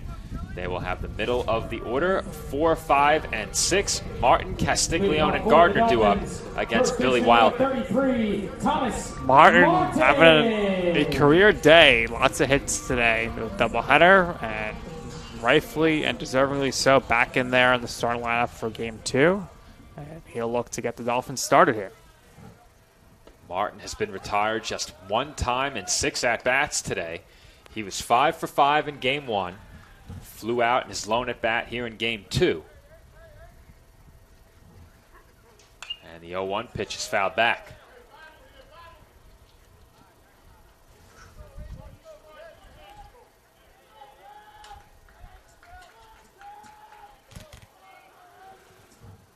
Comes the 0-2. That's it way up in the air out to shallow right. 3 lines converging, and Overton makes the catch for the first out. Nice job there by him to call everybody off and make the catch going towards the line. Now batting, the designated hitter, number 19, John Castiglione. John Castiglione will be the batter.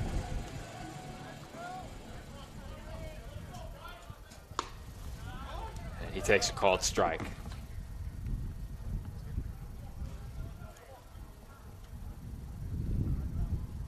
Castiglione 0 for 1 in the game. Struck out in his first at-bat, and he's now in a 2-strike hole right here. Castiglione looking to get it going offensively. And the 0-2 pitch misses low.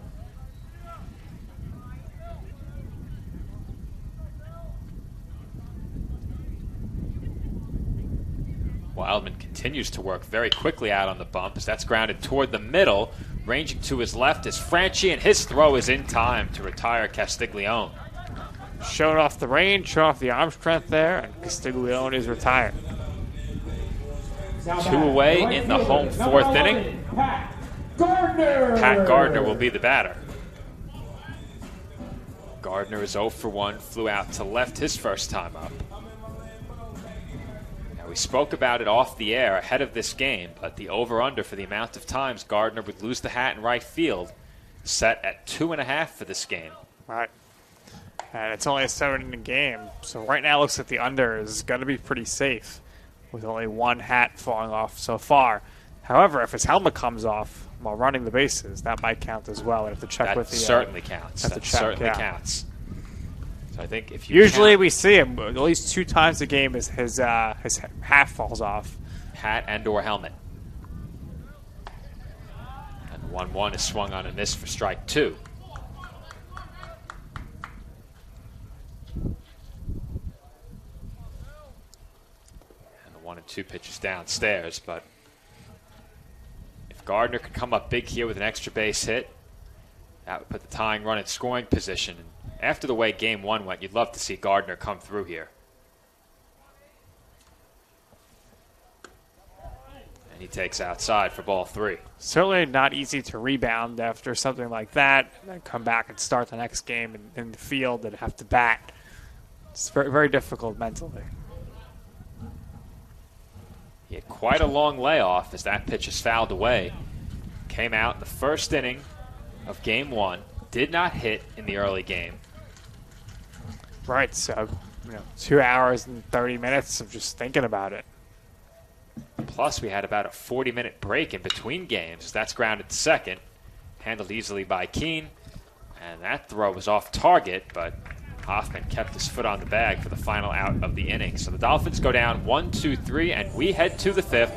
Our score is still 2-1 Lions.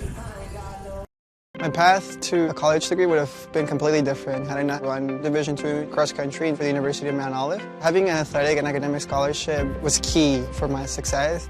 Our coaches were really helpful with balancing out my academics and athletics. I decided to attend graduate school because I wanted to become an athletic director.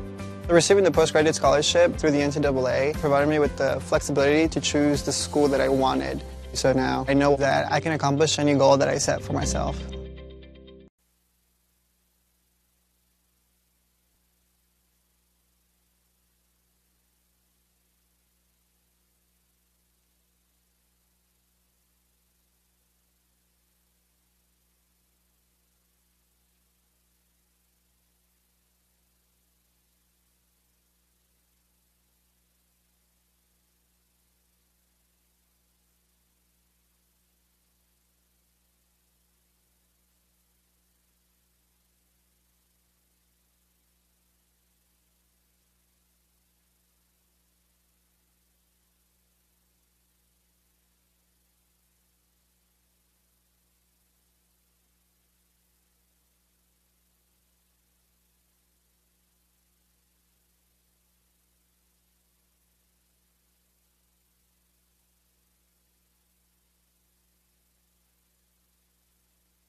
We are back for the 5th inning from the CSI Baseball Complex. Dolphins still trailing by just a run, but Nick, John Esposito has really turned things around since the 1st inning, and I've said it more than once already.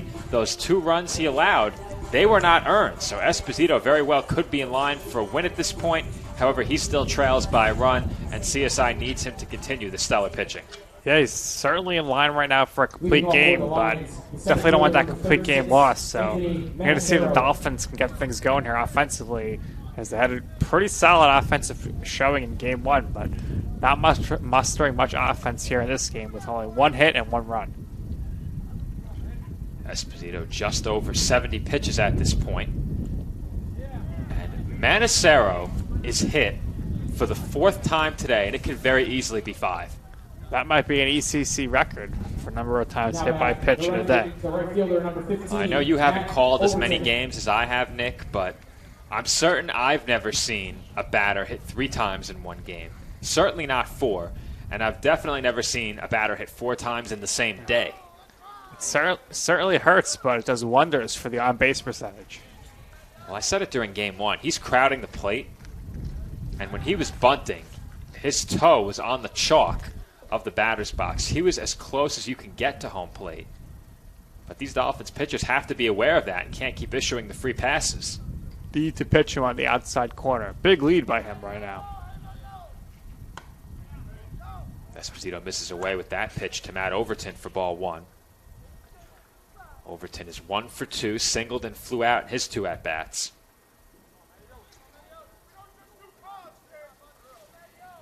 Esposito checks over at first and comes set.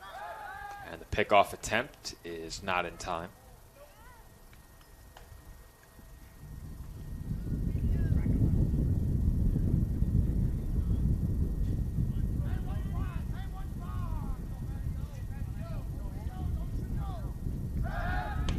Another pickoff, not in time, and Esposito in the Dolphins dugout cannot believe it. It was close. Certainly close. Looks like he's going to eject somebody or he has some words to say, because he is coming over to talk to the Dolphins bench. Some very animated reactions. I think that was a warning by the umpire. Looking at the conversation going on over at first right now between Martin and Manicero, I think there's a chance that Manicero knew he was out. It was awfully close nonetheless as they try again, and that throw's not in time.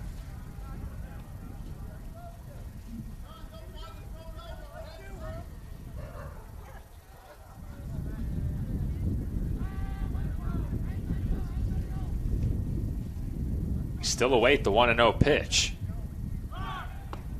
Runner is going, throw from Campisi, and that throw is over with plenty of time. No one is there to back up, and the runner is being waved home. Here comes Manicero, and he's in to score standing. Cipolleti very hurt on that play. I don't know if he either got spiked or maybe bent back his wrist or something, but inexcusable for there not to be any backup there, because somebody going to steal second should not score for first, but Cipolleti looks hurt. Looks like it's his left hand or arm. I'll add that to the list of things I have never seen. A runner going all the way from first to home. And Joe, it's a good thing earlier we asked the ACC about who is the backup shortstop, because unfortunately it's like it might be seeing him come in now. Commentators jinx, Nick. We've done it again. Well, we had the nice reverse jinx early in the year when Cipolleti had the golden sombrero and they hit the home run. But Cipolleti's going to stay in the game here. And Nick, I was just trying to discuss it with Lewis off microphone, though. We have so many microphones loose in this room, they probably heard our discussion. There has to be an error on that play, and I think it has to go on Cipolleti. That throw was right on target, and it hit off his glove. Well, I think it was in the glove, but dislodged. The slide knocked out of the glove. So, does that go down as an error? I think it has to. He allowed him to score from second. Well, if you think about it the same way, if a catcher got the ball knocked out of his hand, it wouldn't be an error at the plate. I know. But it's got to be an error because if he's going first to home, we got to put the error. And do you give the runner a stolen base? I'm not sure you can. I guess he did knock the ball out, so I would give him the stolen Okay. base on the second, but he advanced home then, due to the fact that the ball was knocked away and nobody was backing up. And that's hit through the middle by Overton, and he's on with a single. Still nobody out here in the fifth.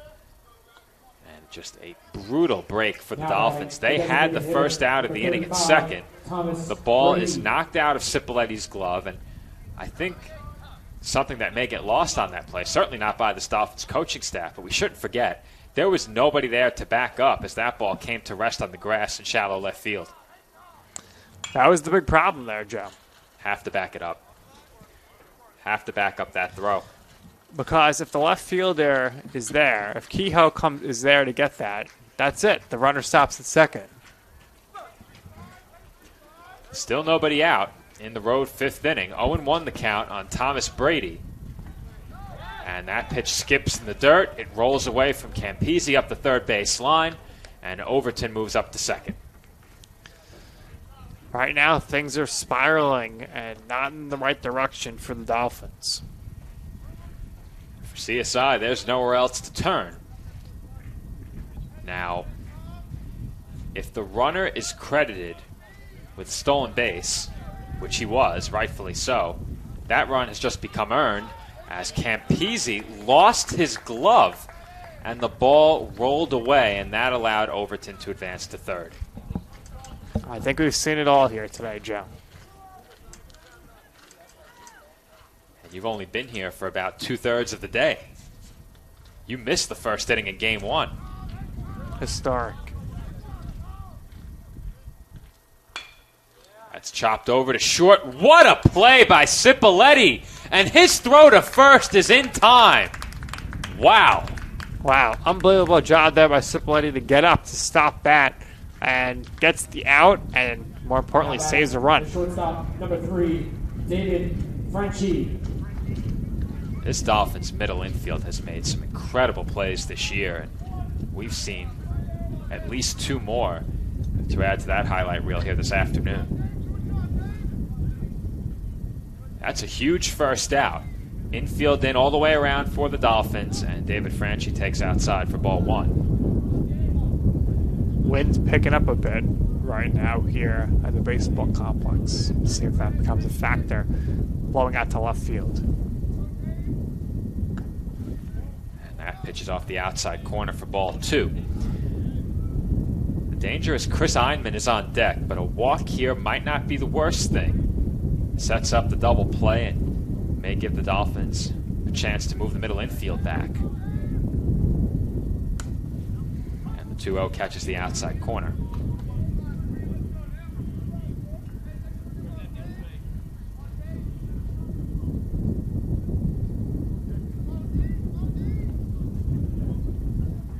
Two and one the count. On the line, shortstop. And Esposito's pitch is fouled away. Esposito works his way back into this at-bat. Count now even to 2 balls and 2 strikes. Fly ball here likely gives the Lions a 3-run lead. Esposito looking for a huge punch out. And that won't do it, as that's grounded through the middle for a base hit. And David Franchi comes through in a big spot as he drives home Matt Overton for the 4th Lions run. They now lead it 4-1. With the infield in there, Cipolletti had no chance for that if he's in regular fielding position, easily able to range that one down, but just not enough time there, being in on the grass.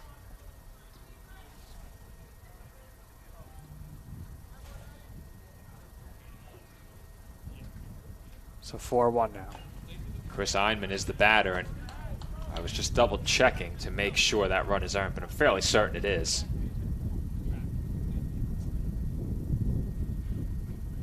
Well, actually, it is not yet. It is not yet because I gave Campese a passed ball on that last pitch that hit off his glove and knocked his glove off. So that runner should be at third base right now. The infield should have been back. That run right now is unearned because of the pass ball. That pitch is fouled away, and count is 0-2 on Chris Einman. Did you have pass ball on that pitch too, Nick? I did, Joe. Okay. I mean, it didn't get past him, but basically the same. It came to rest right at his feet. It took his glove off. And did Einman get a piece? He did not, and he's a strikeout victim for out number 2. Did Campese tag him there? Now batting. Guess so. With first base occupied, he didn't need to, right? Guess so. We actually spoke about that during our last broadcast here at Baseball. Can advance to first on a drop third strike with the base occupied and less than 2 out. As that pitch is in for a called strike 1 to Patrick Hoffman. He's 0 for 2 in the game, but on the topic of that drop third strike, we took a look, and I forget what Dolphins pitcher it was. I believe it was Justin Rosado. I looked at his stats. He did not have any innings pitched recorded, but had a strikeout. And I wondered how, and I sat there and looked at it for about 10 or 15 seconds and then figured out, drop third strike. Speaking of other Dolphins pitchers, warming up with the bullpen right now for the Dolphins, number 9, Liam Harding. You called it. Was there ever a doubt? Liam and Esposito, Harding and Esposito, they're kind of a taxi. They go together. We've seen them work in tandem more than once this year. Esposito starts, Harding comes in to finish. What do we have as far as pitch count is concerned on Esposito? Do we got to get the headset on here for the stats guy? I heard what he said. He said 92. As that's grounded through the right side. There goes the hat, Nick. And what a throw by Gardner, but the Dolphins will get away with that ill-advised throw. I'm not sure he needed to throw to third, but the old typical 9-5-4 put out at second. You beat me to it, Nick. I was just about to say that as the side is retired, but not before the Lions add 2 more. They now lead CSI by a score of 4-1. Being a champion takes more than talent, more than the perfect pass, more than using your head. Being a champion takes the spirit to always push harder, the ability to overcome any hurdle, and the fire to be the best. Welcome to Division 2, where the pursuit is yours to create.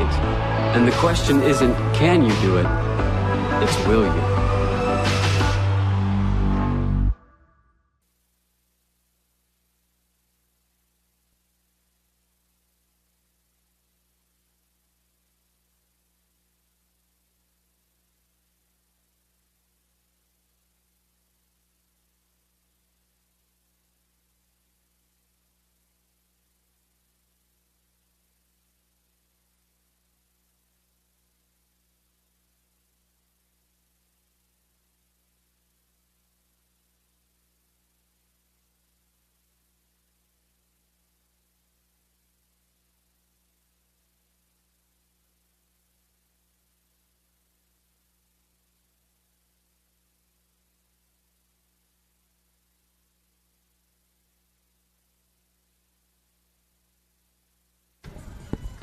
And we are back from the CSI Baseball Complex, where the Dolphins now trail by 3 runs. Our score 4-1, entering the bottom half of the 5th inning. Billy Wildman back to the mound for the Lions, and Nick Cipoletti will be the batter. Right now, Joe, the story of the game, the momentum shifter, is that play at second base where the runner was called out, where the shortstop came off the base. Dolphins could have then tied it up at that point to 2-2. That was a huge call at the time, but you take a look up at the scoreboard, CSI with 4 errors. They have to be better in the field, as that's another great play over at first. This time it's Hoffman on the scoop, and there's 1 away. It would also help to get a second hit here. Now batting, the catcher, number 5, Nick Campese. So as of now, it looks like Esposito's probably done here. But what do we have as his official line at this point? It's tough for me to pass that along, as my line is not official. My scorekeeping app doesn't know how to track earned runs, but I have Esposito with 1 earned run. Yeah. across 5 innings. Approximately 90 pitches. Statistician's coming in. Lewis has it. Anything to get Lewis on the broadcast. Of course. Here he is. So his final line, if he is done after this, it will be 5 innings pitched, 9 hits, 4 runs. I have 0 earned runs, actually, Okay, that makes with sense. 2 walks and 3 strikeouts at about a little more than 92 pitches. So I'll have to double check both earned runs in the 5th inning. But my scorekeeping app has no clue how to track earned runs and unearned runs. So I typically ignore that. Everything else is good. Thank you, Lewis. Yeah, it's been an extra great dynamic to have the statistician with the hot mic throughout the afternoon here today. Adds a lot. It is my opinion that the statistician should always be sitting with the broadcasters because the broadcasters are going to be the most attentive eyes at either the scorer's booth, the stats desk, commentary desk. 100%. Absolutely. We will be the most attentive. No doubt. Nick, you could not agree more, I see. Oh, yeah. I mean, wow. It makes so much sense to have the statistician sitting with us. That's it on the ground to short. And Michael Kehoe is retired on 1 pitch. The Dolphins go down 1-2-3 in the 5th. Our score remains 4-1, heading to the 6th. For me, just kind of was the glue that kept my family together. I feel like I don't know what it was that drew me in, but after I started playing for a while and started seeing some early success as a little kid, to see how much it meant to my parents to see me play the game and try to make a difference was really what fueled me to keep playing and stay competitive. Being a triple major is not necessarily easy, but at the same time it is what you make it. Being a tighter-knit university, I have a lot of classes with the same professors, so they know me pretty well. I think it's that personal relationship that really helped me to thrive as a student. I was able to come here and get my triple major, as well as play a super high level of baseball against some of the best players in the country. There's a lot of options here in Division II with a lot of great ball players and a lot of great people, and they make sure that they give you every opportunity to succeed on and off the field.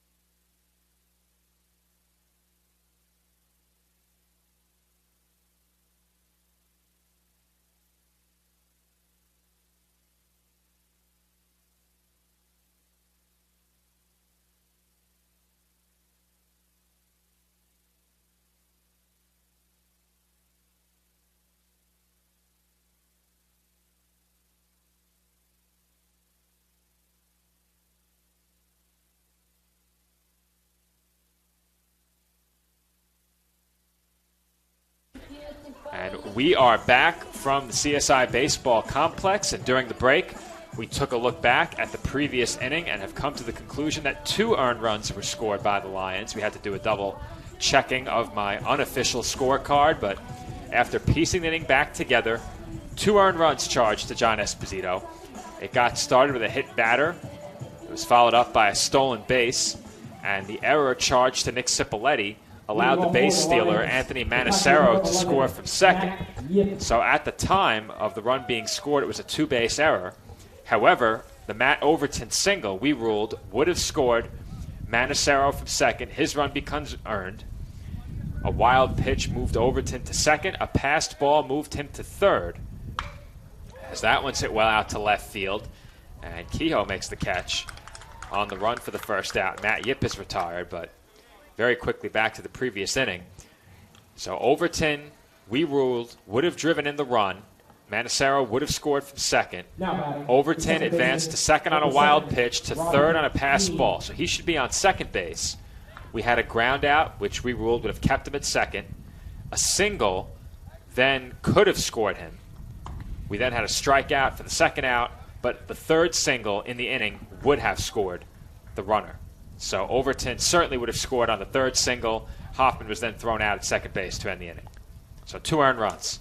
Now that thorough explanation there would not have been possible if Lewis, our statistician, was not sitting in the same room with us. Exactly. You two would not have been able to figure that all out during our commercial break.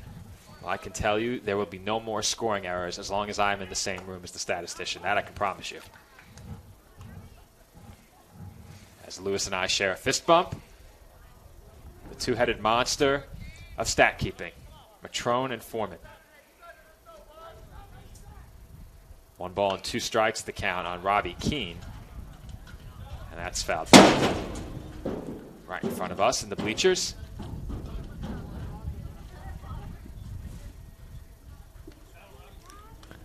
Windows are closed here, so we shouldn't expect anything to come our way into the booth. Here comes the 1 and 2. And that's taken down low. Taking a look at our upcoming schedule, in terms of softball, only 1 home doubleheader left. That will be next Saturday. And for you, Nick, we expect that to be your on-air debut for softball this year. Weather permitting. Weather permitting, that is correct. Hard to believe you haven't gotten on one broadcast yet for softball this year. Well, you know what they say. You save the best for last. They do say that. John Esposito now at 100 pitches in the game as Liam Harding continues to throw. Once again, Campese sets up high. And that pitch misses just upstairs for ball 3.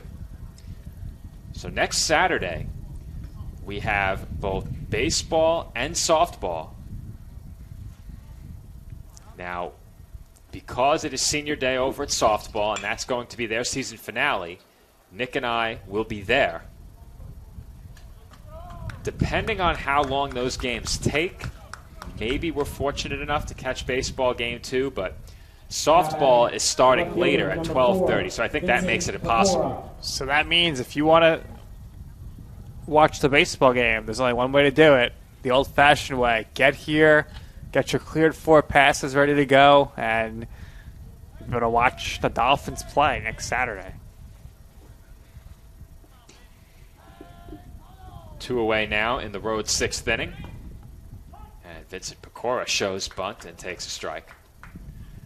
Pecora's 1 for 2, has walked, singled, and grounded out.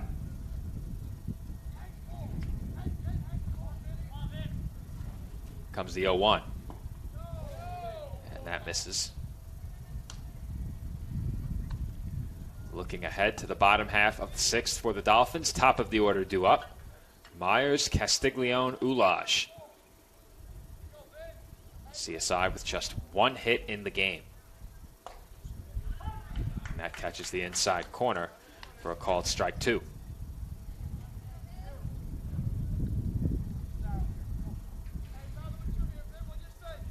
Here comes the 1 and 2 pitch. And that's it well out to deep left field. Toward the corner goes Kehoe. And he runs out of room. That is a fair ball and a home run. And the Dolphins infield cannot believe it.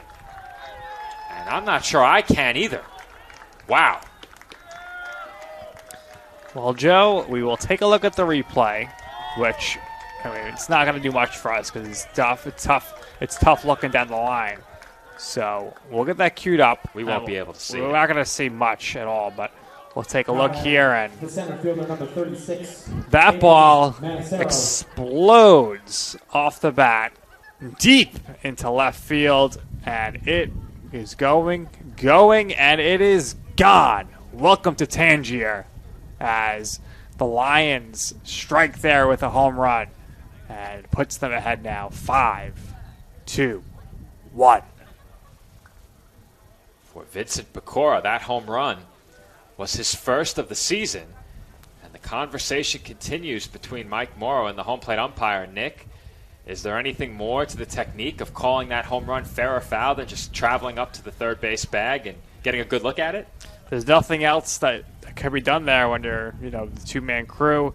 We're not going to have replay on that, so it's really just, it's all on the home plate umpire. You got to come out as far as you can, but you got to make sure you're staying even with the line, and that's the best way you're able to see that. And if it goes inside the foul pole, then you got to call it a home run, and that's what the umpire saw. Well, I'll tell you this for sure. The ball landed foul. Now, could have hooked. Exactly. And the wind is blowing in that to the direction. left, as I mentioned earlier. There's certainly a chance it could have hooked. But the ball landed foul is now Nick Campese a bit shaken up behind the plate. This will be the third injury of this game for the Dolphins. And Kehoe, who went to the fence before, Cipoletti, who got slid into, and now this. So, but a bad luck here, and Allison's been very busy today running out in the field. It's been a difficult day for the Dolphins out in the field.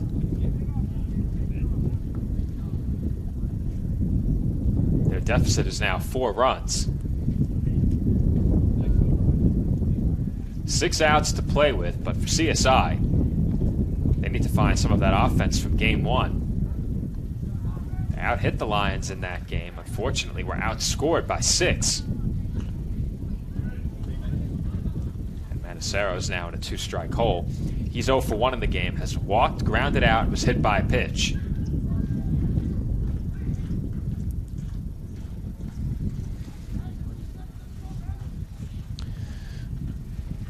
Comes the 0-2. And that's swung on and missed for strike 3. So John Esposito picks up the strikeout, but not before the Lions add one more on a solo home run by Vincent Pecora, his first of the season. Molloy takes a 5-1 lead into the bottom half of the 6th inning. Wayne State Medical School has been my dream medical school since I was 5. Athletics are important, but so is service, so is research, so is becoming a better person. And we expect you to do well athletically, but don't forget the reason you're here, which is to give back to your community and to get good grades. It was my sophomore indoor season. It was the first year with our new head coach. And he comes in and he's like, we could be a national contending team if you guys work hard. And I heard him and I was like, well, I want to be a national champion. I want to be an All-American. And I bought in because he bought into our team. And I qualified to go to indoor nationals. I decided I wanted it, so I went and grabbed it.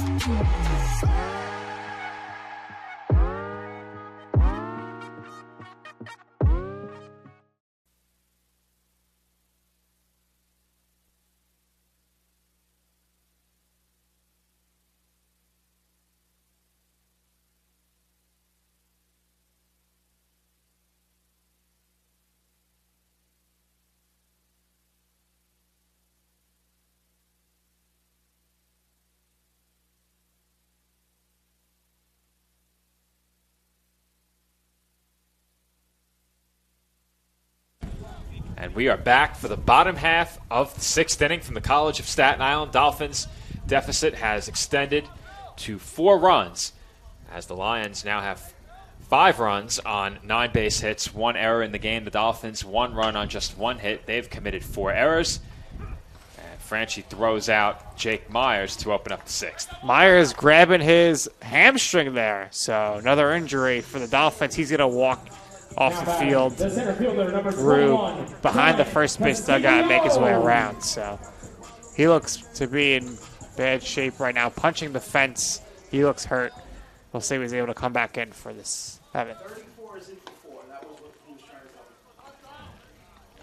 That change that they tried to pass along to us during the break is in left field. So 34 for 4. That would be Garrett Scavelli taking over in left. He replaces Vincent Pecora, who hit that home run.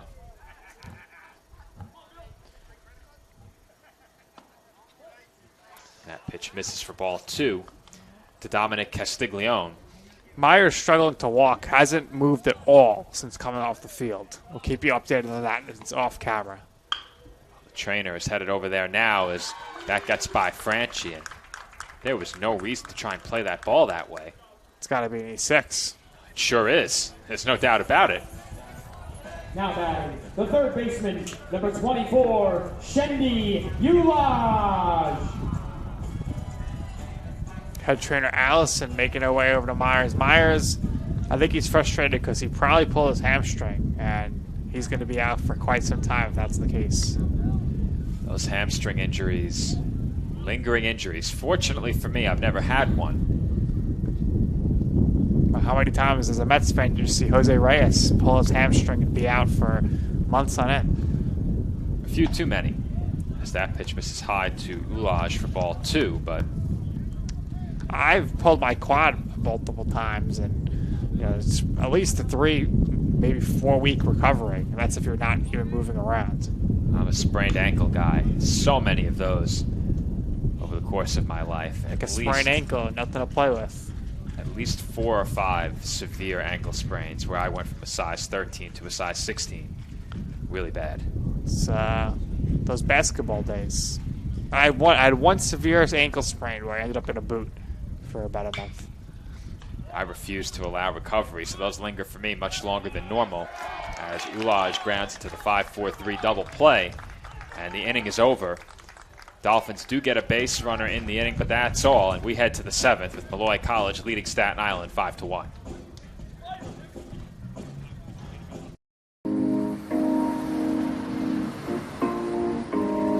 My dad was a soccer coach and bought this little book bag. I could sit in the book bag, like facing backwards and with like my legs out. So I'd be in his book bag when my dad coaches and the ball's going around. I'm like kicking at the ball in the back. And my dad was like, "We have a prodigy." So he put me into soccer and it just progressed from there. The catalyst was the opportunity to play soccer at a Division II school. On my team, I thrive to work as hard as I can. I mean, whatever you do on the field, there's a positive correlation to whatever else you do, be it personal relationships, homework, the way you carry yourself. I've changed since I got to King University. It's really helped me to develop as a leader. I think it's honestly the best thing that's ever happened.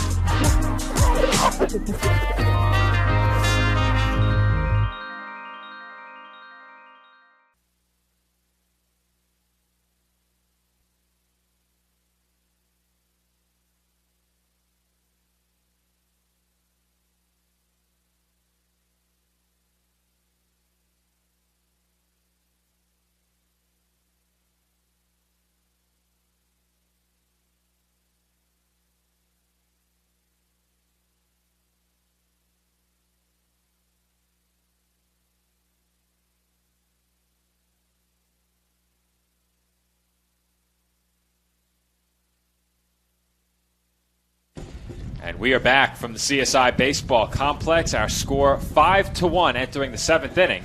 Once again, this is game 2 of a doubleheader, and this will be the final inning unless it ends in a tie. And the Dolphins have gone to their bullpen for the first time in game 2 as Liam Harding comes on in relief of John Esposito. Joe, as predicted in the pregame and as announced before when he was warming up, Liam Harding in the game.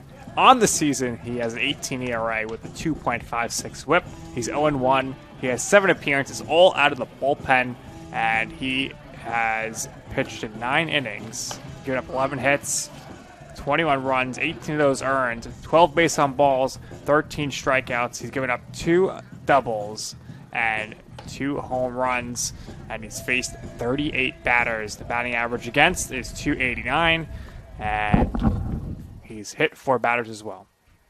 Leading off for the Lions. He won't have an easy task ahead of him as he faces 3, 4, and 5 for the Lions in the top half of the 7th. And I just wanted to correct myself. So Esposito's finishing stat line: 6 innings pitched, 9 hits, 5 runs, 3 earned, 2 walks, and 4 strikeouts. Well, it's definitely 2 earned, Lewis, so you got to get that checked. The 2 first inning runs were unearned.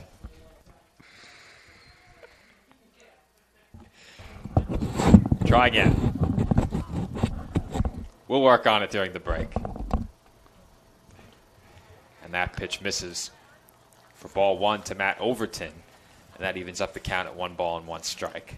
We got some serious action going on in the bullpen right now for the Lions. 2 pitchers throwing. 3 outs left for Molloy to get. If they can get those final 3 outs, they will earn the sweep. Oh. That one's off the knob of the bat. Don't hit him, but so did I.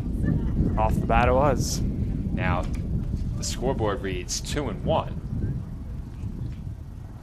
I think it's 1-2, right, Lewis? That is correct. 1-2.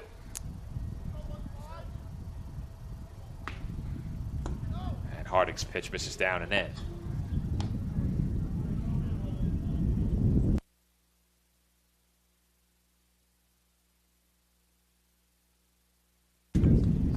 2 balls and 2 strikes, the count.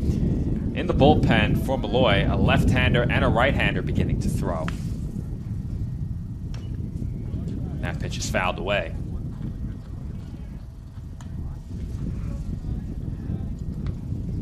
Right-hander.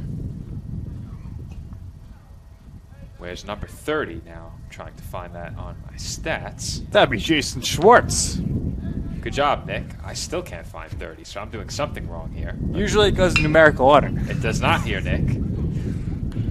And if these stats are correct... Nice play there by Cipolliti to come across to throw him out at first. If these stats are correct, he hasn't pitched this year. Thomas Brady. He's got a bit of a funky delivery. Sidearm. He has not pitched this year unless he changed numbers. The left-hander is Christopher Wersinski.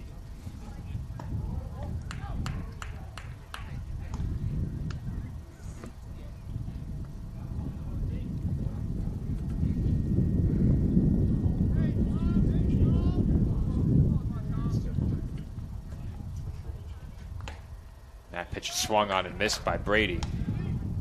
Lewis and I are still trying to discuss the earned runs, and the 2 runs in the first are unearned. Oh, you have 3 earned runs total for the game. Well, that's not what you were saying. You gave us Esposito's line. So, I forgot about the last run. That's my fault.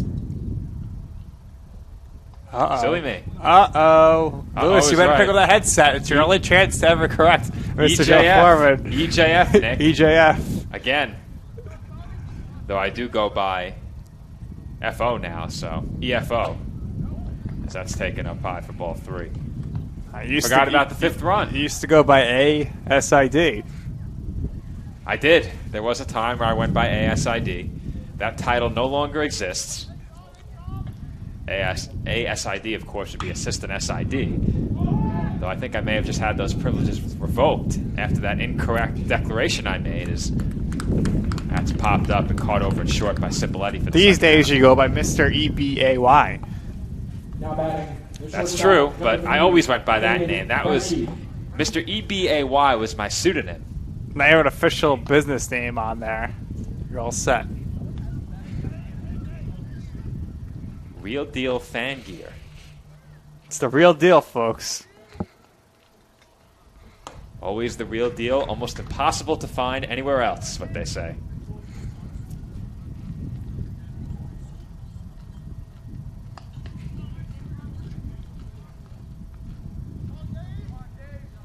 Owen won the count on David Franchi, and he looks at that pitch out of the zone for ball 1. Harding is looking solid in this outing so far, and he came off a pretty good outing in his last appearance as well, as he pitched against Adelphi, and he had 1 inning with 3 strikeouts. Dolphins will see Adelphi here at home in 2 weeks, as they will take on the Panthers on Tuesday, May 3rd. That ball's chopped on the ground to second. Crocco, the new second baseman, waits for it, and he throws out Franchi for the final out of the inning. Dolphins will trail by 4 when they come to bat in the bottom half of the 7th. CSI hoping to stage a late rally. You Know 'Em Right is the podcast that uncovers the origin stories of some of the biggest names in sports, media, entertainment, and pop culture. On the show, hosts Nick and Joe walk guests through the retelling of their humble beginnings, covering an array of topics from specific interests and hobbies to personal opinions regarding each facet of their industry. You Know 'Em Right offers insight on how to adapt and advance, and offers alternative advice as opposed to a one-size-fits-all strategy. Above all else, the number one goal of You Know 'Em Right is to offer listeners an exclusive behind-the-scenes vantage point not found anywhere else through its increasing list of professional connections. With a following that continues to grow daily, You Know 'Em Right is transforming into a must-listen podcast in the right place at the right time. Find the show on Spotify, Apple Podcasts, iHeartRadio Podcasts, Amazon Music, YouTube, Twitter, TikTok, Facebook, and Instagram. You do not want to miss an episode of You Know I'm Right.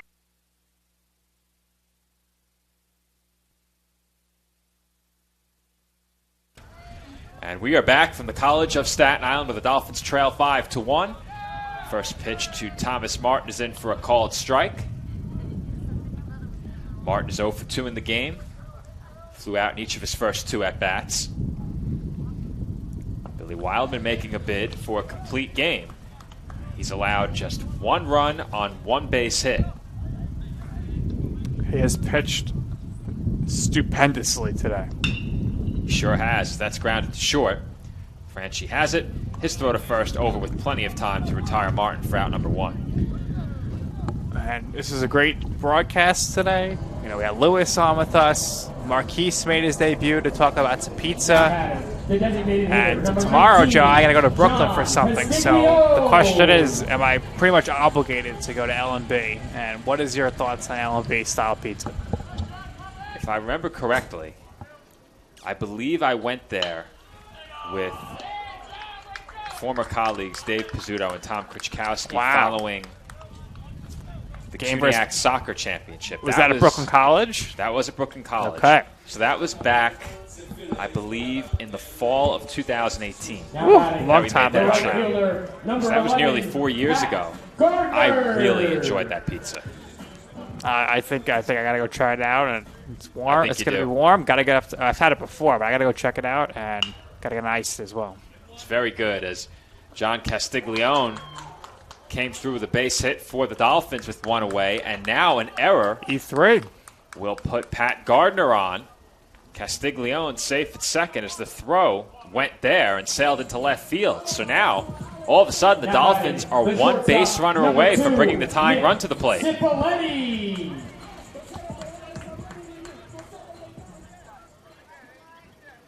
Nick Cipoletti will be the batter. He's 0 for 2 in the game. He will look to get on any way he can. Alan Morrell has moved into the on-deck circle. He's already homered today. And wouldn't the Dolphins love to bring him to the plate as the potential tying run?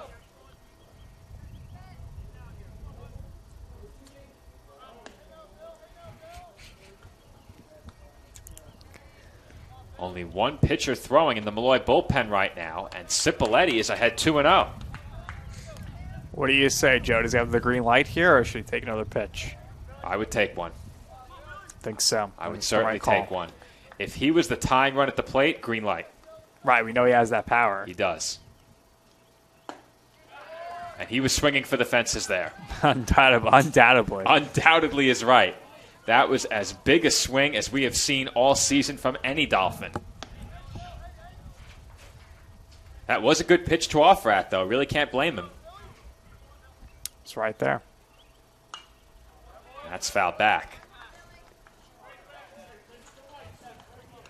Lewis, how many pitches do you have for Wildman? 84. So I'm about 10 off. Not bad. Especially after I skipped a couple of at-bats in this inning just to get the scoring up to date.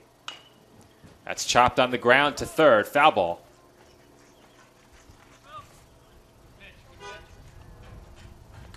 Count 2 balls and 2 strikes on the Dolphins shortstop. Sitting opened with a ground out. Castiglione singled through the middle. And Gardner reached on an error. Cipoletti still looking to get on any way he can. Here's the 2-2. And that is swung on and missed for strike 3. Good breaking ball there from Wildman as he got Cipoletti to chase out of the strike zone. Now it's left to Alan Morrell. Big time strikeout there from Wildman, and Dolphins now down to their last out here in the game.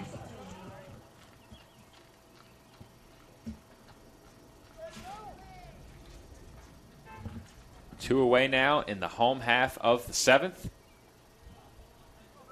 Anthony Cetera in the on-deck circle as Morel will pinch hit for Campisi.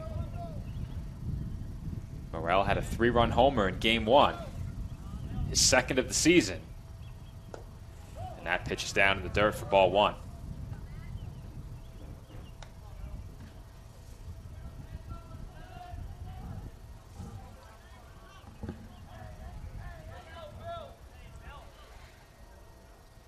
Long look in here from Wildman. And he finally comes set. Here's the 1-0 pitch. That's it for a called strike.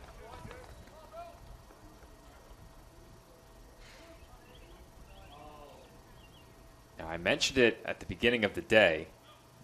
Our website has the Dolphins record at 9-20. The official stats 9-19, and we'll get that sorted out as that ball hits off the glove of Keene. And the bases are loaded. Wow. That's going to be an E4, and that is going to bring the tying run to the plate for the Dolphins. What a brutal error for the Lions.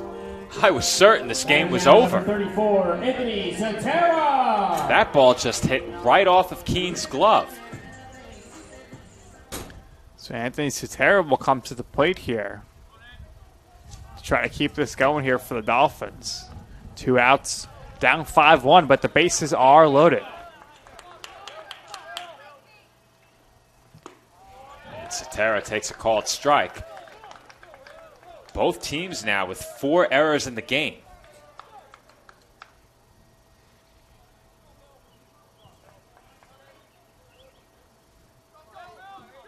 Oh, 0-1 the count on the CSI pinch hitter, and that is pulled just foul. That may have cleared the bases. Just missed that one. And keep in mind here, if Sotero is able to keep this going, Crocco is on deck as Myers had to leave the game.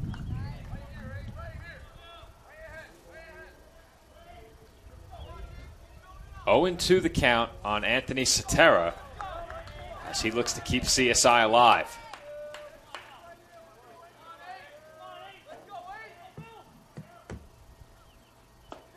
And that pitch is on the outside corner for a called strike 3. Billy Wildman sets down Anthony Sotero looking, and he has himself a complete game victory as the Dolphins strand the bases loaded in the bottom half of the 7th. They lose Game 2 by a final score of 5-1. Well, Joe, the story today in the Game 2 is certainly the Dolphins' lack of offense. Only mustered 2 hits, one of them coming in the last inning here. 1 run scored. That was all, and the 4 errors certainly did not help. No, they didn't. CSI really struggled in the field on this day. They also had their issues out on the mound with their command, and that certainly hurt the Dolphins, especially early on in Game 1. They gave up 4 in the first inning. They did end up scoring 9, but in Game 2, the bats really went cold. Only 2 hits for the Dolphins in Game 2, and that was due in large part to the effort on the mound by Billy Wildman. He pitched extremely well. Yeah, complete game there for Wildman. Gave up only 2 hits, gave up 1 run, and gets the victory here as Molloy comes out victorious 5-1, and they sweep the Dolphins this weekend, all 3 games. So assuming the record on our website is correct, the Dolphins are now 9-22 on the season. I know we have the record for Molloy down there somewhere on the screen as well. Nick, you can maybe throw that up there after it's changed. But the Lions are now 27-11 on the season, as Lewis shares that with me as well. So in conference, the Lions improve to 13-2. The Dolphins fall to 2-12. And for CSI Baseball, their next home game will be 1 week from today. I'll have to double check and see if the Dolphins are in action between now and then. But for CSI Baseball, it has been a struggle in conference play this year. They certainly hope to be better than they have been to this point in the season, but it is not to be, as Dolphins will be on the road ahead of next Saturday's games here at home, but they will be playing the same University of Bridgeport team that they take on Saturday. So for the Dolphins, they have 2 3-game conference sets remaining and 1 non-conference single game. Friday and Saturday of next week, they take on the University of Bridgeport, a single on the road Friday and a double here at home on Saturday. They then play Adelphi on Tuesday, May 3rd, and wrap up the season on Friday, May 6th, and Saturday, May 7th, against Lincoln University of Pennsylvania. So until next Saturday, when Nick and I will cover softball, this has been Joe Foreman alongside my broadcast partner, Nick Durst. We thank you here from the College of Staten Island. Once again, our final score in Game 2, Molloy College 5 and the College of Staten Island 1. Our next broadcast over at softball 1 week from today. If you can't attend the game, be sure to tune in right here on the ECC Network. And until then, enjoy the rest of your weekend.